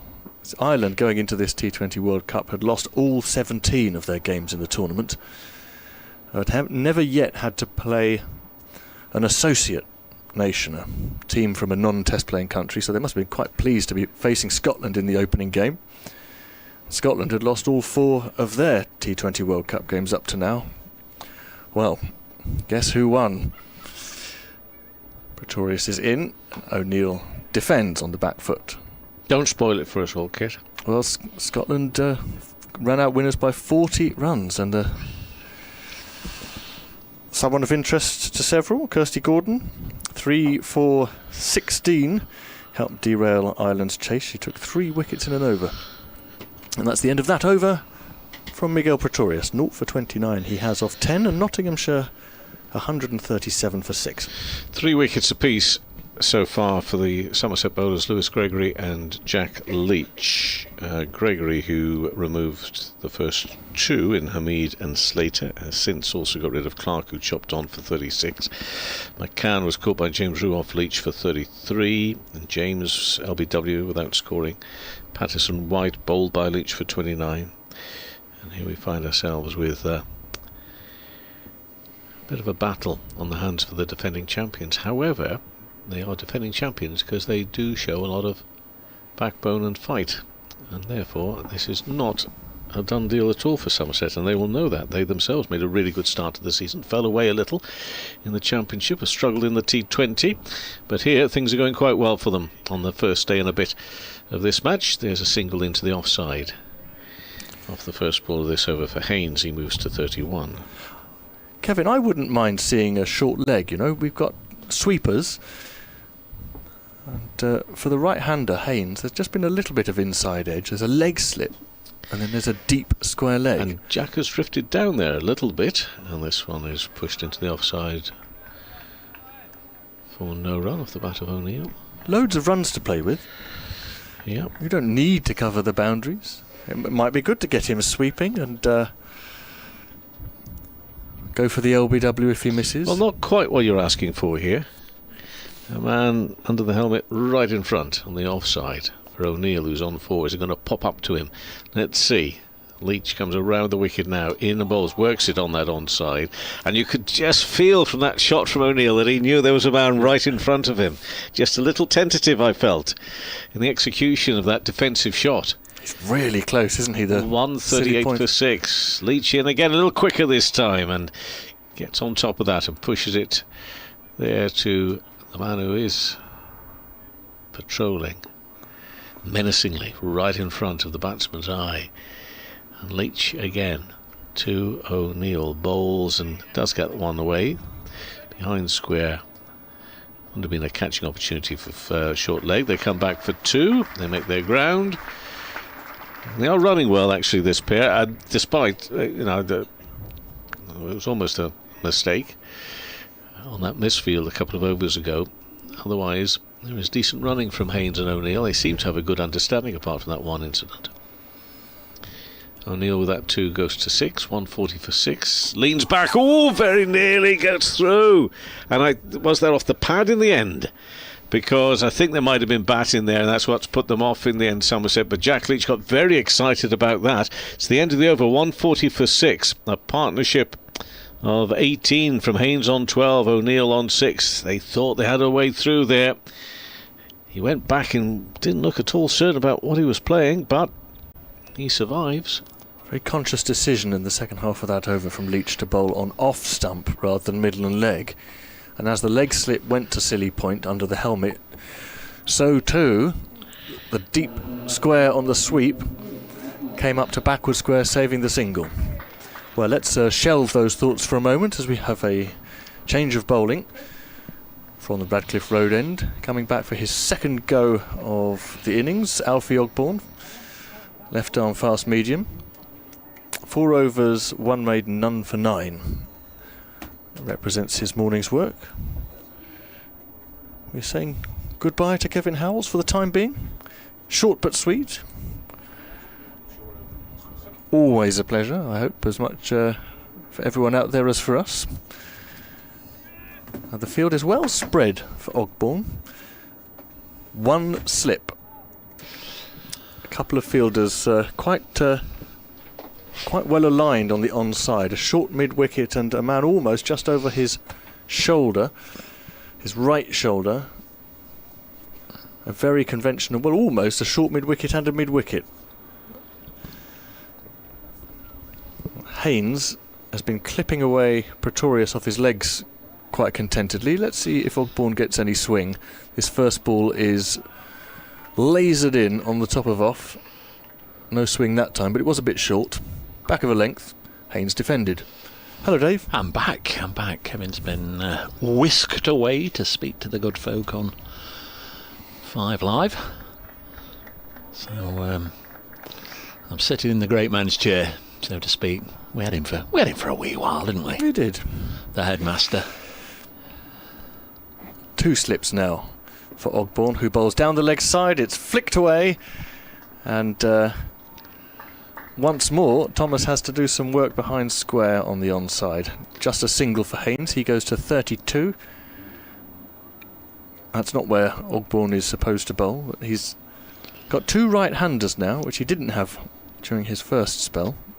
So he should be able to get his radar right. He's only just started again. Gregory is the first slip. Overton with his legs very wide apart. He's second. They both crouch as Ogbourne bows to O'Neill. Very straight again. Angled in from wide on the crease, but still not obviously swinging. And defended. 6 overs to the tea break after this one, so we'll be, I guess, about 20 minutes behind schedule. We can have the scone debate again. or maybe we're not. It might be flapjacks. We can do, would you put treacle in a flapjack? I wouldn't, but if somebody did put some in, I'd eat it. Mustn't preempt the argument. May not be flapjacks at all. O'Neill, 6 runs off 24 balls. He's hanging in and he faces Ogbourne. Short down the leg side. He's got something on it. More work for Thomas. I'm not sure if this is bat or pad. Either way, 2 more to the total. There runs. Yeah, the statutory tea offering here for more than a decade has been scones and clotted cream and jam. I think it was the last game that they went down. There's a variety of cakes on there, your Victoria sponges, your chocolate cakes and all that sort of stuff. I don't know if they the usual catering staff were on holiday or what? Ogbourne bowls way down the leg side. O'Neill doesn't have to play, but James Rew does have to dive. He's dragging it down the leg side a bit, Ogbourne, bowling left arm round the wicket to try and slant it into the right-hander, but it's not really worked so far. No. It's, I guess that last game was a little bit like going in the Rovers' return, asking for a Betty's hot pot, and well, no, we've only got a steak bake on offer today. Ogbourne to O'Neill, just outside off stump. O'Neill defends, and 3 off the over.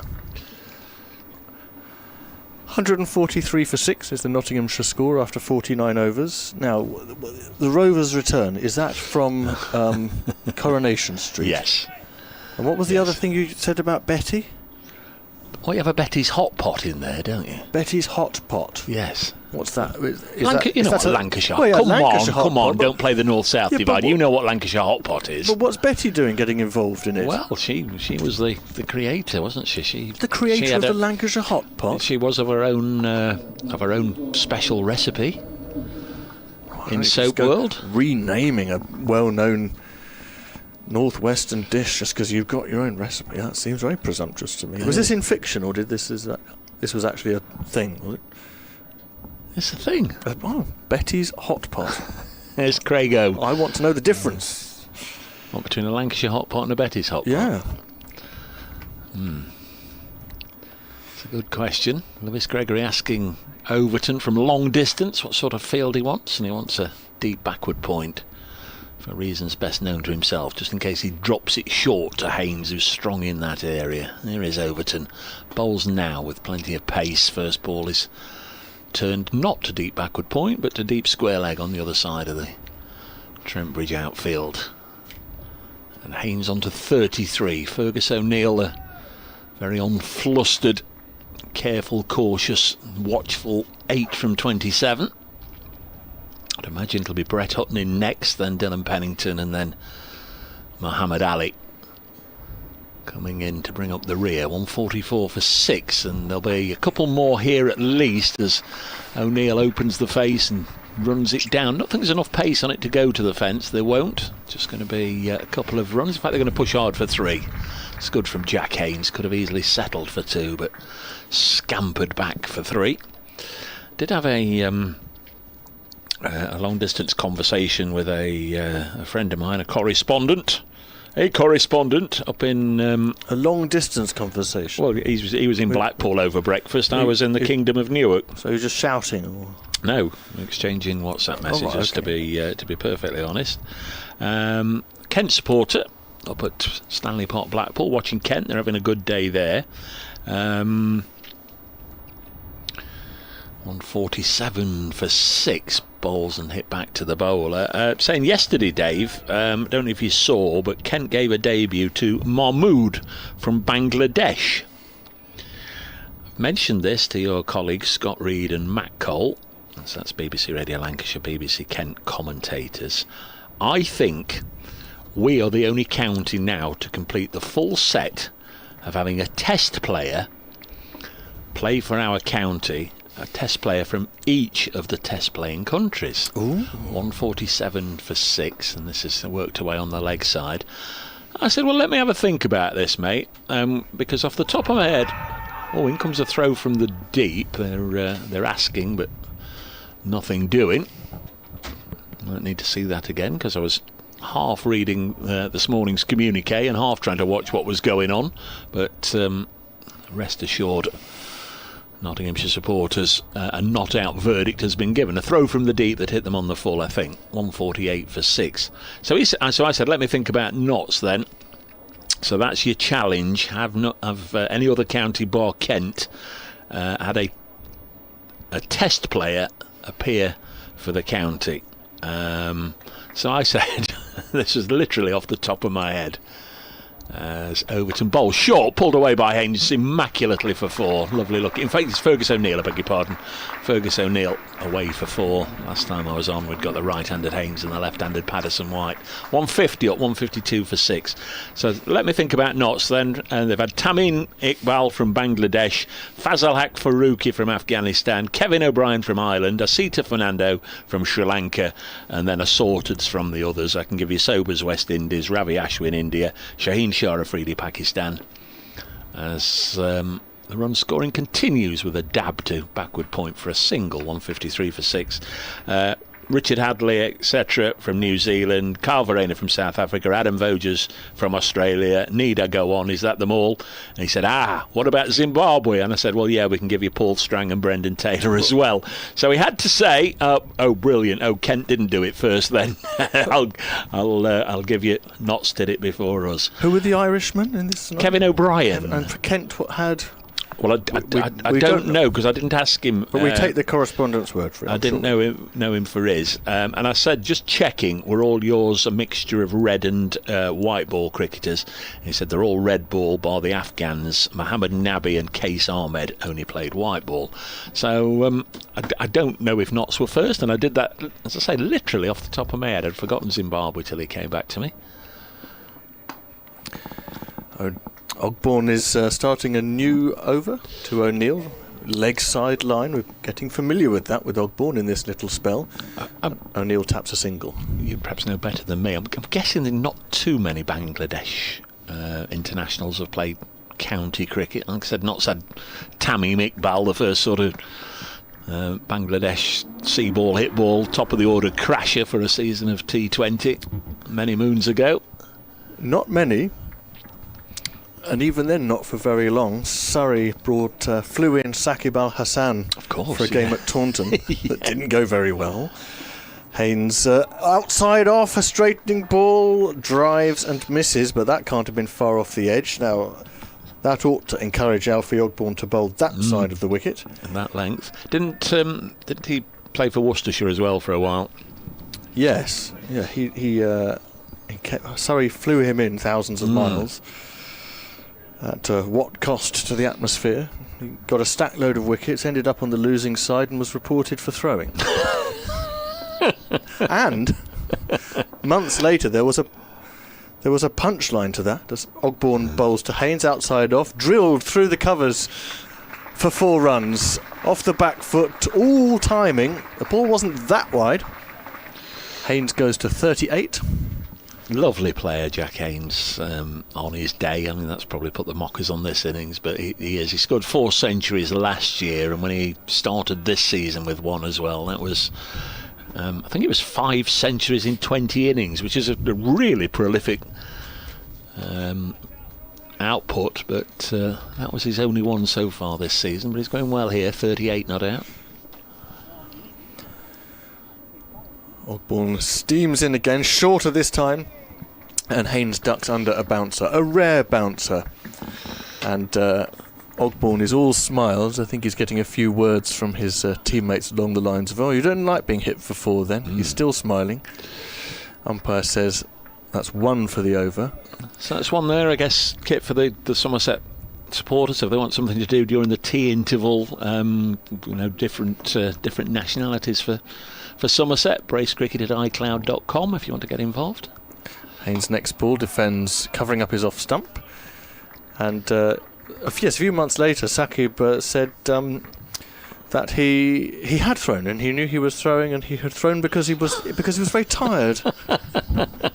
There can't be many people who've been in that situation and said, yes, fair cop. I was chucking. I've not heard the word chucking for a long time. Well, since last Friday when Usman Tariq bowled here, the Pakistan spin bowler with the absolutely bizarre action. I don't know if you've seen Mr. Tariq in action. Certainly have. Ogbourne's last ball of the over, down the leg side. Haynes tries to glance it, misses. Rue gathers, 158 for 6. And there are 4 overs left until tea. Just to prove I collect, this isn't good radio or indeed television, but just in here for Anthony and Kit, just to prove. I've been searching for a photograph for 2 hours and I've found it. I did say I'd got one of Jack Leach and Jack Brooks, having taken the 10 wickets between them on one previous occasion here outside the pavilion at Trent Bridge, and I've just managed to locate it. It was actually next to one of Anthony's socks, which is another story. You take photographs itself. of your fellow commentators' socks? Yes. Have you seen the photograph of Anthony's socks? As a new over starts, this is pushed into the offside and there's no run. BBC is a very different organisation these days, Dave. Oh, I tell you what, there's also one there of a lady that you both know well. Oh, there's one of Polly Rhodes. This can't be terribly good radio. It's not good radio. It's Dave with his holiday snaps. Look at Dave Bracegirdle's 158 photo for 6. There's Craig Overton. Bowles now beats O'Neill on the outside. Goes through to the keeper. So if you're listening, Polly, I've just found a photograph of yourself and Roger Marshall from, 2018, 2019. Willing you have popped up to say hello, or maybe even I popped up to say hello. I wonder if that's a torn. No, I suspect it's here, as it's right next to the photograph of Leach and Brooks. Yes, I'm very familiar with Usman Tariq. He copped a lot of flack at the last game from the Somerset supporters. My understanding is that he's been thoroughly tested as having a bent arm before, during and after. Overton bowls and O'Neill on the front foot, happy to defend, and there's no run. Like Muralitharan, that means that at any given point in his bowling action you can take a picture of him with a bent arm, depending on what angle you're at. But what slightly surprises me about the Tariq discussion is that there isn't a discussion about the thing that really should be more prone to scrutiny. 158 for 6. Overton bowls now to O'Neill. Again, he defends. Which is the pause. Yeah. The pause is obviously... Can't you pause? It's a little bit like a penalty taker with a stuttered run-up, isn't it? The received wisdom seems to be you can pause as long as you pause the same every time, and that's part of your action. But I would raise a question mark as to whether it's the same pause every time, and also as to whether it's being done in an attempt to deceive the batter. This is very good. This is very good stuff you're coming up with here. I like this. But as for the throw, well, I'm a believer in science, and he's been fully tested, so that's all right with me. I don't see the chucking thing at all. Again, I know this isn't good radio, but I have tweeted this on X at Brace Cricket a wee while ago. Anthony's socks and my socks. There you are, Kit. There you are. If you wondered why I'd... I know which one Anthony's are from the picture. Well, that was the crux of the matter, why the photograph originated. 158 for 6. It was just taking sort of fandom and support to a different level, with me with green Notts Outlaws socks and Anthony with the maroon Somerset socks on next to each other. I'm going to stand up for Anthony here. Anthony's that's not a Somerset colour sock. That's just Anthony wears colourful socks. That's not what he said at the time. It was Next wearing ball, this is pushed down the ground, clatters into the stumps at the non-striker's end. In fact, I think his words were, it was a matching set, these are my underpants, from the Somerset shop. I don't believe Anthony, but I don't think the Somerset shop sells Somerset underpants. 158 for 6. They did at the time. 52 overs gone. There's just 3 overs to go until tea. As you can sense, we're all in need of a cuppa. Haynes... I was going to say he's got more than 19, but that was just the partnership that popped up on the screen. He's on 38 from 67 and going along fairly nicely at the moment, says he, regretting the words as soon as they spill out of the mouth. 158 for 6. I know you've not heard from Anthony for a while. Do you want to do the last couple of overs or kick off after tea, he says. See if he can get a wicket or two after tea. The great man. Ogbourne is chatting with Vaughan about where he wants his leg side fielders. He's got 4 of them and 2 of them are on the boundary.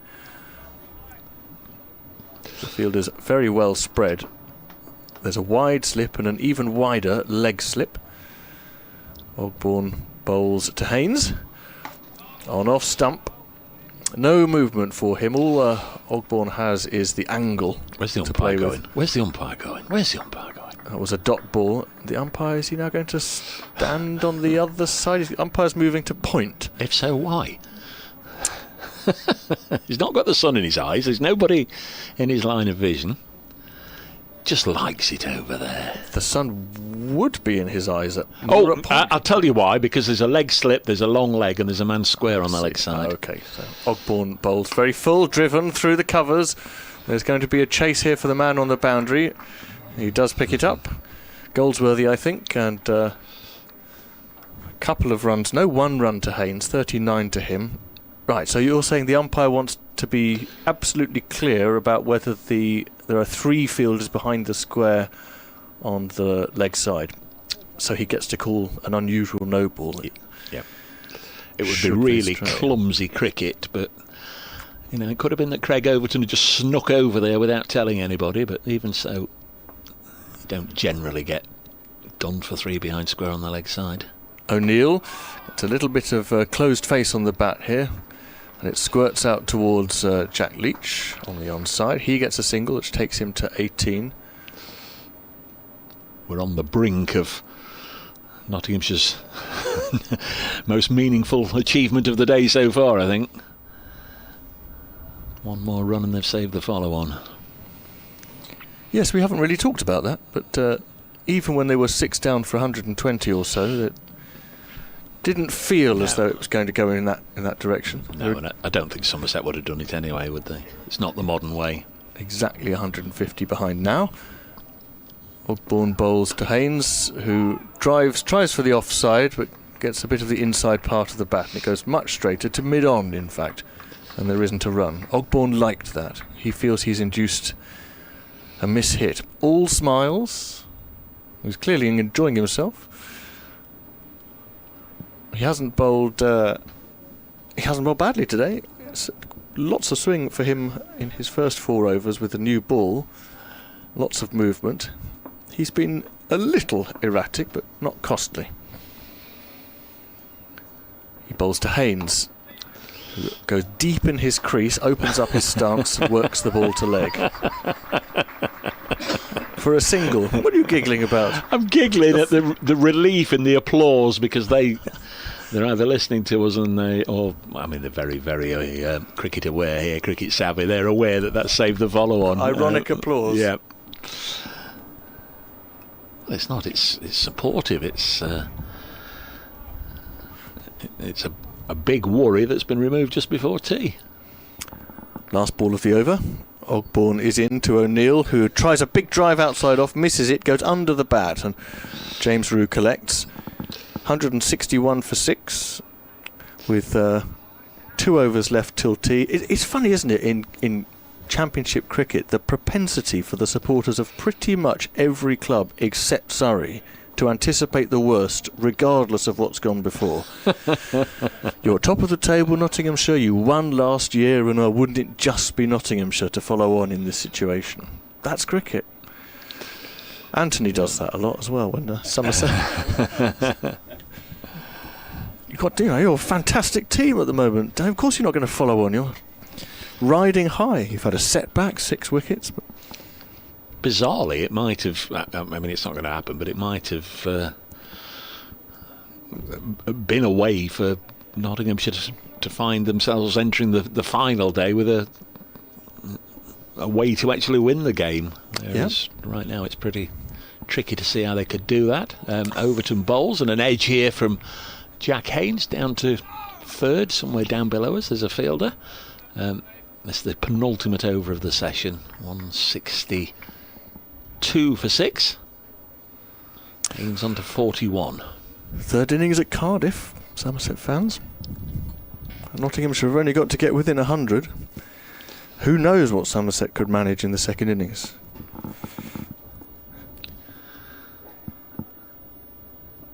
Yes, Glamorgan with one of the more unlikely victories of the season. This is pushed into the offside. Of course, last year was that the season that beginning of the season Worcestershire battered 2 days to save a game. 200 overs exactly, I think. 162 for 6. 10 balls left in the session. Again, if you'd like to have a little go at that during the tea interval, one for you Somerset fans. Next ball down the leg side, tickled away by O'Neill. How close have you got to the full set of having a player play for Somerset from each of the test playing nations? Kent have done it, Notts have done it. So Somerset fans have to think of how many test teams they haven't had represented in the Somerset side. That was essentially it. Well, that's Anthony Gibson's next half hour sorted out. He'll get there quicker than that. 163 for 6. There's the score. False start from Overton. I don't know if he lost his stride pattern or Jack Haynes backed away. Wasn't ready. Overton now bowls a bouncer, and that's gone for 4 byes. It's dug in short. James, hang on, has it gone? Yes, it has gone for 4. Not the wisest of balls, I would imagine, with the keeper, I don't think, expecting it. Let's get the chance to see it again. Burst over the top of Jack Haynes and over the top of the gloves of James Rue. He just can't have been expecting that. You can't do that with your keeper standing up, can you? James Rue will be thinking, hang on, I've got a potential test career developing later this time. Exactly, 167 for 6. Overton in again, and Haynes will whip this away behind square on the leg side for a single. 168 for 6. So 7 runs have come from this over. Haynes up to 42, O'Neill on to 19. Would have been hoping certainly to be able to put his feet up for the rest of the day, Fergus O'Neill, when he walked off with career best figures of 6 for 72 this morning. Took all 3 wickets to fall. Leach caught on the boundary. Overton bowls and opening the face again. O'Neill for a single. Pretorius was bowled. Ogbourne giving out LBW at 169 for 6. I was at the back of the box for the Ogbourne dismissal. I think you two were on commentary. The last wicket to go down this morning in the Somerset innings. There was a gentleman at lunchtime telling me there was no way that was out, no way at all. And I respectfully disagree with the gentleman. Looked fine to me. Hitting off, jagged in a bit. Going to get a change of bowling, I think, at this end. Vaughan, last over before tea. And what a county championship sort of thing to do this is. An exploratory over of off-spin. Actually, if this weren't the last over before tea, I'd still think this was a good idea. Yeah. He's bowled well this season, and it's an angle that Nottinghamshire haven't been confronted with yet. Off breaks. I'd have had 1 or 2 more round the bat as well, I think. Oh, yeah, absolutely. These batters don't want to get out before tea, do they? And no. Gregory's given Vaughan 1 close catcher, and that's Overton at slip. The field otherwise well spread. 2 sweepers off and on. Vaughan bowls to O'Neill. It's down the leg side, and O'Neill's missed out there. Tried to glance rather than sweep. Sweep would have got him 4. Dot ball.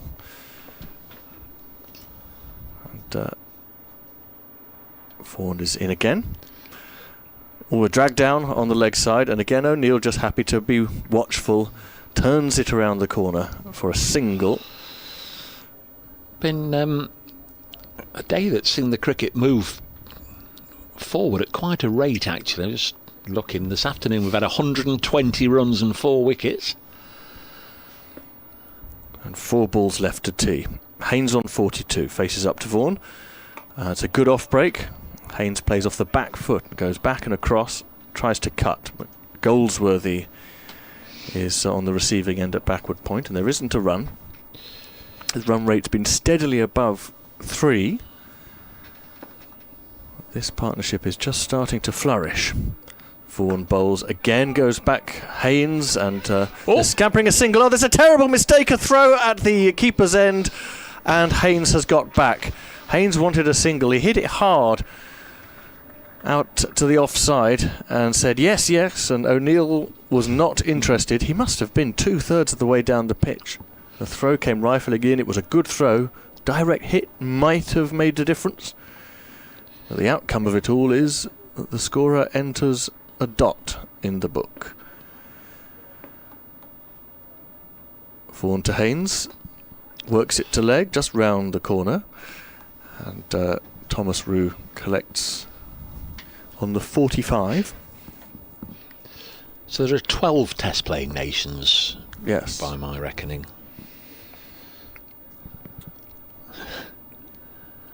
Not exactly breaking news here, just totting up the... Are you solving your own puzzle? Well, yes, yeah. That's exactly what I'm doing. Now there, Somerset are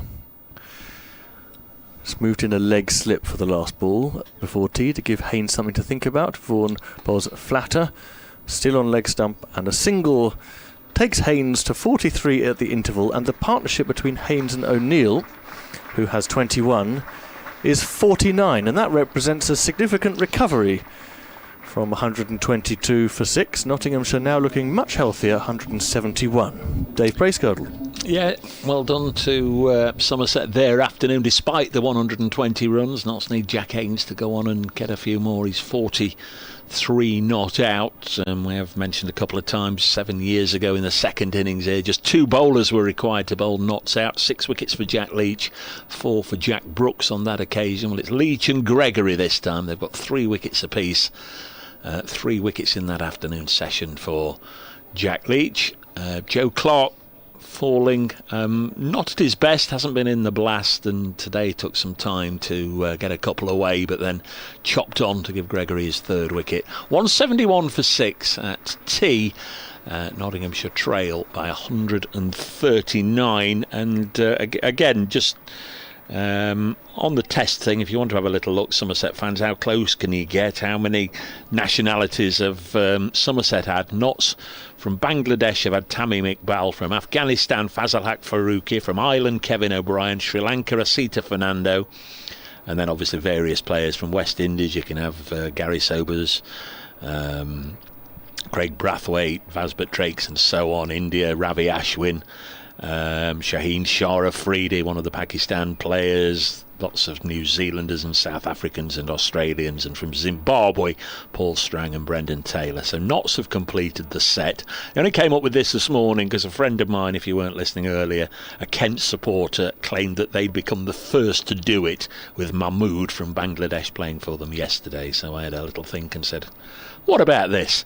So what about Somerset? How many have you got? And we don't think there's too many Bangladeshis that's played in the county championship. Just something to mull over during the tea interval. bracecricket@iCloud.com. The boys are off for a cup of tea. I'm off for a comfort break, and we'll speak to you again in 20 minutes.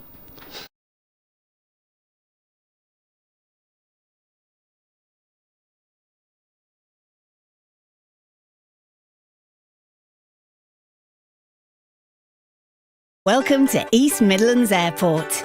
Or should we say, the easiest Midlands Airport.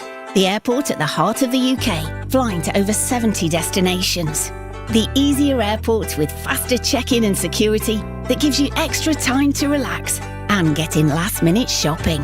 The airport that gets the kids on board before they get bored. East Midlands Airport, the easiest way to get away. To book your next holiday, visit eastmidlandsairport.com.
Scheduled 12 sessions so far. Somerset in a healthy advantage, you'd say.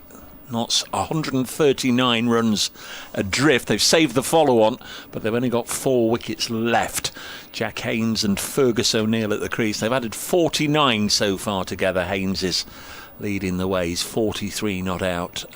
Brett Hutton, Dylan Pennington and Muhammad Ali still to come, so it's not beyond the realms of possibility that the day could end as it began, with Somerset at the crease and Notts bowling, frantically trying to get wickets. We'll see how this little passage pans out here. Notts have been under pressure really since losing their 2 openers cheaply. They were 9 for 2, a Mead out for 0 before a run was on the board, and then Ben Slater out for 1.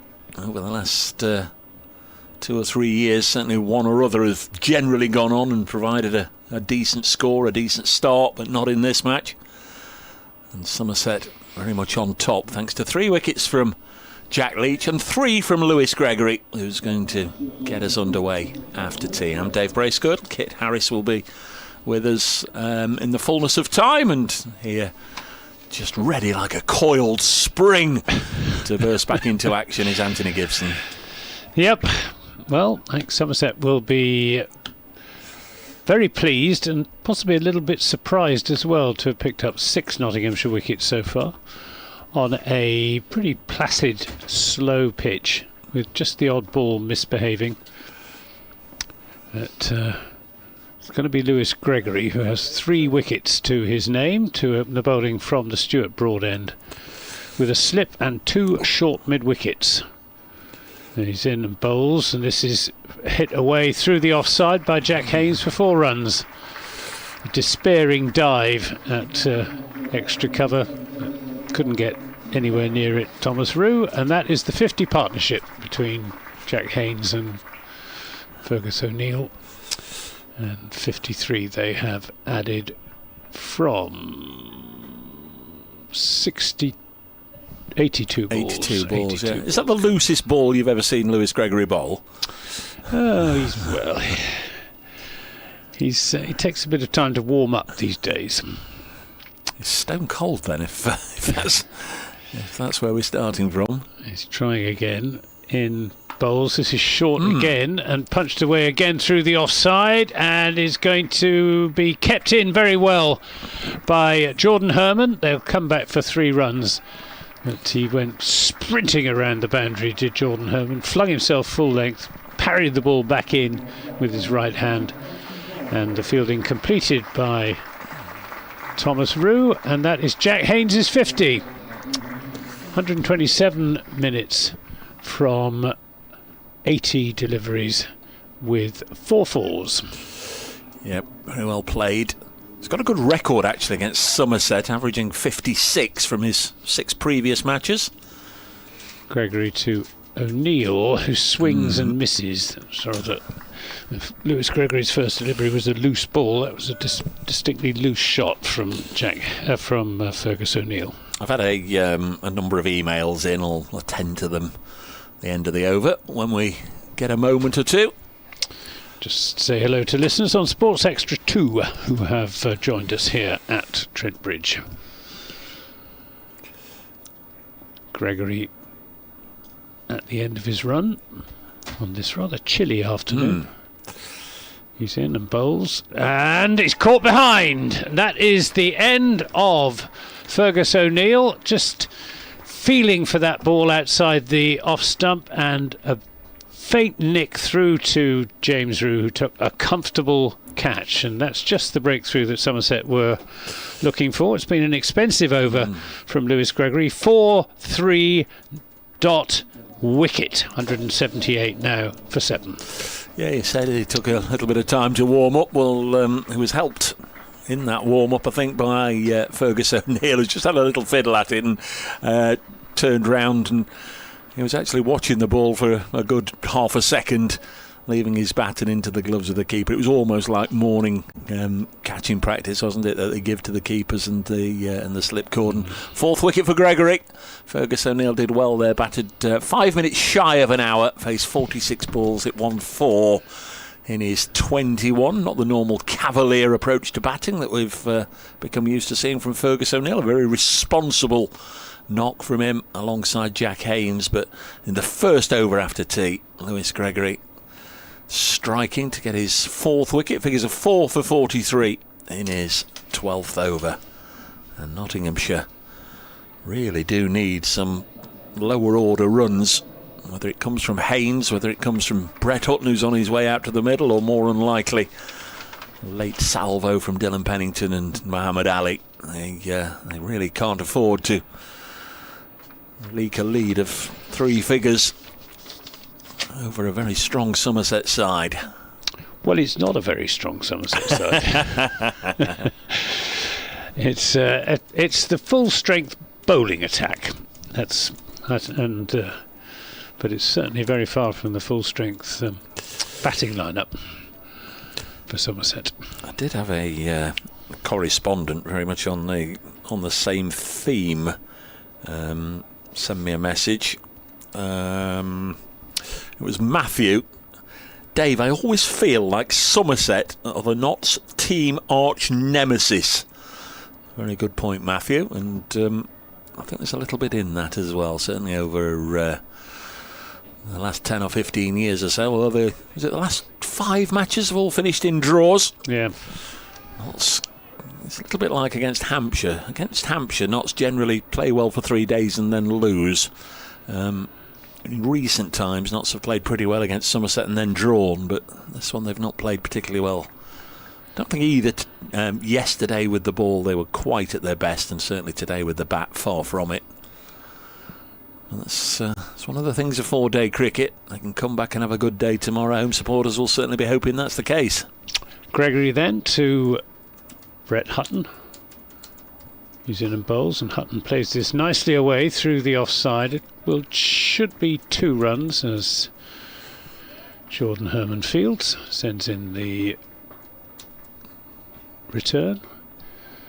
180 for 7. Somerset will be hoping that they can mop up these last 3 Nottinghamshire wickets as quickly as Nottinghamshire mopped up the last 3 Somerset wickets this morning. Yeah, we've had 10 wickets go down today, haven't we? We only had 7 all day yesterday.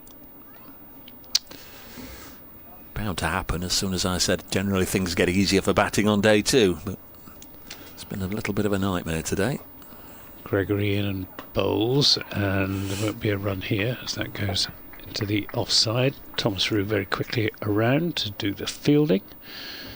Just having a look at Lewis Gregory's best bowling against Notts. He's taken 7 for 84 against Nottinghamshire, so he's a long way from his best bowling figures at the moment, but still a possibility as he's got 4 wickets already. End of the over, then 1 or 2 people been in touch about the various things, so you might have to stretch back a while to remember what we were talking about. Ellie Mackin, to answer your mastermind question, Dave, I chose Bobby Robson. In fact, I chose Sir Bobby Robson, who I was reading a book about at the time. I came a very high-scoring second on the programme. Also, to finish the oldest cricketers chat that you had, Anne Savoury is the oldest English women's cricketer. She's currently aged 94. So that was Ellie Mackin. Thank you, Ellie, who has been on Mastermind. Specialist subject Sir Bobby Robson came second. Well done. It's going to be Miguel Pretorius from this end.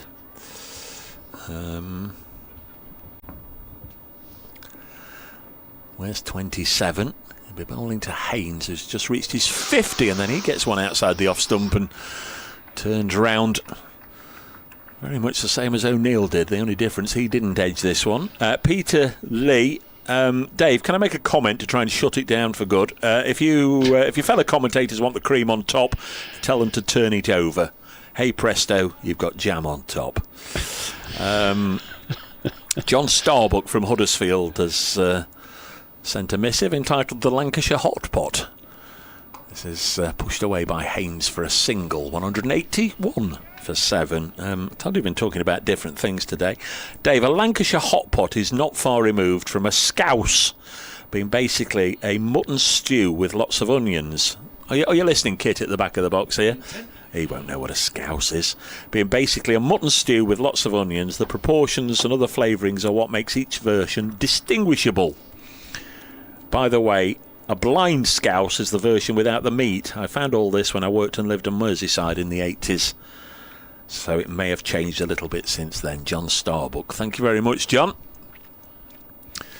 Blind scouse. Stew without the meat. Crikey. Don't see the point.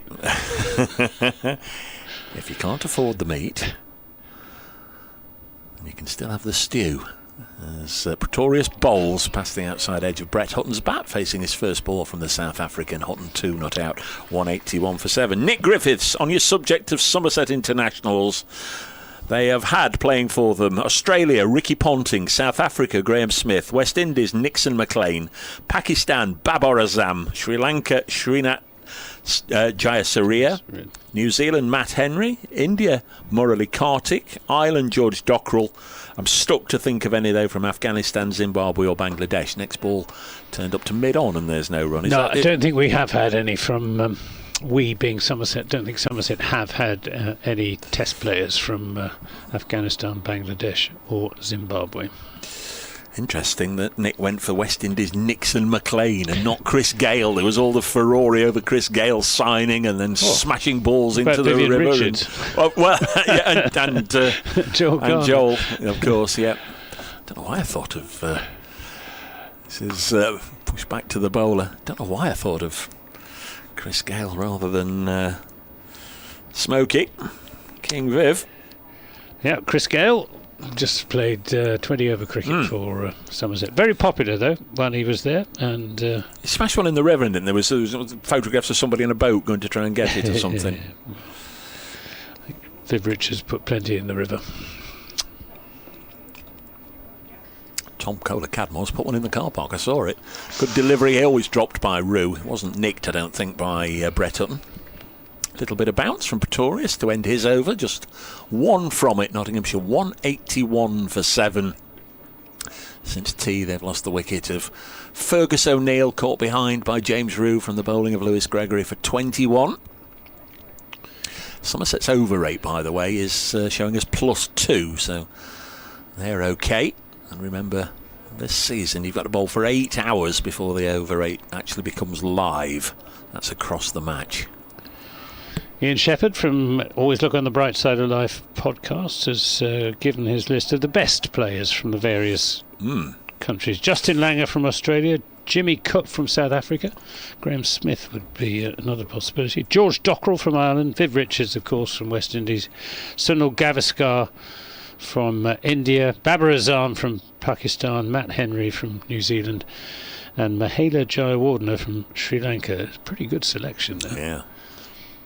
Top players, all of them. This is a drive from Jack Haynes, which comes off a bottom edge down to third man, where it's retrieved by Archie Vaughan. A single is taken, 182 for 7. It means that Brett Hutton will be at the business end. How successful was Martin Crowe when he came? Very. Obviously, all the big furore. I was just thinking about you. Particularly the first time, 1984, when he first came to Somerset, he was very successful, not just on the field but off the field as well. He was a very, very good influence on the younger players. 1988, 1987, when he came back, he started well and then got injured and didn't make anything like the sort of impact that he had done. As this is edged down to third man for 4 runs. Edged? Shot of the day! Thick edge. Shot of the day! Steered away by Brett Hutton. I'll just watch. It was an edge. Palpable edge.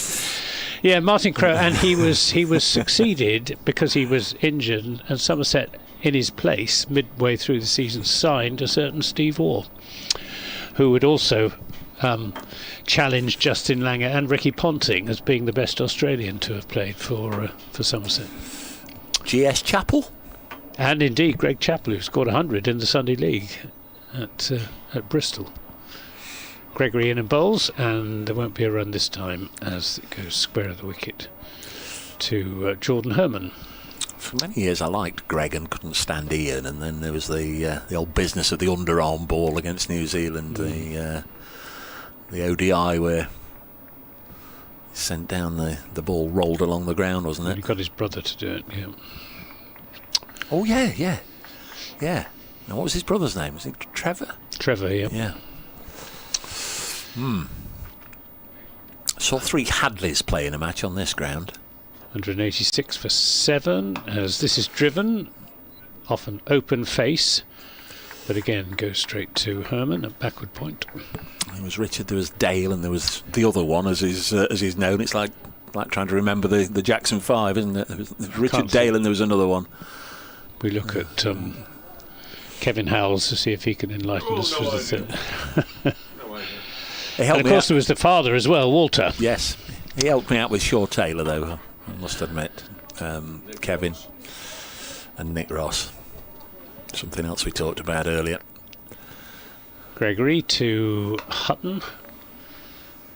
Very distinguished cricketing name. 186 for 7. Yes, I don't think he's any relation to any of them. Sir Leonard. Sir Leonard was my father's cricketing hero. I was thinking Ben of Middlesex. And of course there was Richard, who also played Test cricket for England.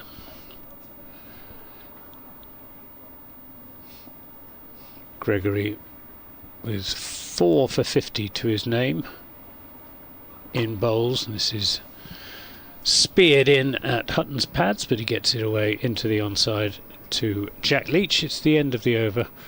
186 for 7, which means that Nottinghamshire still 124 runs in arrears. Yes, they'll be desperate to chip away at that and certainly get it under 3 figures. Somerset, meanwhile, will know there's only Dylan Pennington and Mo Ali to come, with all due respect to them. You wonder what sort of batting prowess Mo Ali has, but if he's down at number 11 at the bottom of the card, I think it gives you a fair indication, but you never know. Jack Haynes on 52. He's played beautifully up to this point. Faces Pretorius and then drags this onto the leg side, and there's no run. We've kept half an eye on the women's matches today. Somerset women in action, also the Blaze in action. The Blaze are 179 for 3. Need 74 more to beat Surrey and stay top of the table. They've won 7 of their 8 matches. Marie Kelly's just been dismissed for 69. Georgia Elwis having a good season is 62 not out. Next ball is cut into the offside by Haynes for a single. So the Blaze are the moment on track. Somerset women, Anthony, need 61 from 8 overs or so, and they've only got 3 wickets left. So a good finish on the cards at Taunton, but just maybe a bit of biff needed from Somerset to get them home. Well, they lost 3 wickets in rapid succession, with Beck Soldiers going at 199, Annika Leroyd at 199, then Jess Hazel at 206, or in fact 4 in quick succession, because Neve Holland 208 for 5, so 199 for 1 became 208 for 5, 213 for 6. Hutton defends this next ball from Pretorius. Just losing 4 wickets for a handful of runs doesn't generally get the job done. So they need roughly 8 and over from now, but only 3 wickets in hand against a pretty decent Hampshire side. In Division 1 of the County Championship, Essex made 401, Leicestershire 113 for 6 in reply. Sussex going very, very nicely indeed on the south coast, as this is turned onto the leg side by Hutton. Won't get a run here. Is that a shy at the stumps and hits from Jordan Herman? Wicket. Haynes hadn't gone anywhere. Sussex 428 for 9. They bowled Glamorgan out yesterday for 155. So Sussex setting up what they will hope will be their 4th win of the season. May go top the way things are currently standing. They lead Glamorgan by 273.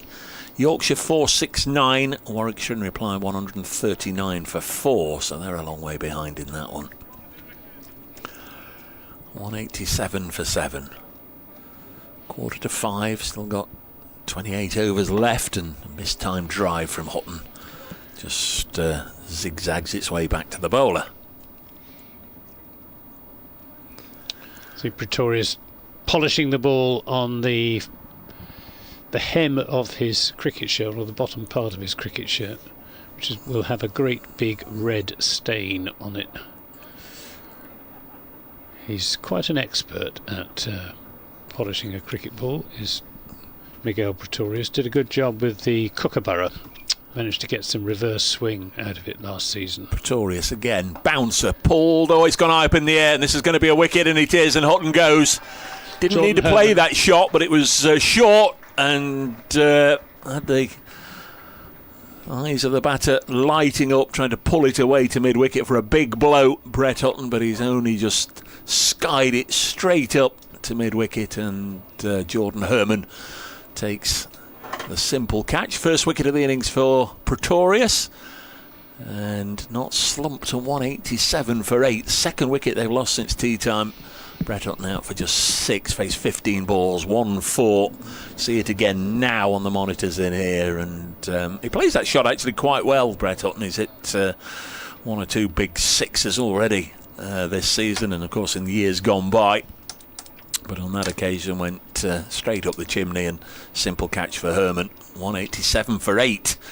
And will it be Pennington? Will it be Ali to come in at number 10? Certainly with work to do. It's Dylan Pennington coming in, and that might just give an indication as well to Mo Ali's batting prowess. Yes, well, made in South Africa, that wicket for Somerset. Bowled Pretorius, caught Herman. Dylan Pennington averages 12.28 in first-class cricket with the bat, but he has a best of 61.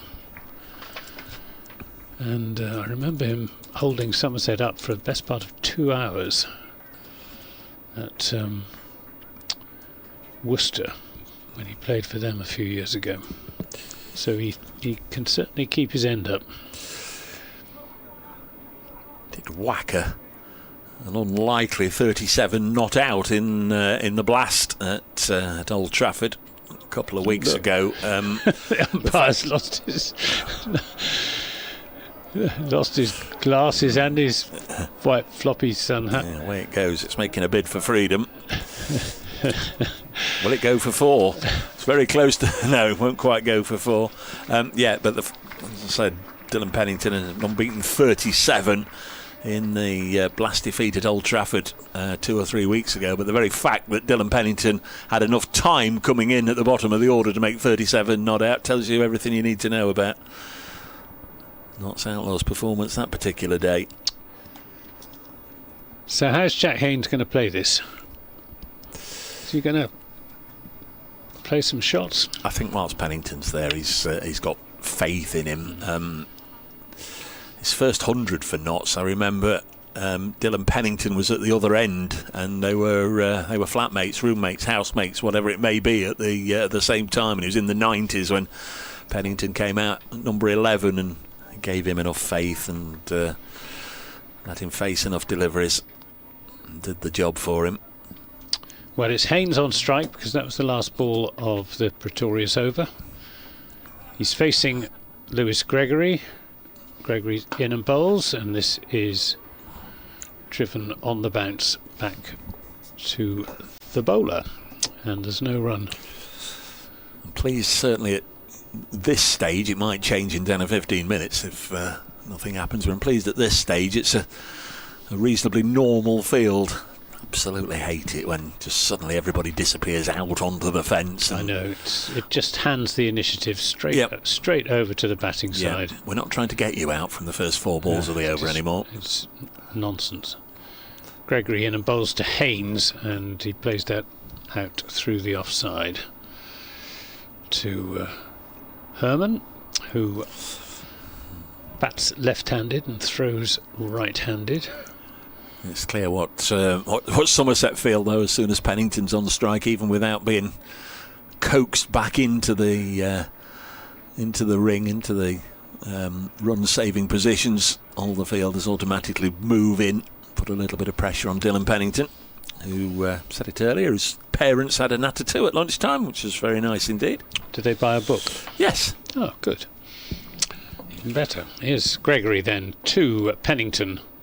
2 slips. He's in and bowls. Takes him on the pad. Appeal for LBW. I fancy that was doing a bit too much. That was my instinct at any rate. Good shout. But coming in quite sharply from outside the off stump. His first innings for Notts, after signing from Worcestershire, came in and got a first baller from Sam Cook of Essex, which gave Cook his hat-trick on this ground. Yeah. First one here, I think, since by visiting side since your 2 players. Here comes Gregory again to Pennington, who swings and misses. That's not a very business-like shot, that is it? When you got Jack Haynes not out 50 at the other end. Yeah, and Haynes is just having a quiet word with him, I think. Here come the ground staff with the brushes and the roller and the paint. Yeah. Crikey. What are you doing? What's Gregory doing? What are you doing? Don't tell me that Lewis Gregory has hurt himself. Oh no. Jake Paul's thinking, me. It's his left knee, or no, it's his left thigh. Jake Paul. It's not a hamstring. Oh, please, no. If we need a sub. Sub. Of course, he didn't play in the first match at the beginning of April down at Taunton. Was it pecs or something? No. Chest injury, it was called. He's going off, you know. He's not going to... I don't think he's going to finish the over. Oh, goodness me. Jake Paul's waving. He wants a sweater bringing out, but who's going to be the other sub-fielder? This is the question as well. If he's done young Master Roberts can't if he's done a hamstring. There is somebody coming out. Who's this? That's Alfie Ogborn. Oh, right. So presumably Jake Paul was out there as sub for Alfie Ogborn. The Somerset physio is going to do a bit of fielding, I think. Yeah, Laura Holmes, that is. Just go in at point, Laura. Oh, goodness me. Somerset really cannot afford to lose their captain, and just gets a consolatory pat on the shoulder from Alfie Ogborn, but he was holding the back of his left thigh. So a sweater's been brought out for Jake Ball. He was already on the field for somebody. Presumably Ogborn, and Ogborn's come back on, exactly, so they won't need another sub. No, they don't need another sub yet. Yes, he pulled. I just watched the replay, and he pulled up as in his follow through. Lewis Gregory. Scorers hate this, don't they? It's going to be an over that's going to be. It's Overton to complete the over, except he hasn't completed it yet. He's still got 1 ball to bowl. Scorers hate that. It messes all the systems up, and you have odd-looking figures and all the rest of it. Well, I'll be surprised if we see much more of Lewis Gregory in this game. And big game coming up next weekend against Warwickshire in the County Championship, and then the blast resuming. Dare I say he's already had a major impact on the day. This is played defensively by Pennington into the onside to complete that over. 4 balls from Lewis Gregory, 2 from Craig Overton. But who knows how fateful that over may prove to have been for Somerset's hopes in both the County Championship and the blast. Another addition to the long Somerset injury list. I think you'll stay up, Anthony. I'm pretty sure you'll stay up. Well, thank you very much. I think our ambitions are just a little bit higher than that. And you're 7th. We were only 12 points behind Nottinghamshire at the start of this, and Somerset have taken their 2 bowling points to 2 batting points. and on the verge of a third bowling point. We're only on day 2. We're only on day 2. Don't worry about it. You'll stay up. 188 for 8. He knows I'm only messing. This will be the 61st over. Miguel Pretorius, having picked up the last wicket, that of Brett Hutton, comes in to bowl now to Haynes. Drops this on the leg side. Bit of a fumble. Is that Jack Leach? I think it is. Just bobbled away from him off that carpet. They've all had difficulties actually fielding it on that carpet. It's obviously a different texture to the live grass, but one or two have lost their footing and one or two have been the victim of the ball bobbling, as Leach was there. 188 for 8. Haynes on 54.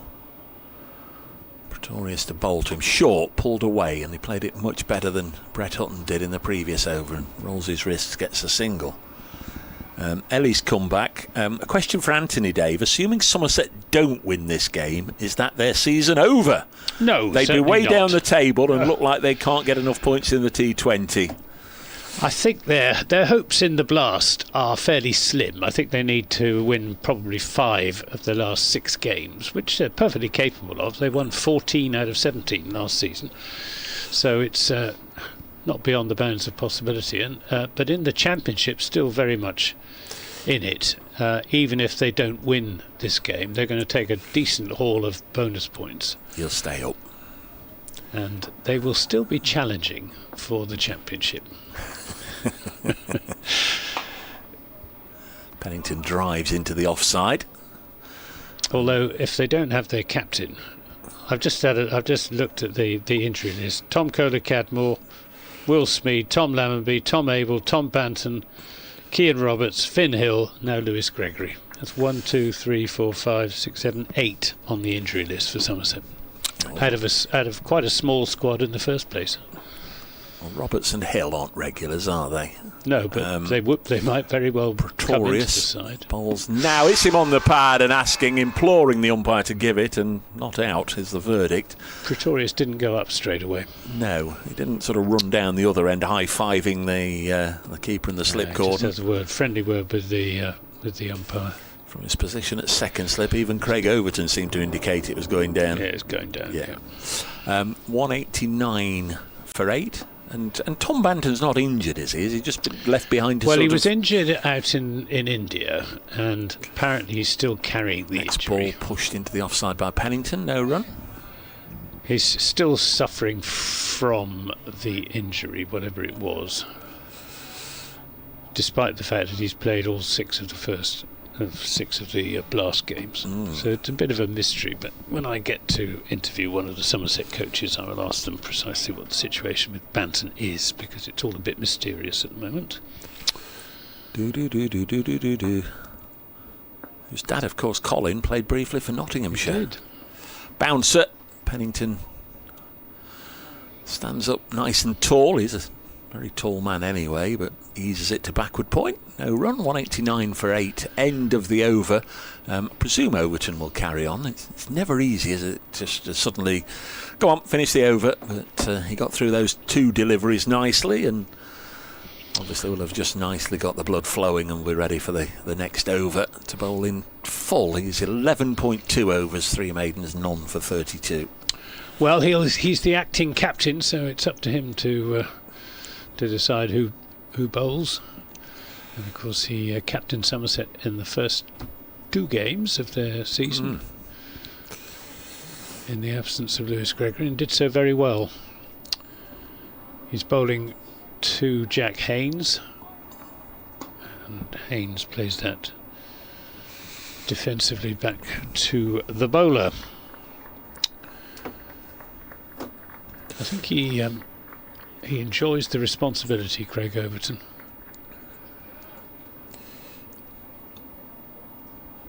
He's perhaps not quite such a natural captain as Lewis Gregory, but if Gregory isn't able to play next weekend, I'm sure Overton will take over and do the job very well, as that's edged down to Alfie Ogborn down below us at third man for a single. It means that Pennington is on strike. 190 now for 8.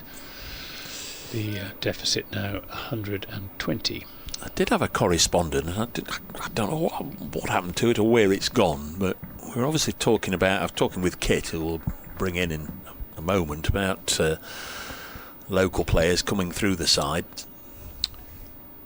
Overton in bowls, and Pennington plays a perfectly solid looking defensive shot. I'm looking round as if I'm looking round for a message that's either obviously come in on email or on X, and I can't find it, but there was somebody just after I'd had that conversation with Kit saying about Somerset and their homegrown players, thinks 9 of this 11, barring the 2 South Africans, have come through the age group. That's correct. Somerset Academy age group, so it'll be there somewhere. Is Overton. Oh, appeal for a catch behind, and given after a pause from Martin Saggers, but eventually deciding that there was a nick. It must have been a pretty faint nick, but that's the end of Dylan Pennington. Craig Overton strikes, and Nottinghamshire are 9 down, and that's a third bowling point for Somerset to go with their 2 batting points.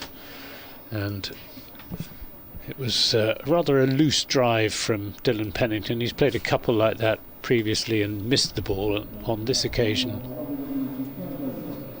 he's given LBW. Yes, plumb, absolutely plumb. I can see why you said caught behind, though, because well, it flicked the pad and then went was the most to James Rue. Immaculate catching practice deflection off the back pad flap. Yes, there we are. So anyway, Pennington gone, LBW to Overton without scoring. 190 for 9. And here comes Muhammad Ali. And number 11. In, more than just on paper.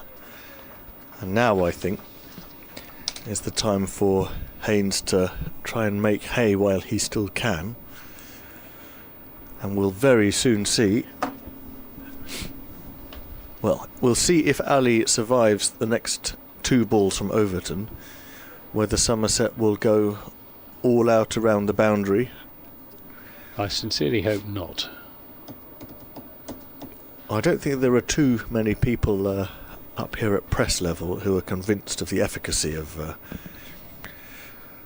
hanging out the last wicket stand in that way. Yep. Try and get the wicket seems to be less fashionable, but if Somerset get this right, they can render the whole question immaterial. They're not over-attacking at the moment, are they? Just the 2 slips. Well, Ali's job is to block 2 balls, but every number 11 is a law unto himself or herself. Maybe Somerset think he might have a go. Overton to Ali, who gets this off the edge, down towards third man. He'll pick up at least 2 as the ball is retrieved down below us by Alfie Ogborn. 192 for 9. And that was, no, it wasn't the end of the over. There's 1 ball remaining. Haynes is running down with some instructions. Come on, mate, you got this. 1 ball. Give me some strike.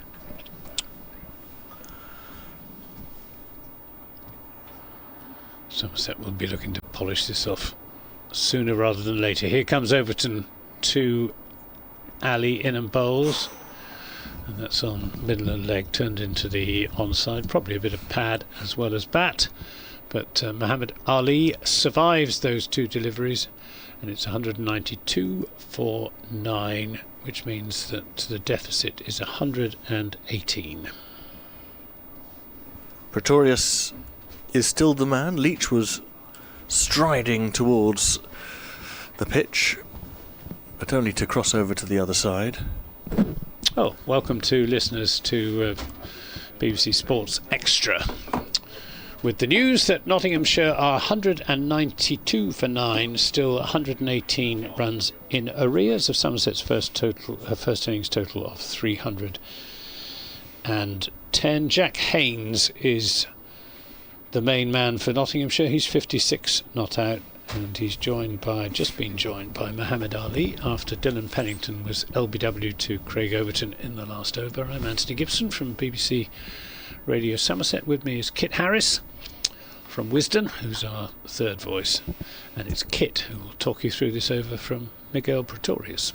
In he comes then to Haynes. Very full. Haynes pushes into the offside and finds the only fielder there who's saving a single. That's Leach at cover. This is an in-out field, almost a one-day field. 4 fielders on the boundary, a square and behind square, 2 on each side. He's hedging his bets, and it's a sort of compromise field, this, isn't it? Slightly less now because Leach has been sent out to the extra cover boundary. So the only person, apart from the slip, really saving the single is mid-wicket. And Haynes drives out to Leach and declines the single. So, gentlemen, here we go. Yeah. There's going to be cat and mouse. And for the benefit of listeners to Sports Extra, if you're a Somerset supporter, I'm afraid I've got very bad news, which is that Lewis Gregory has had to go off the field with what looked like a hamstring injury. So potentially another addition to the long Somerset injury list. We've had no news from the dressing room as to the nature of the injury, but it didn't look good. He pulled up in his follow-through. And after taking 4 wickets, that was. Been bowling very well. Pretorius is going to bowl round the wicket to Haynes, bangs it in short. Haynes rides the bounce and declines a single out to one of now 3 fielders on the leg side boundary. So this is going to go the way it always goes. I'm afraid that runs will be scored at the end of the over. And the last wicket partnership probably yields the same number of runs it normally does. It just takes 4 times longer to yield them.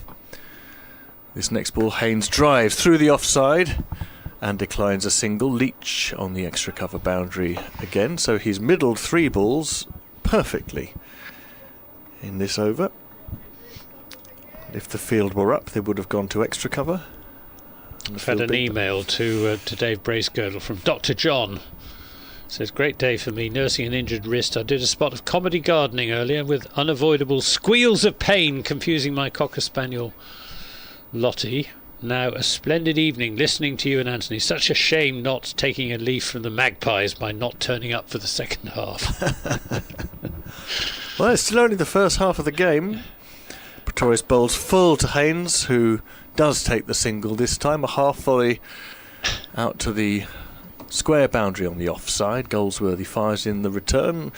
Ali, as in the previous over, has to see out the tail end of it. Just the 1 ball on this occasion. Haynes comes all the way down to tell him. I can't imagine what the conversation is, Anthony. I know you've played test matches, but I think I'll just come down and remind you that there's 1 ball left in the over and your job is not to get out. And I'm sure Ali was most grateful for the advice. The field can't massively come in because they want Ali to take a single, not that he will. Full, plays inside the line outside the off stump, a deliberate leave from Ali, and that's the end of the over. Pretorius 1 for 33. Ali has 2, Haynes 57, and it's Nottinghamshire 193 for 9. You've really got to bowl it on the stumps to number 11, haven't you? He's not a good enough player to get an edge onto a delivery like that. An away swinger from Pretorius. I feel like it's a bit like that long period during which in first class cricket there was no third man. Just that this is the fashion. It's everybody does it, so that evens the score. Yeah. This is how you bowl with a set batter and number 11. Just got the 1 slip, and everybody else either halfway back or 3/4 of the way back or all the way back. Overton then to Haynes.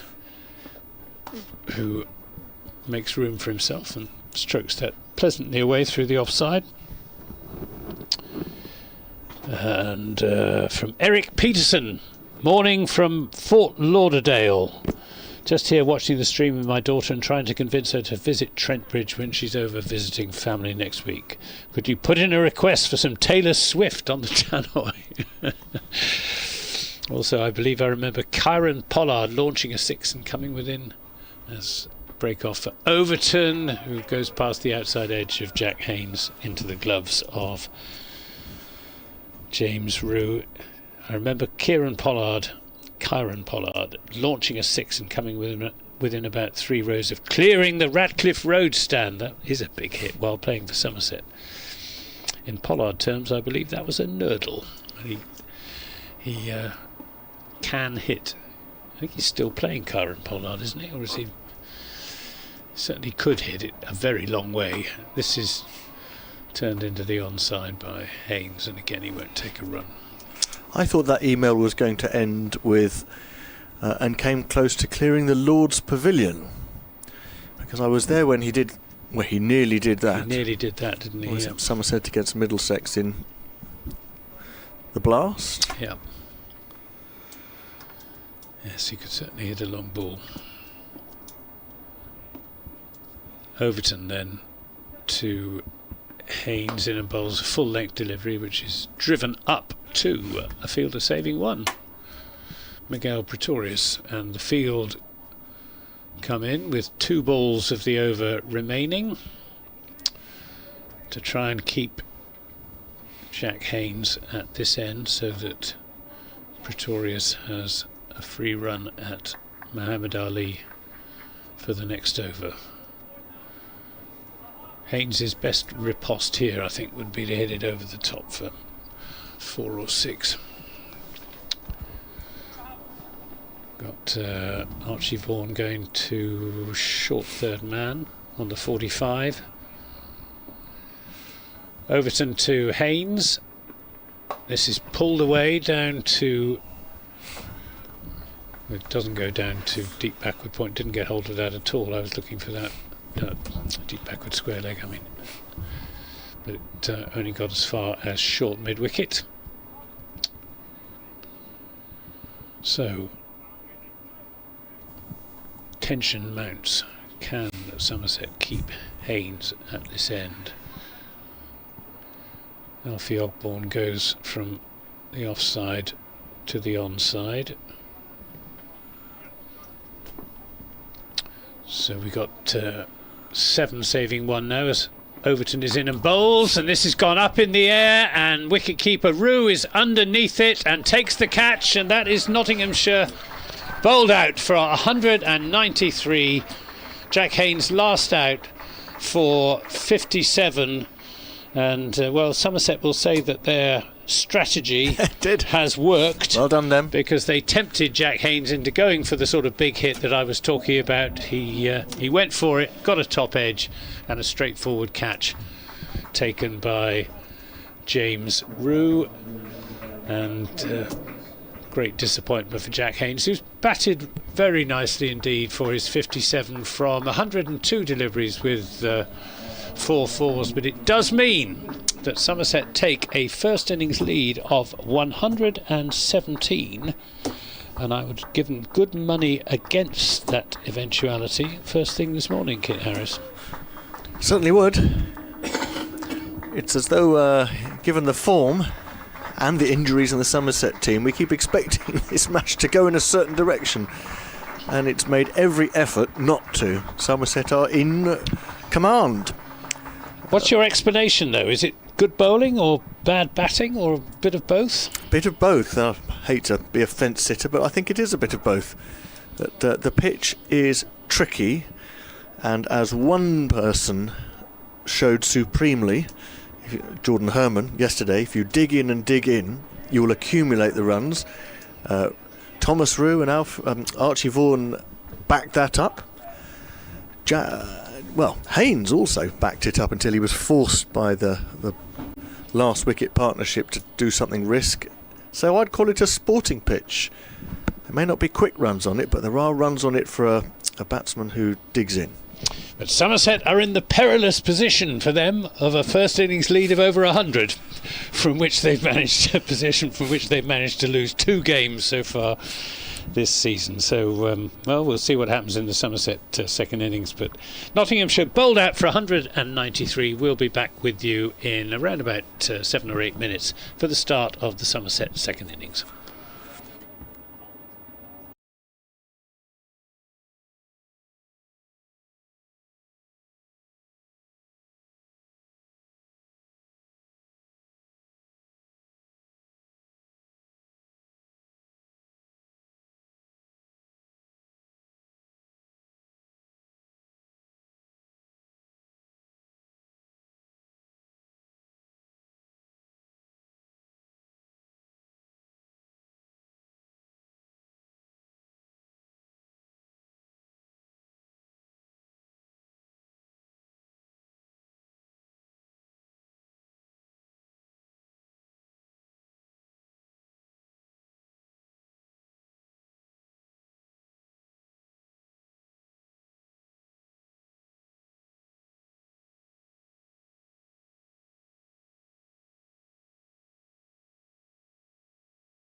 Well, welcome back to Trent Bridge, everybody. We're a minute or two away from the resumption in play here. Nottinghamshire bowled out for 193 after Somerset made 310 in their first innings. The not scorecard today: Asiba Mead caught Archie Vaughan, bowled Lewis Gregory for naught. Ben Slater, LBW, Lewis Gregory for a single.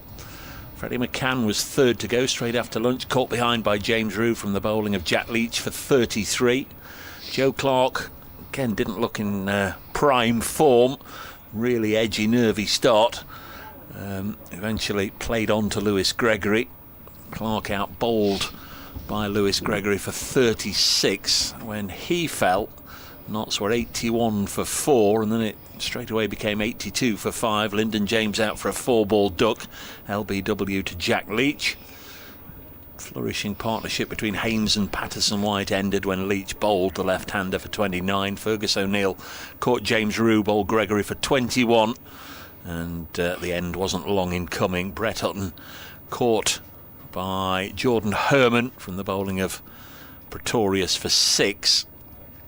Lewis Gregory went off the ground at that stage, and an unfinished over was finished by Craig Overton into the attack, and he picked up the last 2 wickets. Dylan Pennington, LBW, for naught, and last man Jack Haynes caught James Rew, bowled Overton for 57. Though it was caught by the wicketkeeper, it wasn't the conventional wicketkeeper's catch. The ball went a mile high up in the air, and Rew underneath it pouched it. So Notts all out for 193 in exactly 64 overs. That's a deficit of 117. Somerset very much in the box seat. No batting points for Notts, so they'll just take 3 bonus points from this game. Somerset 5 points up to this stage. Just wondering why we haven't had a resumption yet. Kit Harris, the long side. We seem to have been more than 10 minutes, surely. Never in much of a hurry, but I wondered whether one of the umpires hasn't been able to come out quite promptly, because I didn't see which one it was came to the boundary and was ready, but he was on his own. And Martin Saggers, I'm pretty sure, came onto the field, and he also had a word with Asiba Mead.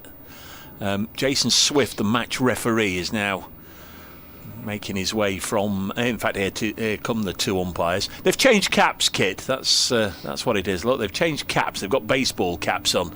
That's clearly what's been the issue. Who's got baseball caps? Look, I can just see them coming down the steps. Umpires yes. in baseball caps. Also, it's I presume they're always on there, those cameras. They just Yeah, look they more are. visible than they have been at any point in the game. I know they're always supposed to wear them, but just wonder if there's perhaps an issue or two. But I've not really noticed them as visible as I do now. Anyway, that's by the by. Nottinghamshire 117 behind. Somerset very much in the box seat, as somebody said a little earlier. Just seemed to be Notts bogey side over the last however many years you want to go back. Notts won the 2010 county championship, as everybody loves reminding the Somerset supporters. Back in 2010, they won on most wins, but since then, there's not been all that many happy days between Notts and Somerset for the Trent Bridge fans to enjoy. They've had a very long huddle though, Nottinghamshire. Yeah. No doubt the word is, look, we're more than 100 behind, but we're champions, and champions win from here. And indeed, so did Yorkshire, and so did Glamorgan, as far as Somerset goes. Just to say that a couple of results in the women's 50 over competition. Durham have defeated Essex. Taunton, Hampshire have defeated Somerset by 39 runs. The Blaze need 7 runs from 3.5 overs to beat Surrey at Beckenham, and it looks as if Warwickshire are going to beat Lancashire in the other game in that competition. For the Blaze, Georgia Elwys 93 not out, 7 needed to win. See if she can manufacture herself to get into a position to get the last few runs. Fergus O'Neill's going to bowl, and just quickly, one for you, Kit, here. We're the minimum team, says Ian Warrington. We're the bowling team are trying to get 11 on strike, the number 11 he means. Should there be a minimum number of fielders in the ring? Didn't make for good cricket. Well, no ring in first class cricket, never has been, and no talk of it being. Here's O'Neill to Herman, squared him up, big shout, huge shout. He was hit on the back pad, I think, and Herman is now rather ostentatiously rubbing very high on his back leg, and O'Neill gives a sort of lifting hand gesture to the umpire, as if to say too high, and then he nodded, suggesting that the umpire, they don't often do that, but the umpire said, yeah, too high. Do you know, I thought it was out all day long, and I was a little surprised it wasn't more of an appeal. Certainly nobody sort of behind the wicket seemed to go up with him. I'd like to see that one again, please. O'Neill to Herman again, full. He's only just got the bat in front of the pad there. Already O'Neill probing away and showing us why he took 6 wickets in the first innings. We might at some point get a replay, and then we'll be able to tell you whether we thought it was too high. But 2 balls so far from O'Neill. You get your most action out of the new ball, and Herman is the wicket to get after his first innings 106. O'Neill round the wicket to him, and he gets fuller face of the bat onto this. In defence, Thomas at the non-striker's end. He's the one of the two with the sweater on. It's bright, but it's very breezy. All the trees buffeting around. Yeah, in the wind. Not so sure about these baseball caps on the umpires' heads. Getting down with the kids, they are. O'Neill Steaming in again, he's hungry. Outside off, and Herman steers it out square. Are there guidelines? You can wear a baseball cap, but you must have it the peak pointing forwards. You can't turn it round. Well, you've got to curl. The fashionable thing is to curl the peak of your baseball cap. If you haven't curled the peak, you're not doing it right. But Dickie Bird always used to wear a cap, a white cap. It's just his was made of leather.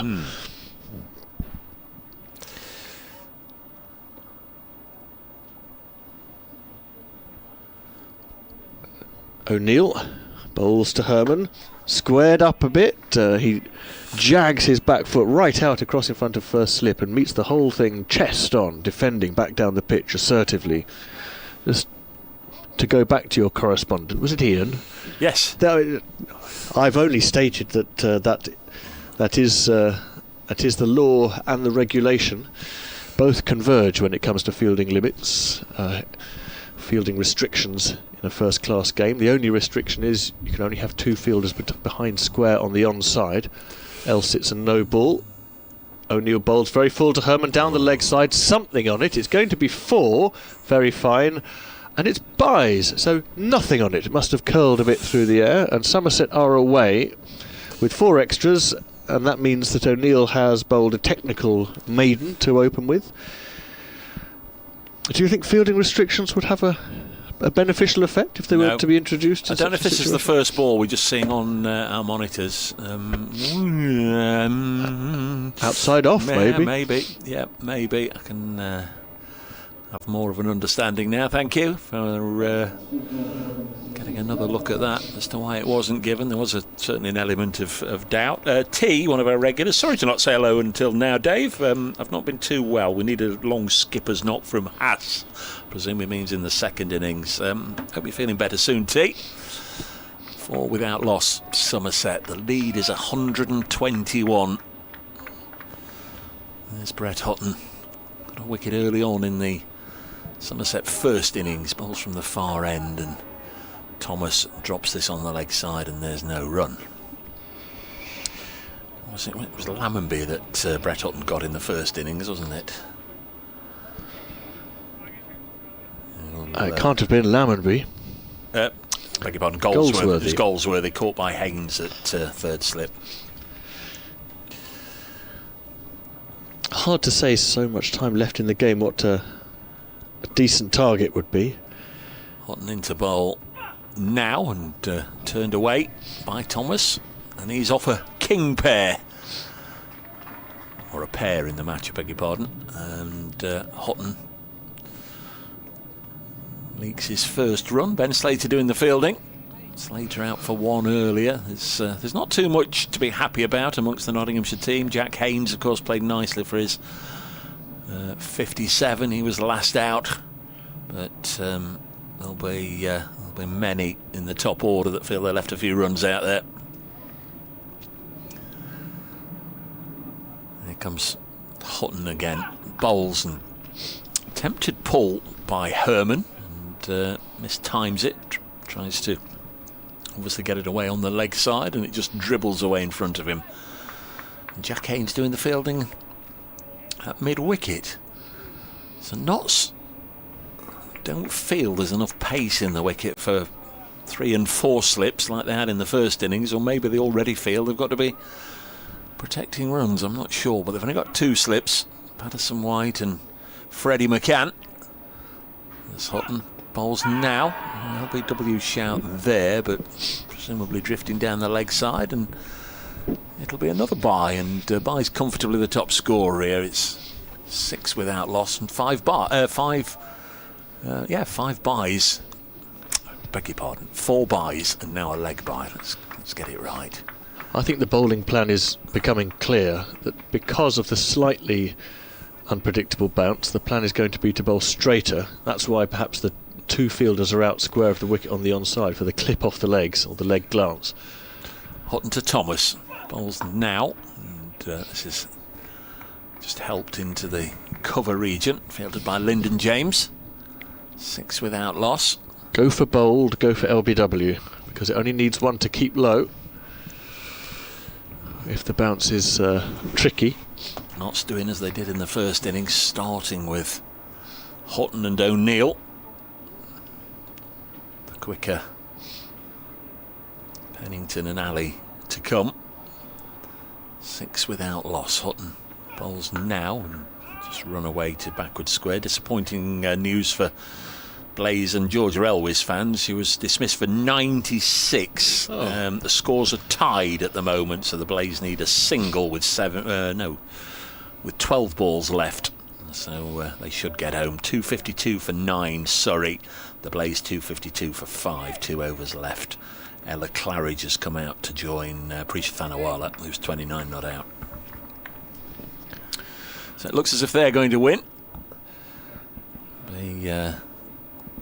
Something remarkable if Surrey were to get 5 wickets for no runs in the last 2 overs. Jordan Herman yet to get off the mark with Somerset 6 without loss. He faces O'Neill, who bowls very full, and Herman defends. Very happy man, Jordan Herman, that his 106 yesterday has helped set up a first innings lead for Somerset. One of the happier men in the cricketing world in this country, although I should think nobody's as happy as Henry Crocombe of Sussex, who's been called up to the England Test squad just in case a niggle for Ollie Robinson turns into something worse. O'Neill bowls very full and Herman plays a check drive back down the ground. He needs to be a bit careful how he plays the drive down the ground, because he hit one so straight yesterday that Dylan Pennington was able to get a fingertip onto it and accidentally run out James Rue. Well, I'm glad you've just told me that, because I'm actually looking at the moment at the Sussex card, and I was I was just trying to wonder what had just gone off, because Dom Goodman's playing as a sub. O'Neill is in on leg stump and Herman whips it away. There's a sweeper out there, so it'll just be one. He's off the mark, so he won't get 100 and a duck whatever happens. 7 without loss, Somerset. Sussex in that match that I was just talking about are 500 for 9. James Cole's 203 not out.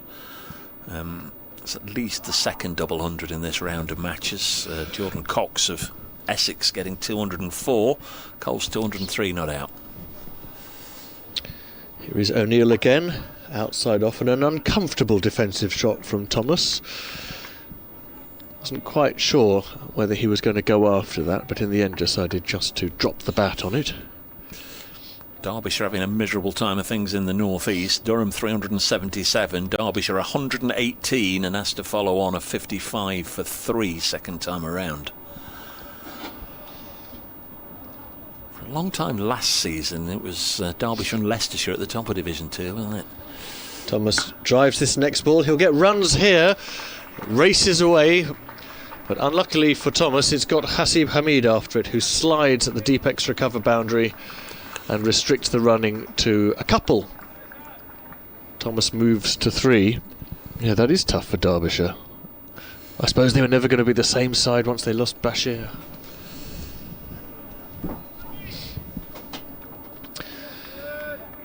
Lancashire have had a miserable time as well. They have, yeah. Rolled by Kent. Yeah, and Kent rattling along with 214 for 6 in their second innings. And O'Neill's final ball of the over is defended by Thomas, so a tidy start by both teams. Somerset, after 3 overs, are 9 without loss.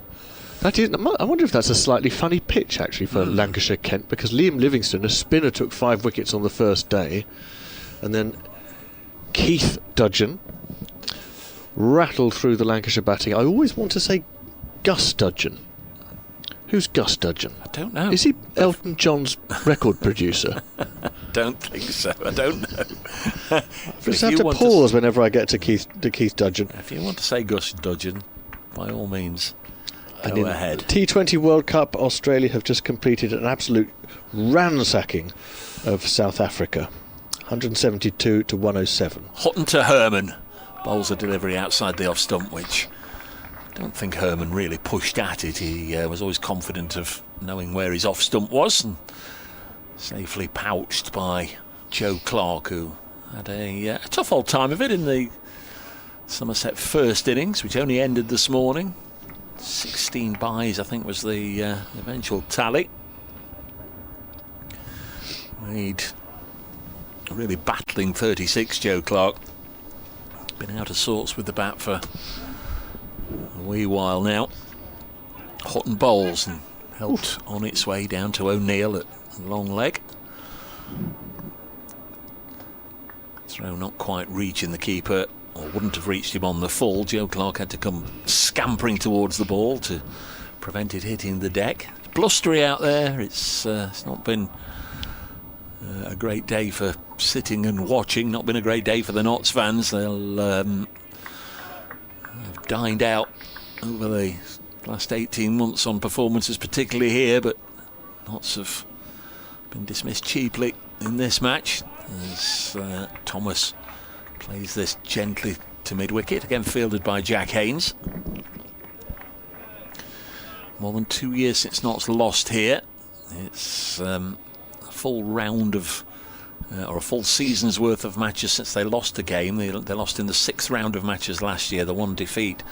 It's a little bit of a surprise away at Durham. Everybody was just sort of working out when they were going to shake hands after tea at Durham on the 4th day, and suddenly Durham got 5 wickets in next to no time.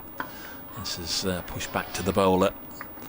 But Notts responded well the week after. They went to Headingley, a ground they'd not had much success on over the years, and walloped Yorkshire, and from then on it was pretty much a success story either side of the Kookaburra games, which were all drawn. And Notts had a strong September, winning each of the last 3 games to finish as champions. 10 without loss. It is chilly, but the sun returns, shadows all around the players as this is guided to backward point. Fielded by Dylan Pennington, and there's no run. India have beaten Afghanistan in Dharamsala, and one-day international that was reduced to 25 overs a side, but still had time for Rahmanullah Gurbaz to score 100. For Afghanistan to be all out, and for Shubman Gill to score an unbeaten 84 in the chase for India. Thomas has 3. Brett Hutton bowls to him. Digs it out nicely. In fact, it's more than a dig out. He's just majestically stroked it down the ground. Just to the offside of straight. No chance of either Hutton the bowler cutting it off, or indeed a Hamid who chases after it. Lovely shot, boundary to end the over. Thomas on to 7, Herman 2, Somerset 14 without loss, leading overall by 131.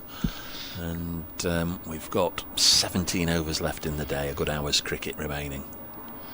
And Warwickshire have wrapped up victory against Lancashire in the Women's Metrobank One Day Cup Division 1, which wraps up that round for the day. It means the Blaze are 9 points ahead at the top of the table, having won 8 out of their 9 games.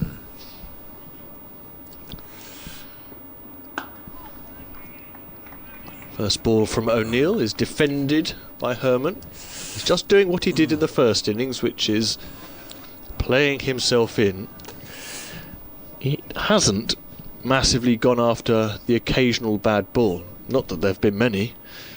He's happy just to collect a single from the bad ball. He's unusually, for a man in a Somerset shirt, a very traditional style of opening bat. This next ball from O'Neill to Herman sees him lunging into a forward defence.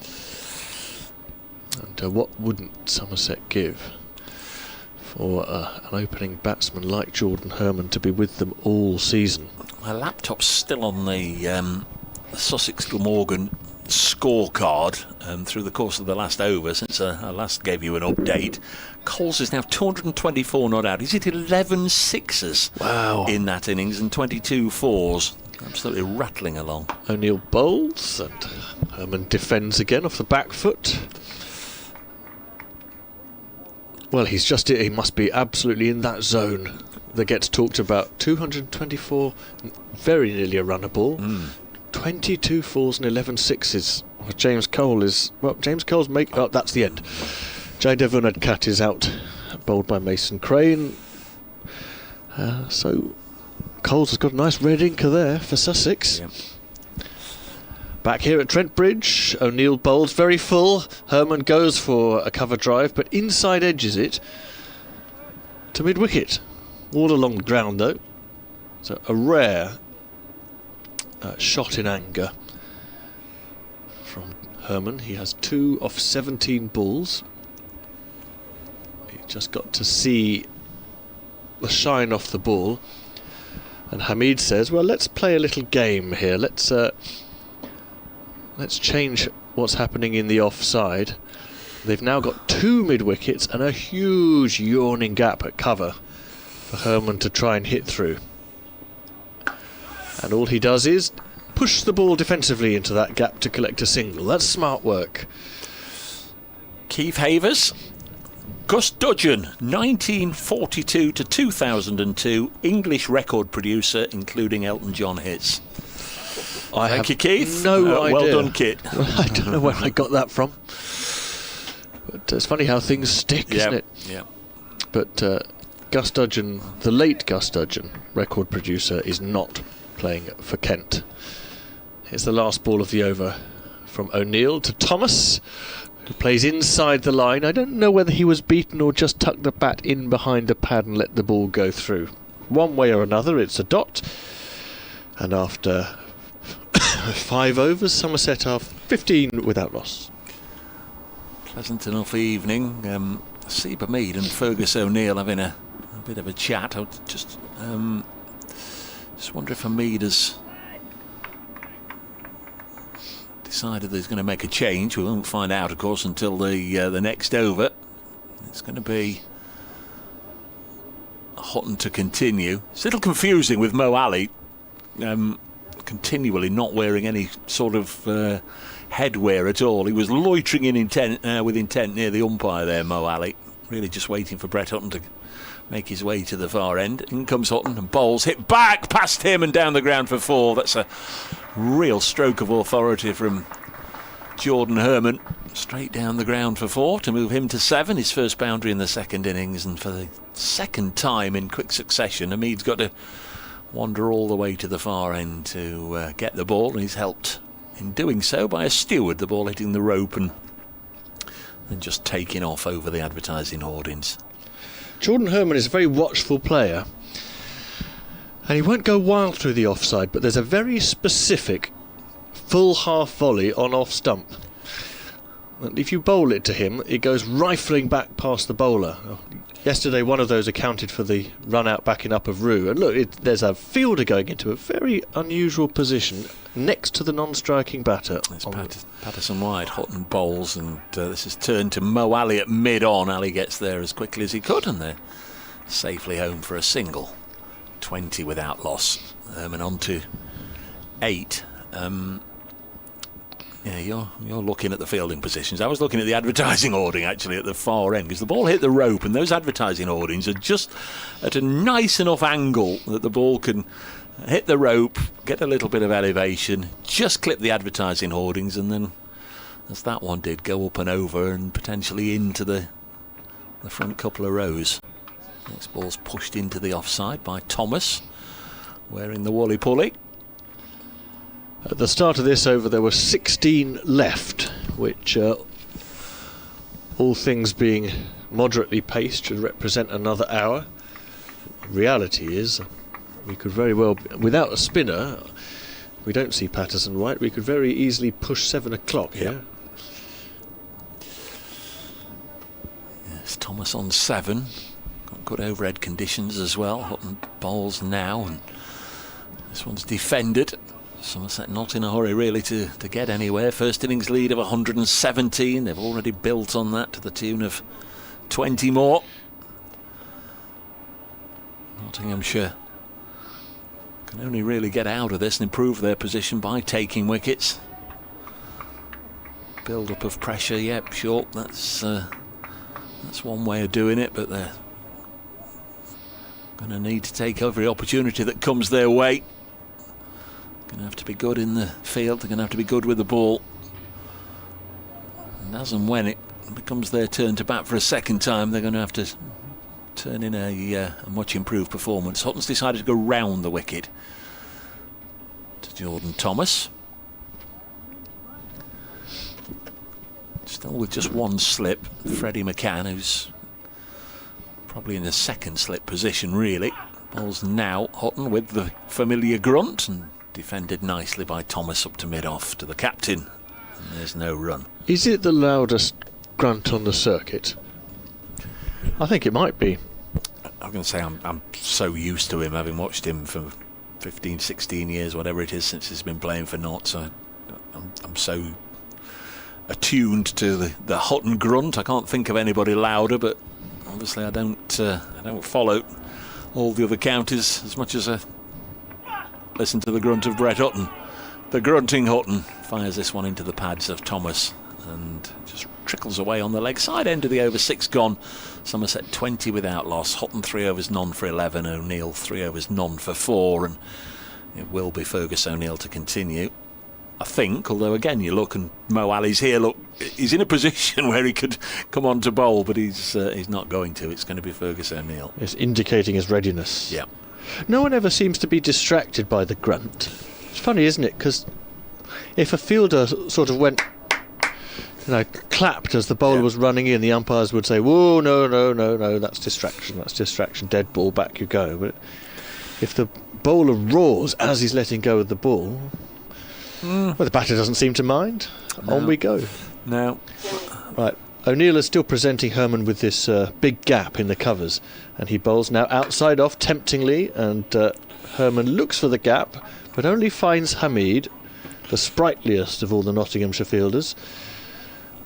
And now the umpire there's a lot of switching around of which side of the wicket are you going to be on. Yeah. And the umpire is now moving to the left-hander's point, and that is probably a sun thing, because the sun does glare off the pitch. Makes it hard to see the popping crease. There's a leg slip in it as well, though. Jordan Herman is driving O'Neill back past him. That drive is so punchy, and he's collected another 4.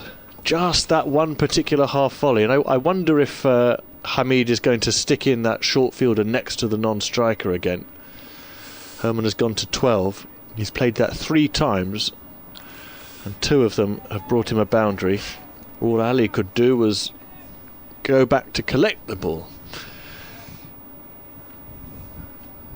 Now, the gap in the covers has been plugged, so O'Neill bowls straighter, and this ball is drilled right past the cover fielder, and there's a big chase for Hamid.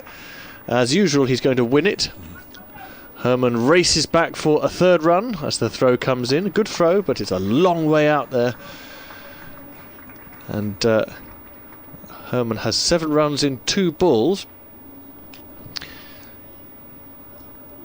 And this is turning into a pleasant batting evening for Somerset. The sun's out very, very strongly now. Long shadows, or lengthening shadows, for each of the fielders, and 1 or 2 of the floodlight pylons. But there's still a stiff breeze. Trousers, tarpaulins, trees all cracking in the wind. So Thomas now has a go at driving past cover, but Slater, the human plug in that region, has intercepted the ball. Ali has taken his boot off, his right boot off at mid-on. Indication on the stream of just how strong the the flagpoles are bending back and forth. Well, that's what a flag's for. It's good to see it cracking. Yep. Nottinghamshire flag with the modern logo on one side. O'Neill bowls, beaten the bat. Thomas played inside the line as the ball went through to Clark. And there's a red flag, and that's not a Somerset one. No, that's a sponsor, an auctioneer. That's it. Now Somerset. Hang on a minute. Now this Somerset normally have a flag, don't they, that goes up? Polly Rhodes, the scorer, used to carry it everywhere. Yeah, well, normally there were flagpoles on top of the pavilion, but of course they've been deconstructed along with everything else. O'Neill bowls to Thomas, who defends, and that's the end of the over. A productive one for Somerset, who at the end of it are 27 without loss. So the auctioneer trumps the dragon. Very much in this so. case. But does the new Somerset scorer carry it around? Yep. That's probably. Polly made both the home and the away flags. Oh yeah, home and away flag, because of course what you don't want to do when you finished a home game at Taunton and you're getting on the coach is to have to go and get the flag and take it everywhere. But the new scorer, who I think he may be called Kevin Mitchell. Yes, yeah. Oh well, it's nice to know that he's inherited not just the flag, but the will to hawk it around and put it up. Good man. Yeah, came in yesterday morning, said hello. Going to be Brett Hutton to Well, the 8th over of the innings, his 4th then from the Stuart Broad end. Bowls, and this is drilled into the offside. Good stop by Liam Patterson-White. Down to his left, prevented any runs being scored. Good bit of work from Patterson-White, who, free from slip catching responsibilities, can resume his old role, his former role of chief ball polisher. Well, he intercepted a stinger there to his left hand. Not ideal. 27 without loss. Herman made a first innings century. Got a start here, but he's pushed at that one. Don't think there was any chance of a little graze on that ball as it went through to the keeper, but Knott's asked just in case. Umpires, of course, have swapped over for the second innings. James Middlebrook at the far end and Martin Saggers closest to us at the Radcliffe Road end of the ground. See again that delivery from Brett Hutton, and yeah, there was a good couple of inches between bat and ball. 27 without loss is Hutton again. Dancing down the track comes Herman. It's well out of his crease there, but can't loft the ball away for runs. Hits it instead low and hard to Mo Ali. This is as forthright as Herman has looked in either of the days in which he's batted. He's not going after the bowling, but he's certainly playing a lot more freely, less cagily than he did yesterday. He's going for the drives. I suspect he's not low on confidence. He seems to have a great inner belief, and his century yesterday will have certainly pumped up his cushions a little more. He's on 15 from 25. Hutton bowling to him, and he'll cut this out into the offside. Lyndon James doing the fielding in the deep. Took a good catch this morning. A long time ago it seems, and a long time ago it was indeed. Jack Leach, don't think he added to his overnight score, did he?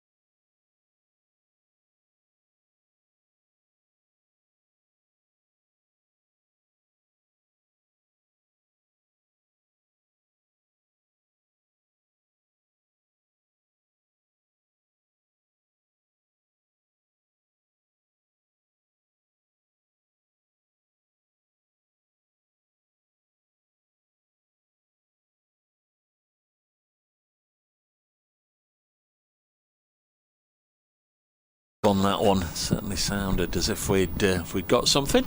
There'll be a little switcheroo. Thanks again to Kit Harris for the last half an hour or so.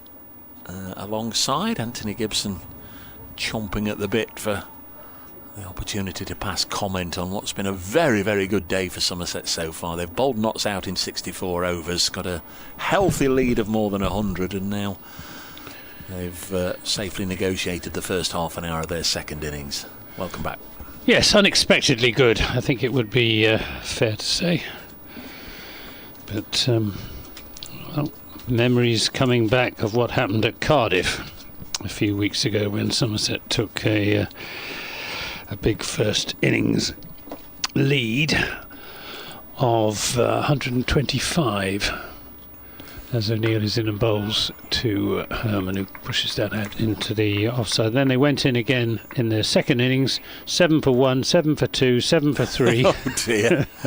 29 for 4, 31 for 5, 32 for 6. Well, that's not 51 quite for happened, 7. Was that the match?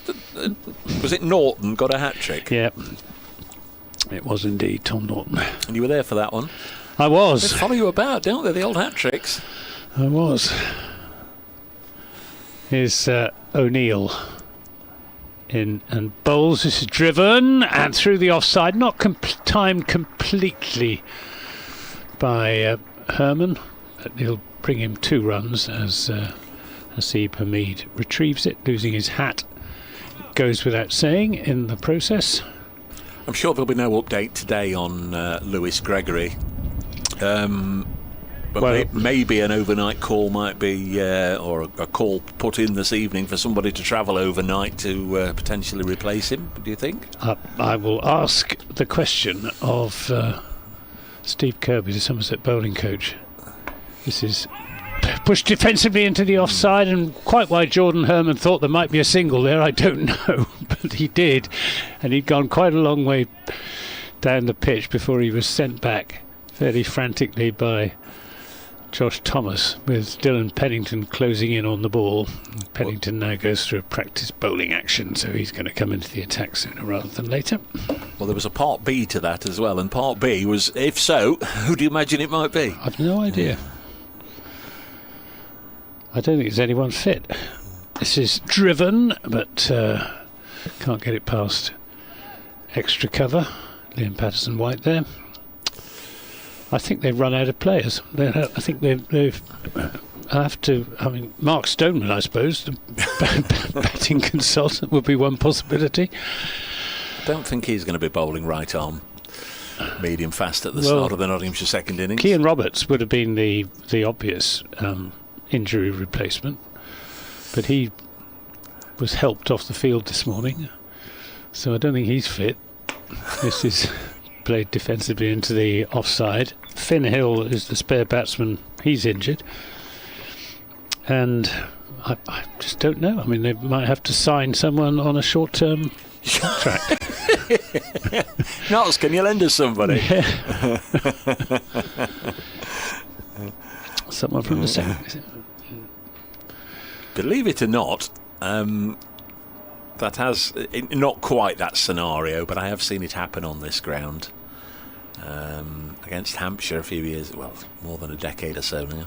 O'Neill in the bowls, and Herman plays that defensively, pushing it up the offside. What were the circumstances then? I think it was Nick Potass in his time as the Hampshire wicket-keeper. I think he broke a digit of some description, and it's not somebody that you normally travel with on the travelling squad, a spare wicket-keeper.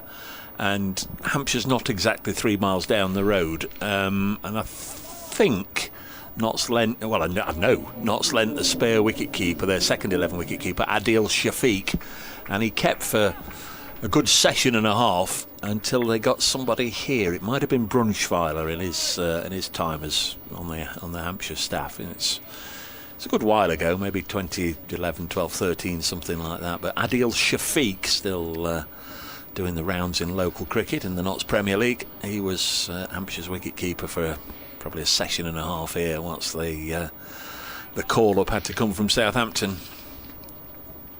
which was nice of Notts, but I guess it would have happened the other way. Here's Dylan Pennington into the attack for the first time in this second innings. He's going to start round the wicket, bowling to Josh Thomas. Helps himself to an easy single on the leg side and helps Somerset to 31 without loss, the lead up to 148. Yeah, he goes through the Somerset squad. Tom Abel injured, Jake Ball bowler, Tom Banton not available, Lewis Goldsworthy, he's playing, Lewis Gregory, question mark, Joseph Hayward, he's a bowler, Finn Hill injured, Coda Cadmore injured, Lammonby injured, Langridge bowler, and so it goes on. There just isn't a spare batsman.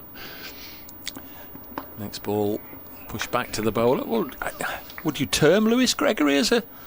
I know he's a bat, but the match referee in isolation wouldn't be approving the decision to bring in a top order bat for Lewis Gregory. No, I'd be looking for a you'd be looking for a bowling all rounder, I suppose. Notts weren't allowed to bring Fergus O'Neill in for Brett Hutton when Hutton got injured at Leicester. This is Pennington round the wicket, pushed back to the bowler. There was another match here where O'Neill got injured and they weren't allowed to bring Ollie Stone in. It's very much a grey area. I was actually led to believe, I don't know if this filtered down to you, but I was actually led to believe that whilst the blast was going on, they were going to get the directors of cricket, head coaches, whatever, to sort of thrash this out. Yes, I'd heard that as well. Yeah. Just come to some sort of arrangement as to how it would be constructed going forward. Next ball's pulled onto the leg side out to Slater. Feels it nicely on the bounce. Herman with another single moves to 19. 32 without loss. The lead goes up to 149. I didn't hear any more about that. Must try and... Because there was talk of changing the regulation that you can't play again for 8 days, because if your side is missing the next if week... you've got a bye week. Change it to 8 days cricket or some such, wasn't it? Which could be even longer. Maybe it's 4 days cricket. I don't know, but I've not heard any more than that. Thomas is on 8, pushes this onto the offside. We've got the Oracle, Kevin Howells, next door. I'm sure if there has been any sort of announcement, he'll have picked up on it. But Somerset literally do not have anyone on their books fit and available who could replace Lewis Gregory.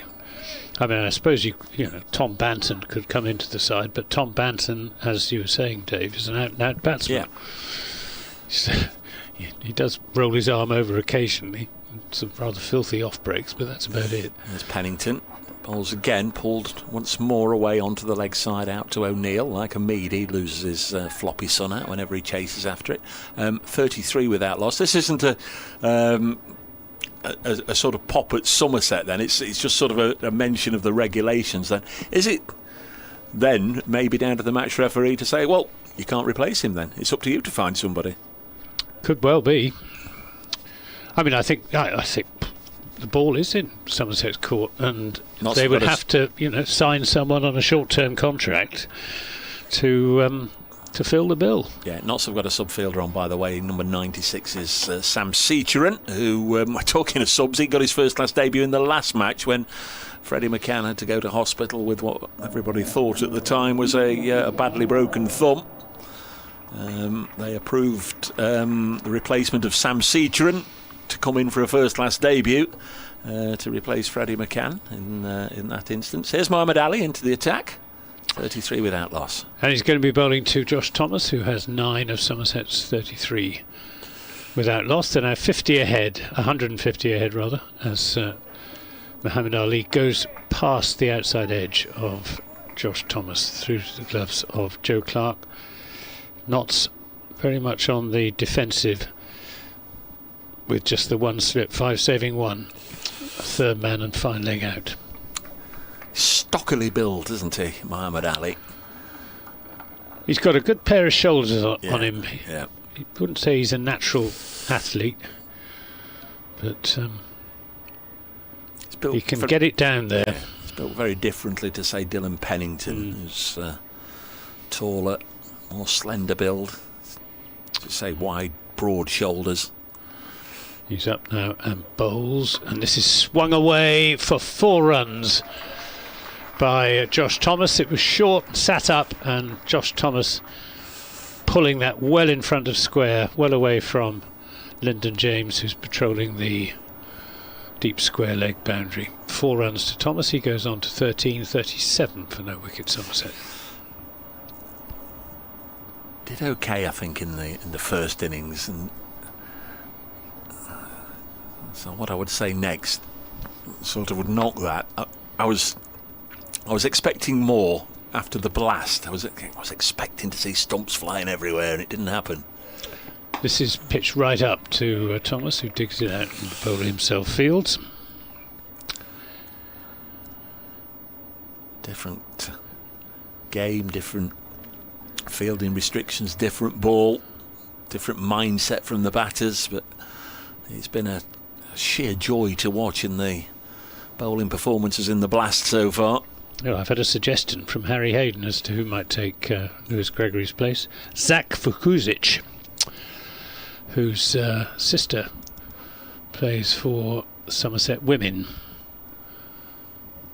as Mohammed Ali is in and bowls a long way outside the off stump. Should really have been given a wide. It isn't. Yeah, Zach Fukuzic, 17-year-old bowling all-rounder who joined the Somerset Academy, made global headlines by becoming the youngest ever captain in men's international cricket when he skippered the Croatian national side. Crikey. Good effort. So, well, he's probably, even as we speak, arranging transport from Do you think so? Exeter. I think he's Do you think so? up to Trent Bridge. Well, not sure there's any alternative. Muhammad Ali in and bowls, and getting bowling a good full length, rather as Somerset did in the Nottinghamshire innings, keeping the ball well up to the bat. Not to say we're not having him. You're not bringing in somebody who's got 15-year younger legs than Lewis Gregory. That's not fair. He's only there's always some reason, isn't there? There seems to be. Well, he's too experienced. He's not experienced Lewis enough. Gregory is one of the most skillful and experienced bowling all-rounders in the country. Yeah, well, Zach he doesn't run like a 17-year-old anymore. Here's Muhammad Ali in bowls, and that's just played off an open face by Josh Thomas out to the offside. Won't get a run. It's the end of the over. 37 for no wicket, with 19 to Herman, 13 to Josh Thomas. This has seemed like quite a lengthy day, hasn't it? And it could be an even longer day for the Scottish football supporters. They had some on BBC Breakfast this morning whilst I was having a bit of breakfast. Had a look on. They'd got them on. And they were up nice and early. And how are you going to spend your day? Oh, we'll get through the day. We'll get through the day. Are you going to have a sleep? No, we'll go right through. Well, I think, is it 2 o'clock in the morning? Scotland play their first football match. We'll go right through. I thought, yeah, I bet you will. I bet you will. There's Pennington from the far end. I won't be watching it at 2 o'clock in the morning, I don't think. I'm not planning to anyway, as this is played by the South African Jordan Herman up to mid-on. Do we know whereabouts in South Africa is from? Not that I know South Africa we very do. well at all. I can reveal to you that Found out he was born in Pretoria. Okie dokie. And he originally played for Northerns in South Africa. He's now playing for Eastern Province in the South African domestic red ball. Is that the singular of Pretorius? 37 without loss. Herman on strike. It would be the plural. Pennington bowls, and this is drilled up to mid-off, and there's no run. Pretoria. Yeah. Octopus. Octopi. Well, is it? Is it? I'm not sure whether it's octopi or octopuses. Octopuses, I think. Yeah. I don't know.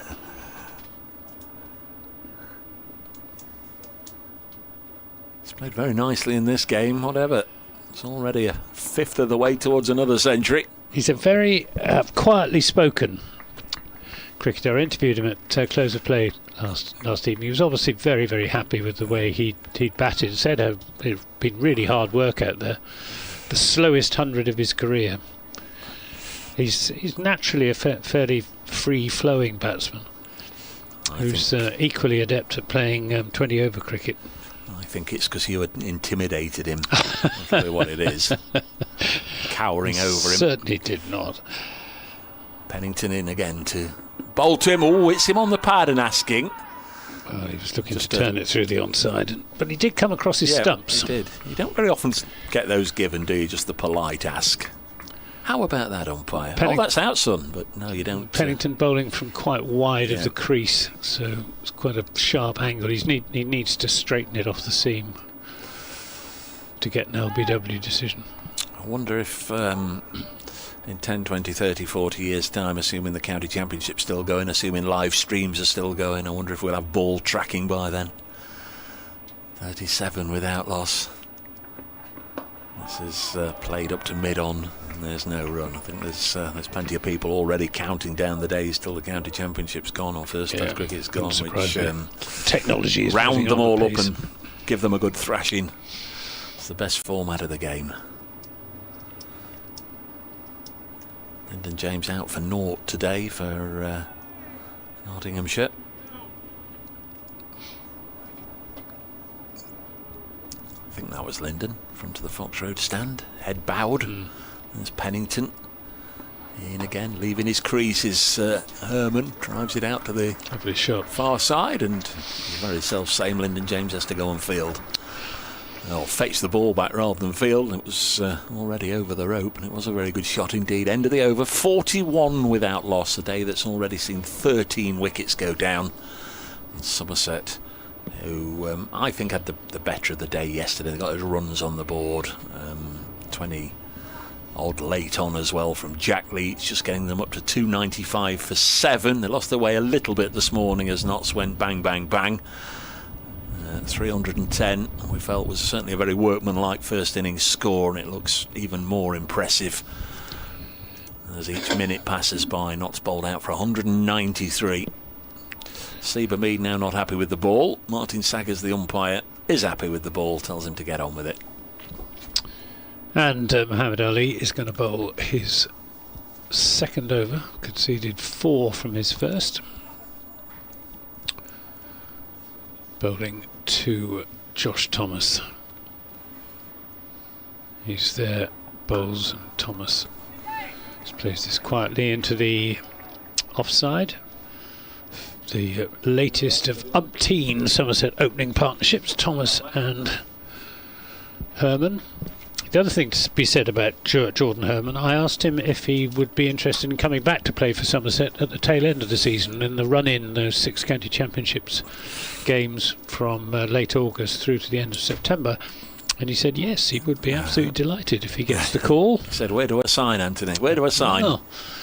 Can I stay with you, Anthony?" And the South African domestic season will just about be underway then. This is driven nicely by Thomas, but fielded at extra cover by Liam Patterson-White, so there's no run. I think the last 2 seasons there's been sort of a little bit of an understanding with Carl Verena in Western Province. He's missed the first game of the county championship, but he's missed the first game of the South African domestic season. Each of the last 2 years he's played in the last match of the season. Of course, last year hit the runs in that final game that took Notts to the title. It'd certainly be an asset, would Jordan Herman. And this comes off a thick edge down towards third man. There is a third man coming in, so it's just a single to Thomas. Score goes on to 42 for no wicket. Thomas on to 14. Is he an opener back home? Has he just been shoved up to open because Somerset needs somebody up there, or is he his natural position? He does open. He's a sort of top 3 batsman. And whilst I'm grilling you, does his brother play for the same side in South Africa? Does he know. play with his brother? Don't know. Reuben, isn't it? Yeah, that's right. This is Jordan of the Herman family playing that defensively out into the offside. Yes, they're Reuben is the younger brother, but both playing for South Africa A, and both obviously very good players. And Jordan Herman has played an international T20 for South Africa, so he's very much on the verge of the national side. But two ends on the end of their name. Yeah, used to be an umpire, former Hampshire player. Never knew his first name. He was called Lofty, wasn't he? Lofty, remember Lofty Herman? Yeah, I do. Muhammad Ali in this takes the pad and runs down to the fine leg boundary for 4 leg byes. They will be signalled by umpire Saggers. 46 for no wicket. Bargain bucket, wasn't it? The cheapest runs you'll ever get. Always going down the leg side. Just brush the back of the pad and away it went. Push probably the Velcro strap at the back of his pads and gets 4 leg byes, soft as anything. 46 without loss. Michael Vaughan was very impressed with Jordan Herman. When I spoke to him last night. Expect a column then. It could be, but he's very compact. Yes, this is driven up to mid-on, shy at the stumps.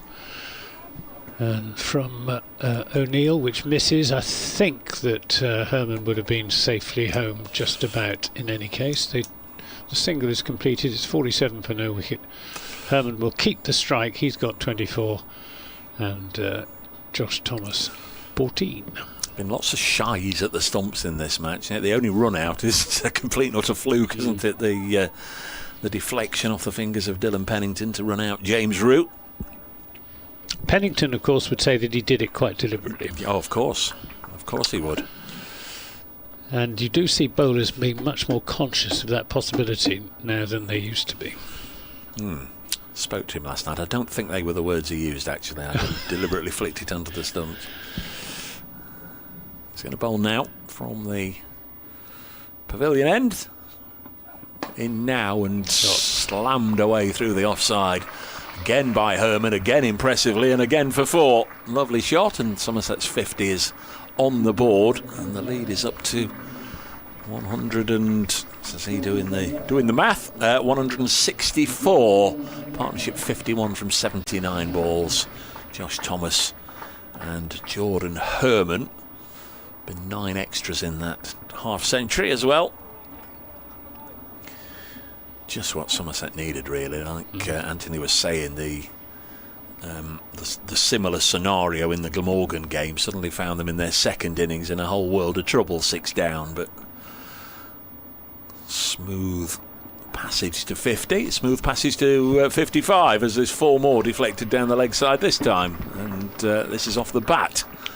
Easy and easier and easier still for Somerset.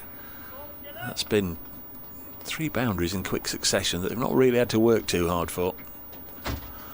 55 without loss. Only in the 14th over of the Somerset second innings, so they're going along at a healthy clip.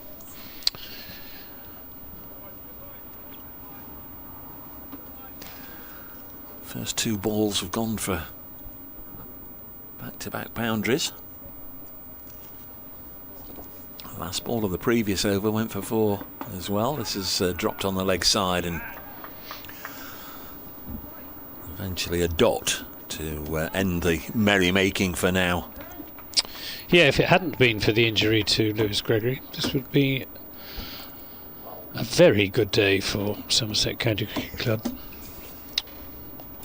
He might be all right. Come off as a precaution. What, holding your left thigh?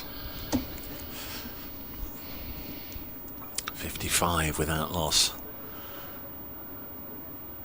As Pennington bowls once more, Herman pushes it back to him. Has that been a problem area for him? Or? No, not really. No, it's back is the problem with Lewis Gregory. I thought it was up round the shoulder the game at Taunton that he missed. Yeah, that was a sort of one-off. I don't know quite how he did it. It was in the warm-up to the start of the season. It wasn't even in a warm-up game. I think he was just... he was in the squad, and it was actually Jake Ball that told me that he wasn't playing about a minute before the toss. 55 without loss. No, he was telling me that he was playing, actually, so I was trying to work out the Somerset 11, just having a catch up with Jake. He's a nice guy, isn't he, Jake Ball? Yeah. Very popular in the Somerset dressing room. Sadly, I haven't had the opportunity to interview him too often because he hasn't taken all that many wickets for Somerset since he joined them. Got a 5 for up at Durham. Herman on 32. Make that 33 at least as he drops it on the leg side. They've run well together, this pair, and really without any sort of hesitancy there came back for 2. Nothing that Slater could do. He has a hat-trick on this ground. 2016 had Middlesex 0 for 3 in the first over, which isn't bad at all. Somerset 57 without loss at the end of the over. He's not quite the bowler he was, Jake Ball. More from Anthony, and then he'll be joined by Kit Harris for the next few minutes. Not too long to go, folks. 7 more overs. Stick with us. 57 for no wicket, and the lead already more than useful, 174, and Somerset still with 10 wickets in hand. And I don't know which is the more accurate reflection of the quality of this pitch, whether it is Notts being bowled out for 193 or whether it's 57 for no wicket as Muhammad Ali is in and bowls, and this is driven away through the offside. It won't go for 4. It will be pulled in by Patterson White, just 15 yards in from the extra cover boundary. They come back for 2 runs. Thomas on to 16.59 for no wicket. What have you made of the Somerset innings so far, Kit? Well, they're both playing on the same pitch, and it could just it could be that simply that Somerset are this week the better team, or have executed better. Sorry, that's a bit of a cop-out. This is outside the off stump from Muhammad Ali to Josh Thomas. I don't think Notts have actually bowled terribly well in this second dig for Somerset. I've worked out exactly what Somerset should do about Gregory if he's out. All right. Right, Yep. OK, so South Africa A were in England until very recently, hence Jordan Herman. So they've all got visas. But Somerset have already got 2 overseas. Well, you can have more than 2 on the books. Here's Muhammad Ali in and bowls, and they will take a single as this runs off the face of the bat down to short third man. So my proposal is leave out Pretorius and sign... Oh, for the next game? Just for the next game. For the next game, yeah. Sign from the South Africa A party either the obvious candidate would be Bjorn Fortuin, who played for Hampshire last year. He's the like-for-like replacement for Gregory. Or Tiaan van Vuren, who took 5 wickets in one innings of red ball game, 6 in the other, has a first-class 100. I mean, it's not the worst idea. No. Muhammad Ali in and bowls, and this is turned into the onside by Herman for a single. 60 for no wicket. Probably quite an expensive option, though.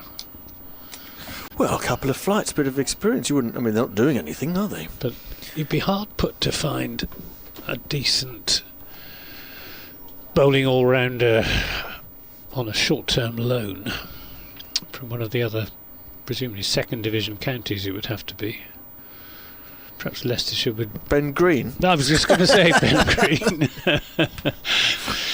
61 for no wicket. Muhammad Ali to Josh Thomas, who cracks this away through the offside for 4 runs. Short and wide from Muhammad Ali, who I haven't, in all honesty, been terribly impressed with so far in this game. He's given to bowling at least 1 poor ball per over, and that was the poor ball for this over, and handsomely dealt with. I thought he was good in the first innings. Fast and accurate, but he has given it away a bit now. I've thought of another Division 2 all-rounder.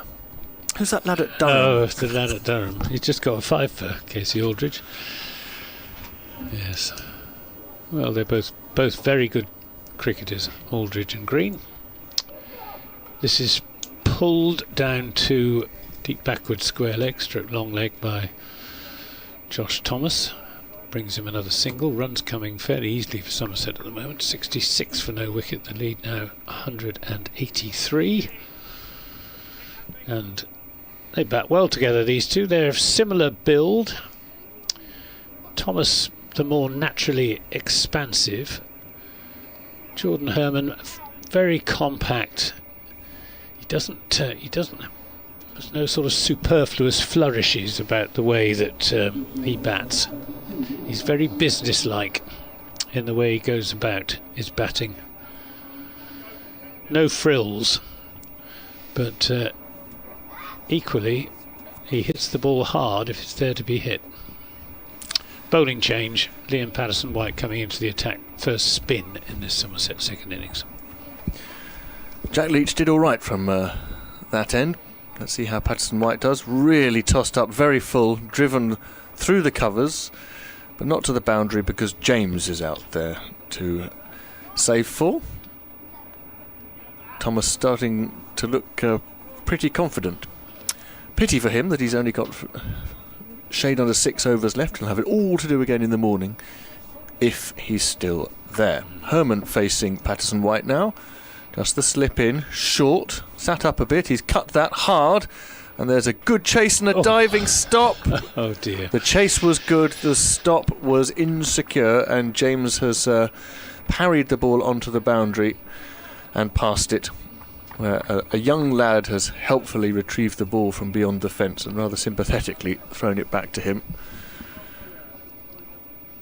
Herman now up to 4.63. 4.63. It's like watching Somerset. 39 to Herman. Here is Patterson White again. Oh, he's gone for the sweep. That was quite brave, playing across the front pad. He was well outside off stump, mind you. And just a single. We've seen very little sweeping against the slower bowlers, have we?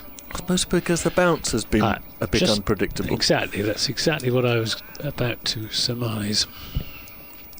72 without loss now. Thomas faces Patterson White, very full, driven.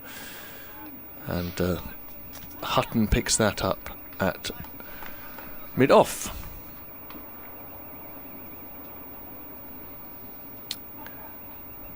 Patterson White is in again. Shorter, and Thomas decides to sit on the back foot and defend, just pushes it back to the bowler. The field is well spread. The only catcher is a slip, and he's very fine and quite deep. Everyone else is scattered. And there's an edge, an appeal, and gone. Yeah, and he walked as well. He did. He turned his back straight away. The ball jumped a little bit. It didn't spit, but the cut wasn't on, and Thomas rued his decision to cut immediately. Do you know, I was just about to say, I do hope he doesn't make the same mistake as Liam Patterson White and makes room for himself to cut the slow left armour against the spin through the offside, and that's exactly what he did do, and he paid the penalty. And that was the arm ball. It went the other way. It just drifted away from the left-hander in the air, and against the run of the over, because Somerset were making hay off Patterson White.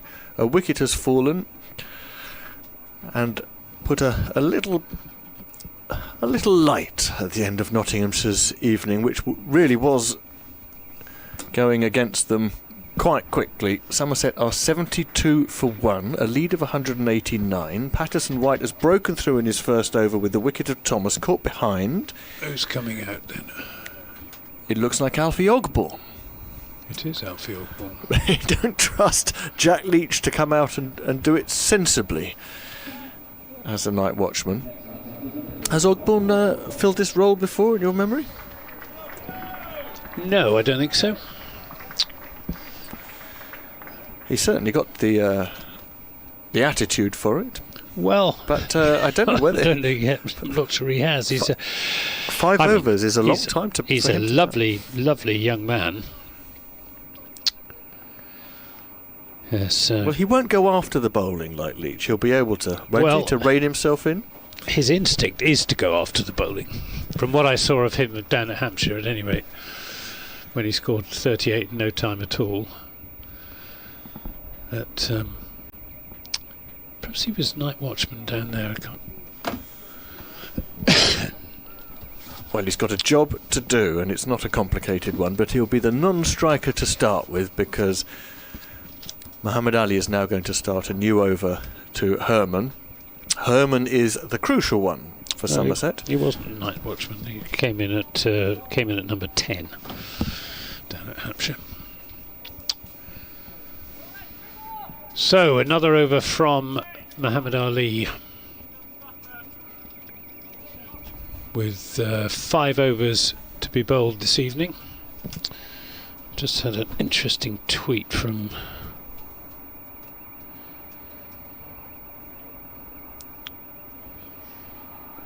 Chris Nicholson, which I'll bring you after this ball from Muhammad Ali. He's in and bowls to Herman, taken on the pad, going down the leg side. Yeah, Chris Nicholson said, you won't have seen this from your vantage point. Chris is obviously elsewhere on the ground, but Lewis Gregory, that is, took a long time to get up the steps to the dressing room when he came off, which again does not bode well for the nature of his injury, which to me looked very much like a hamstring. And the fact that he pulled up in his follow through again suggested that something went suddenly. He hadn't been showing any signs of discomfort previously. Muhammad Ali in and bowls outside the off stump. Herman lets that go through to Joe Clark. Jordan Herman on 40 to go with his 105 in the first innings. So he's having a prolific time. Got 90 odd in the blast against Glamorgan.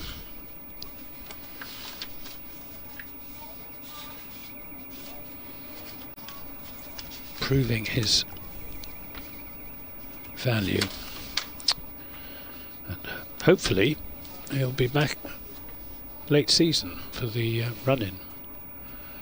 Muhammad Ali bowls, and that one keeps low, and it's well dealt with by Jordan Herman, coming down hard on that delivery. This is only his second game in the county championship, second out of 3 he's been signed for.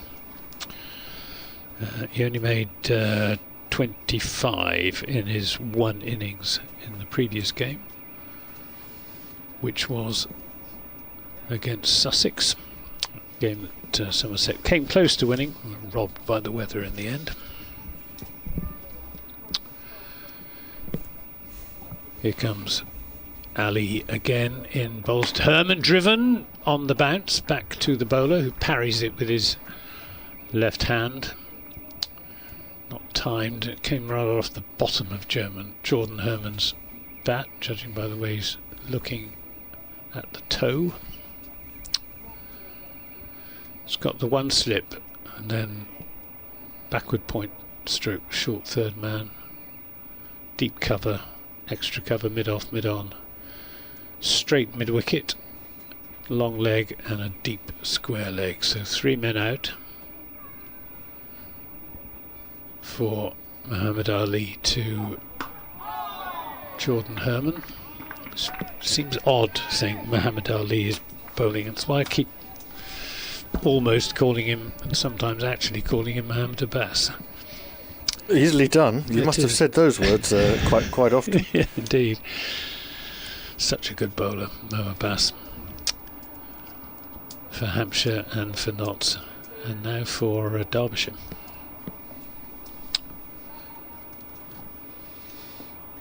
But this chap is not a bad bowler either, Muhammad Ali. Bowling around the wicket to the left-handed Herman. Good ball, well played defensively. End of that over. Good over that from Muhammad Ali. 4 overs, 1 maiden. That was a maiden. 0 for 15, and it means that Alfie Ogborn will have to face the next over from, we presume, Liam Patterson-White. It's funny the things that players can go off for. It seems to me that we've just had a substitute on while Jack Haynes kitted himself up to field at short leg. I didn't know you could do that. Yes. Somerset do it when Tom Banton, if he's fielding at forward short leg, has to go off and don the fielding pads. So it wasn't Ben Martindale today, it was in the first innings. It was Sam Seacharan who had a little go in the sunshine. Here comes Patterson-White, Ogborn's first ball, and he has a very straight one to defend. Now you'd think, wouldn't you, that with 2 overs for him to face, he'd just be able to block 12 balls. I have every faith in him. I'm not sure Anthony Gibson does. Another one outside off, and Ogborn defends. He's got a very, very angled bat, almost like he's pressing the ball into the turf. I did that once against a spinner, and I only succeeded in presenting the end of the handle to the bowler, and the ball just ran along the back of the bat onto the wicket. This one is very full, and Ogborn defends. Played that quite well, actually. He got his front leg out of the way and played it really square on, as you do when the ball is fizzing and spitting, which is not. But Patterson-White's certainly very accurate at the moment. Another one, very full, very straight, looking for the LBW. Ogborn defends, doing his job. He's got to play with soft hands around his front pad, because there is Haynes just in front of square at short leg. This next one, again, carbon copy, very full, straightening. If he misses one, he'll be plumb. Patterson White is absolutely on the money here. Everything straight, everything hitting the wicket. Here's the last ball of the over, and Ogbourne opens up to defend off the back foot again this time, and so it's a maiden for Patterson White. 1 for 6 he has off 2. He'll have 1 over left to bowl. Ogbourne survived his first 6 deliveries.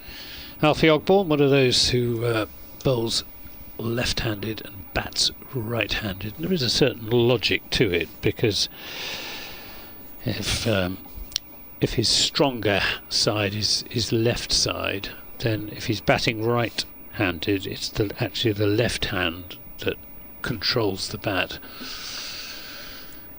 to a greater extent than the right hand. It's the power that comes from the right hand if you're a right-hander, the control from the left hand.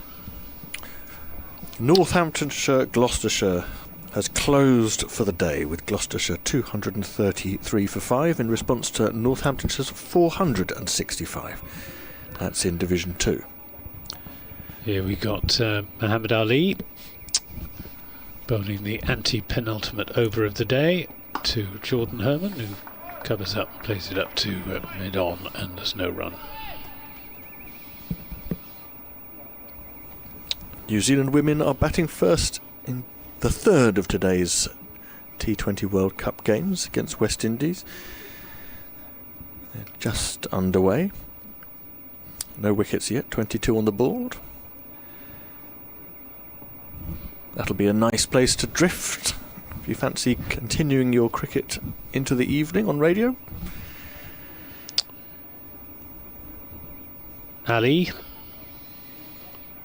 is in bowls, and again Jordan Herman's playing for the close now as well. It was pitched up on off stump, but not going for the big off drive.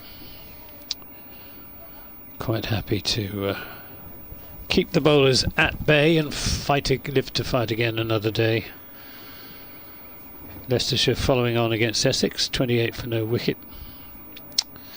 Glamorgan 42 for no wicket, a long way behind Sussex, who made 521 double century there with 11 sixes, I think it was, on the kit for This is played defensively.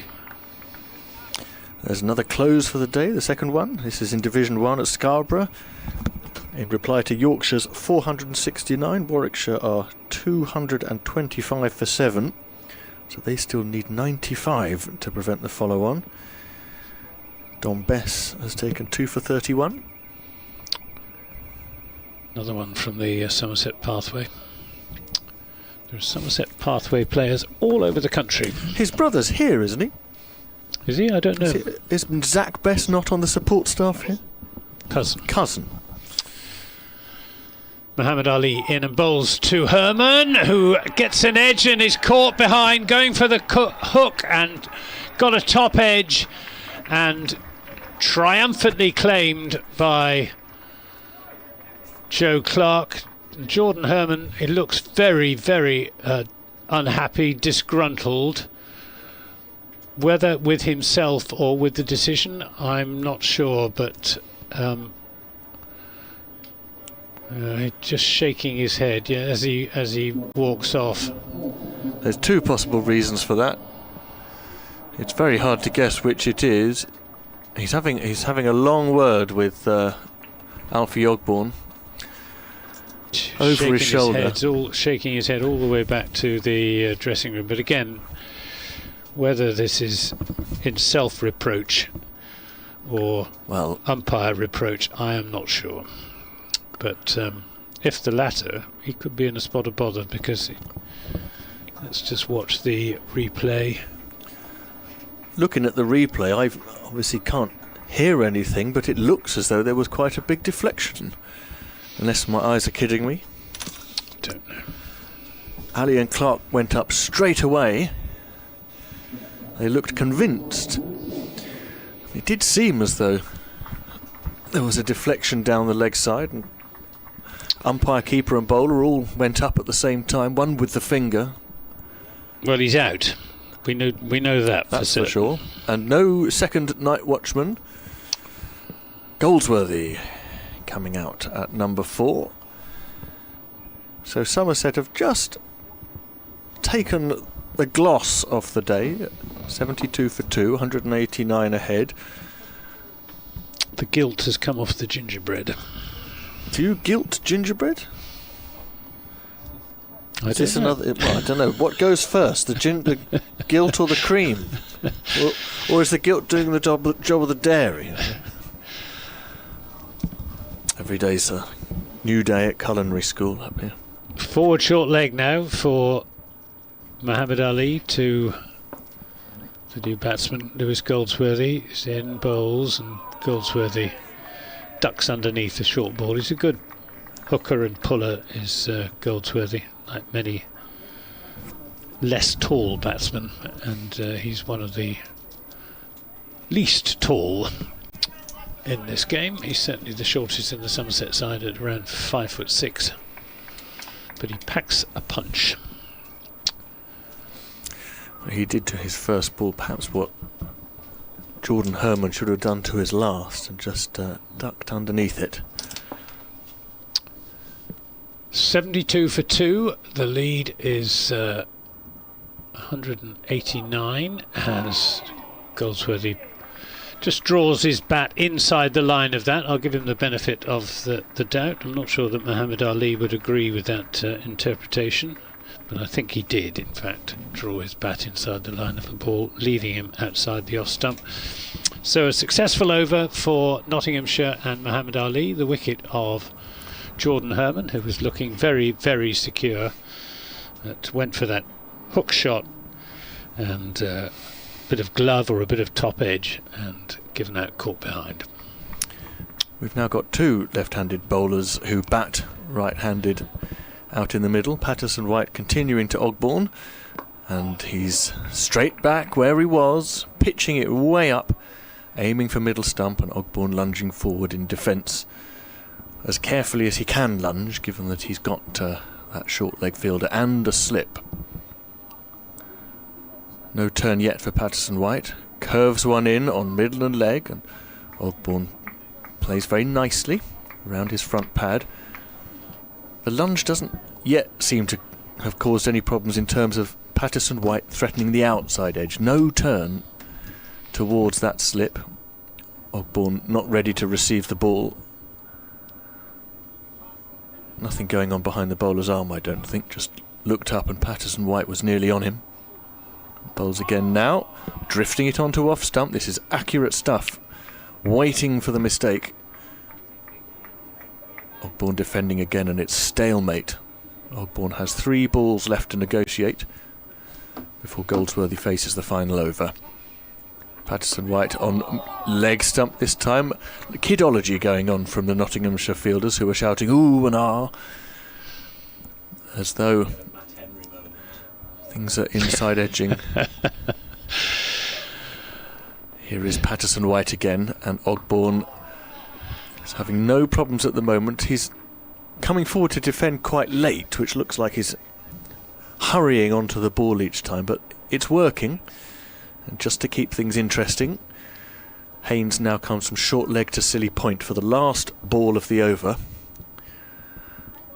and Ogbourne defends, picked up on the bounce of Patterson-White, and well batted. He's batted well, Ogbourne. That should be his job, depending on what Goldsworthy's up to in this final over. Patterson-White has finished for the day with a breakthrough by getting rid of Thomas.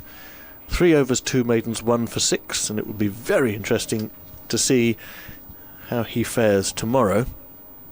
Dave Bracegirdle just recalling the time when it was last season when Matt Henry came in as night watchman for Somerset against Northampton, swished 5 times outside the off stump trying to smack Liam Patterson wiped away through the offside, and on the 6th and the very last ball of the day finally managed to make contact and was caught behind. It was Hound.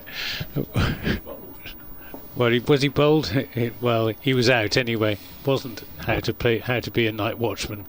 This is turned into the onside by Lewis Goldsworthy for his first runs. There'll be probably just the one of them. Now that is very sensible.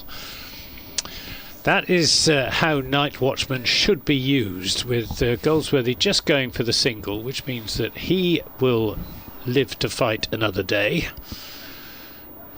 Because if Ogbourne survives, then Goldsworthy won't have to face another ball, and if he doesn't survive, it's the last over, and that will be the end of play for the day in any case.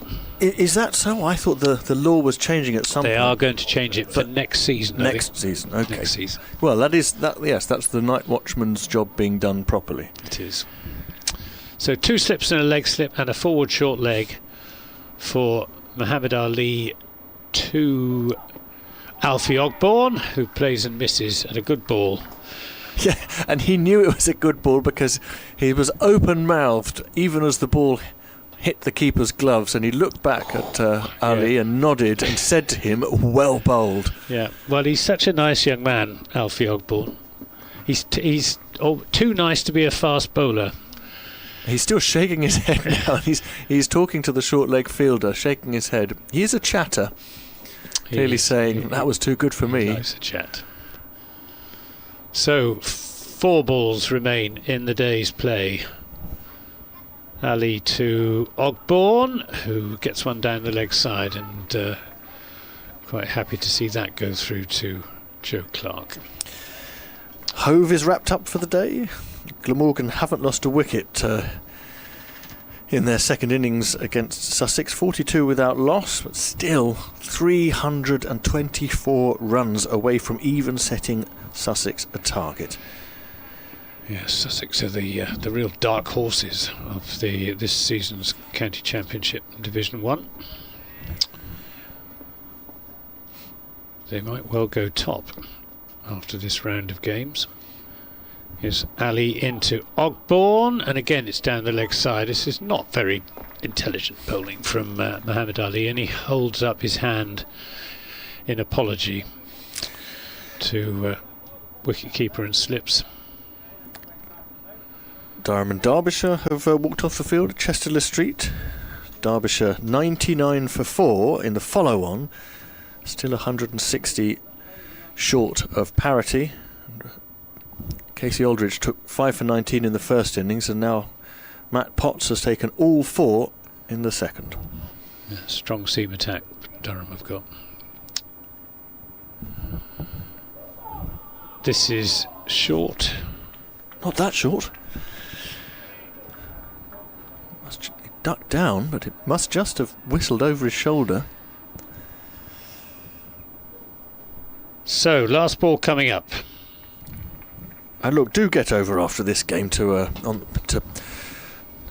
World Cup coverage, because New Zealand women are going great guns against West Indies, and that'll be a entertainment for the best part of the next 3 hours. That's available on the BBC Sport and BBC Sounds.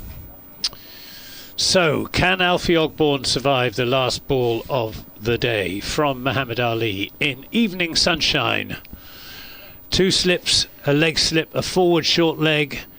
Ali in and bowls, and a solid forward defensive shot from Alfie Ogbourne keeps the ball out, and that concludes proceedings for the day, with Nottinghamshire having been bowled out for 193 to give Somerset a first innings lead of 117. 4 wickets for Lewis Gregory, 4 for 51, 3 wickets for Jack Leach, 3 for 44, and 2 to Craig Overton, 2 for 35. The other wicket taker, Miguel Pretorius, 1 for 33. But Lewis Gregory, midway through his 14th over, had to leave the field with what looked unpleasantly like a hamstring injury. I'll be talking to the Somerset head coach at close of play, Jason Kerr, and inquiring as to the state of Gregory's health. And then when Somerset went in for a second time, they got off to a really very good start. First innings, first wicket partnership of 72 between Josh Thomas and Jordan Herman before Thomas was caught behind off Liam Patterson-White, and then Jordan Herman 3 overs later went for a hook shot against Muhammad Ali and gloved it through to Joe Clark. That was 72 for 2. It's now 73 for 2, which means that Somerset have a lead of 190, and Kit Harris, very definitely Somerset's day. Very definitely Somerset's day. Gregory notwithstanding, you can't look too far into the future. And 2 days left to go in the game. I'm starting to doubt your suggestion it was going to be a draw. We've got time for it not to be, and Somerset will look to press on, well, at least beyond a 300 lead. Yep, and a much better day, I think it would be fair to say, than certainly I was expecting for Somerset, and I suspect they were suspecting as well. But still, we're only halfway through the game, and it's still very much all to play for. We'll be back here at 11 o'clock tomorrow morning to bring you the third day's play. Thank you very much for listening today.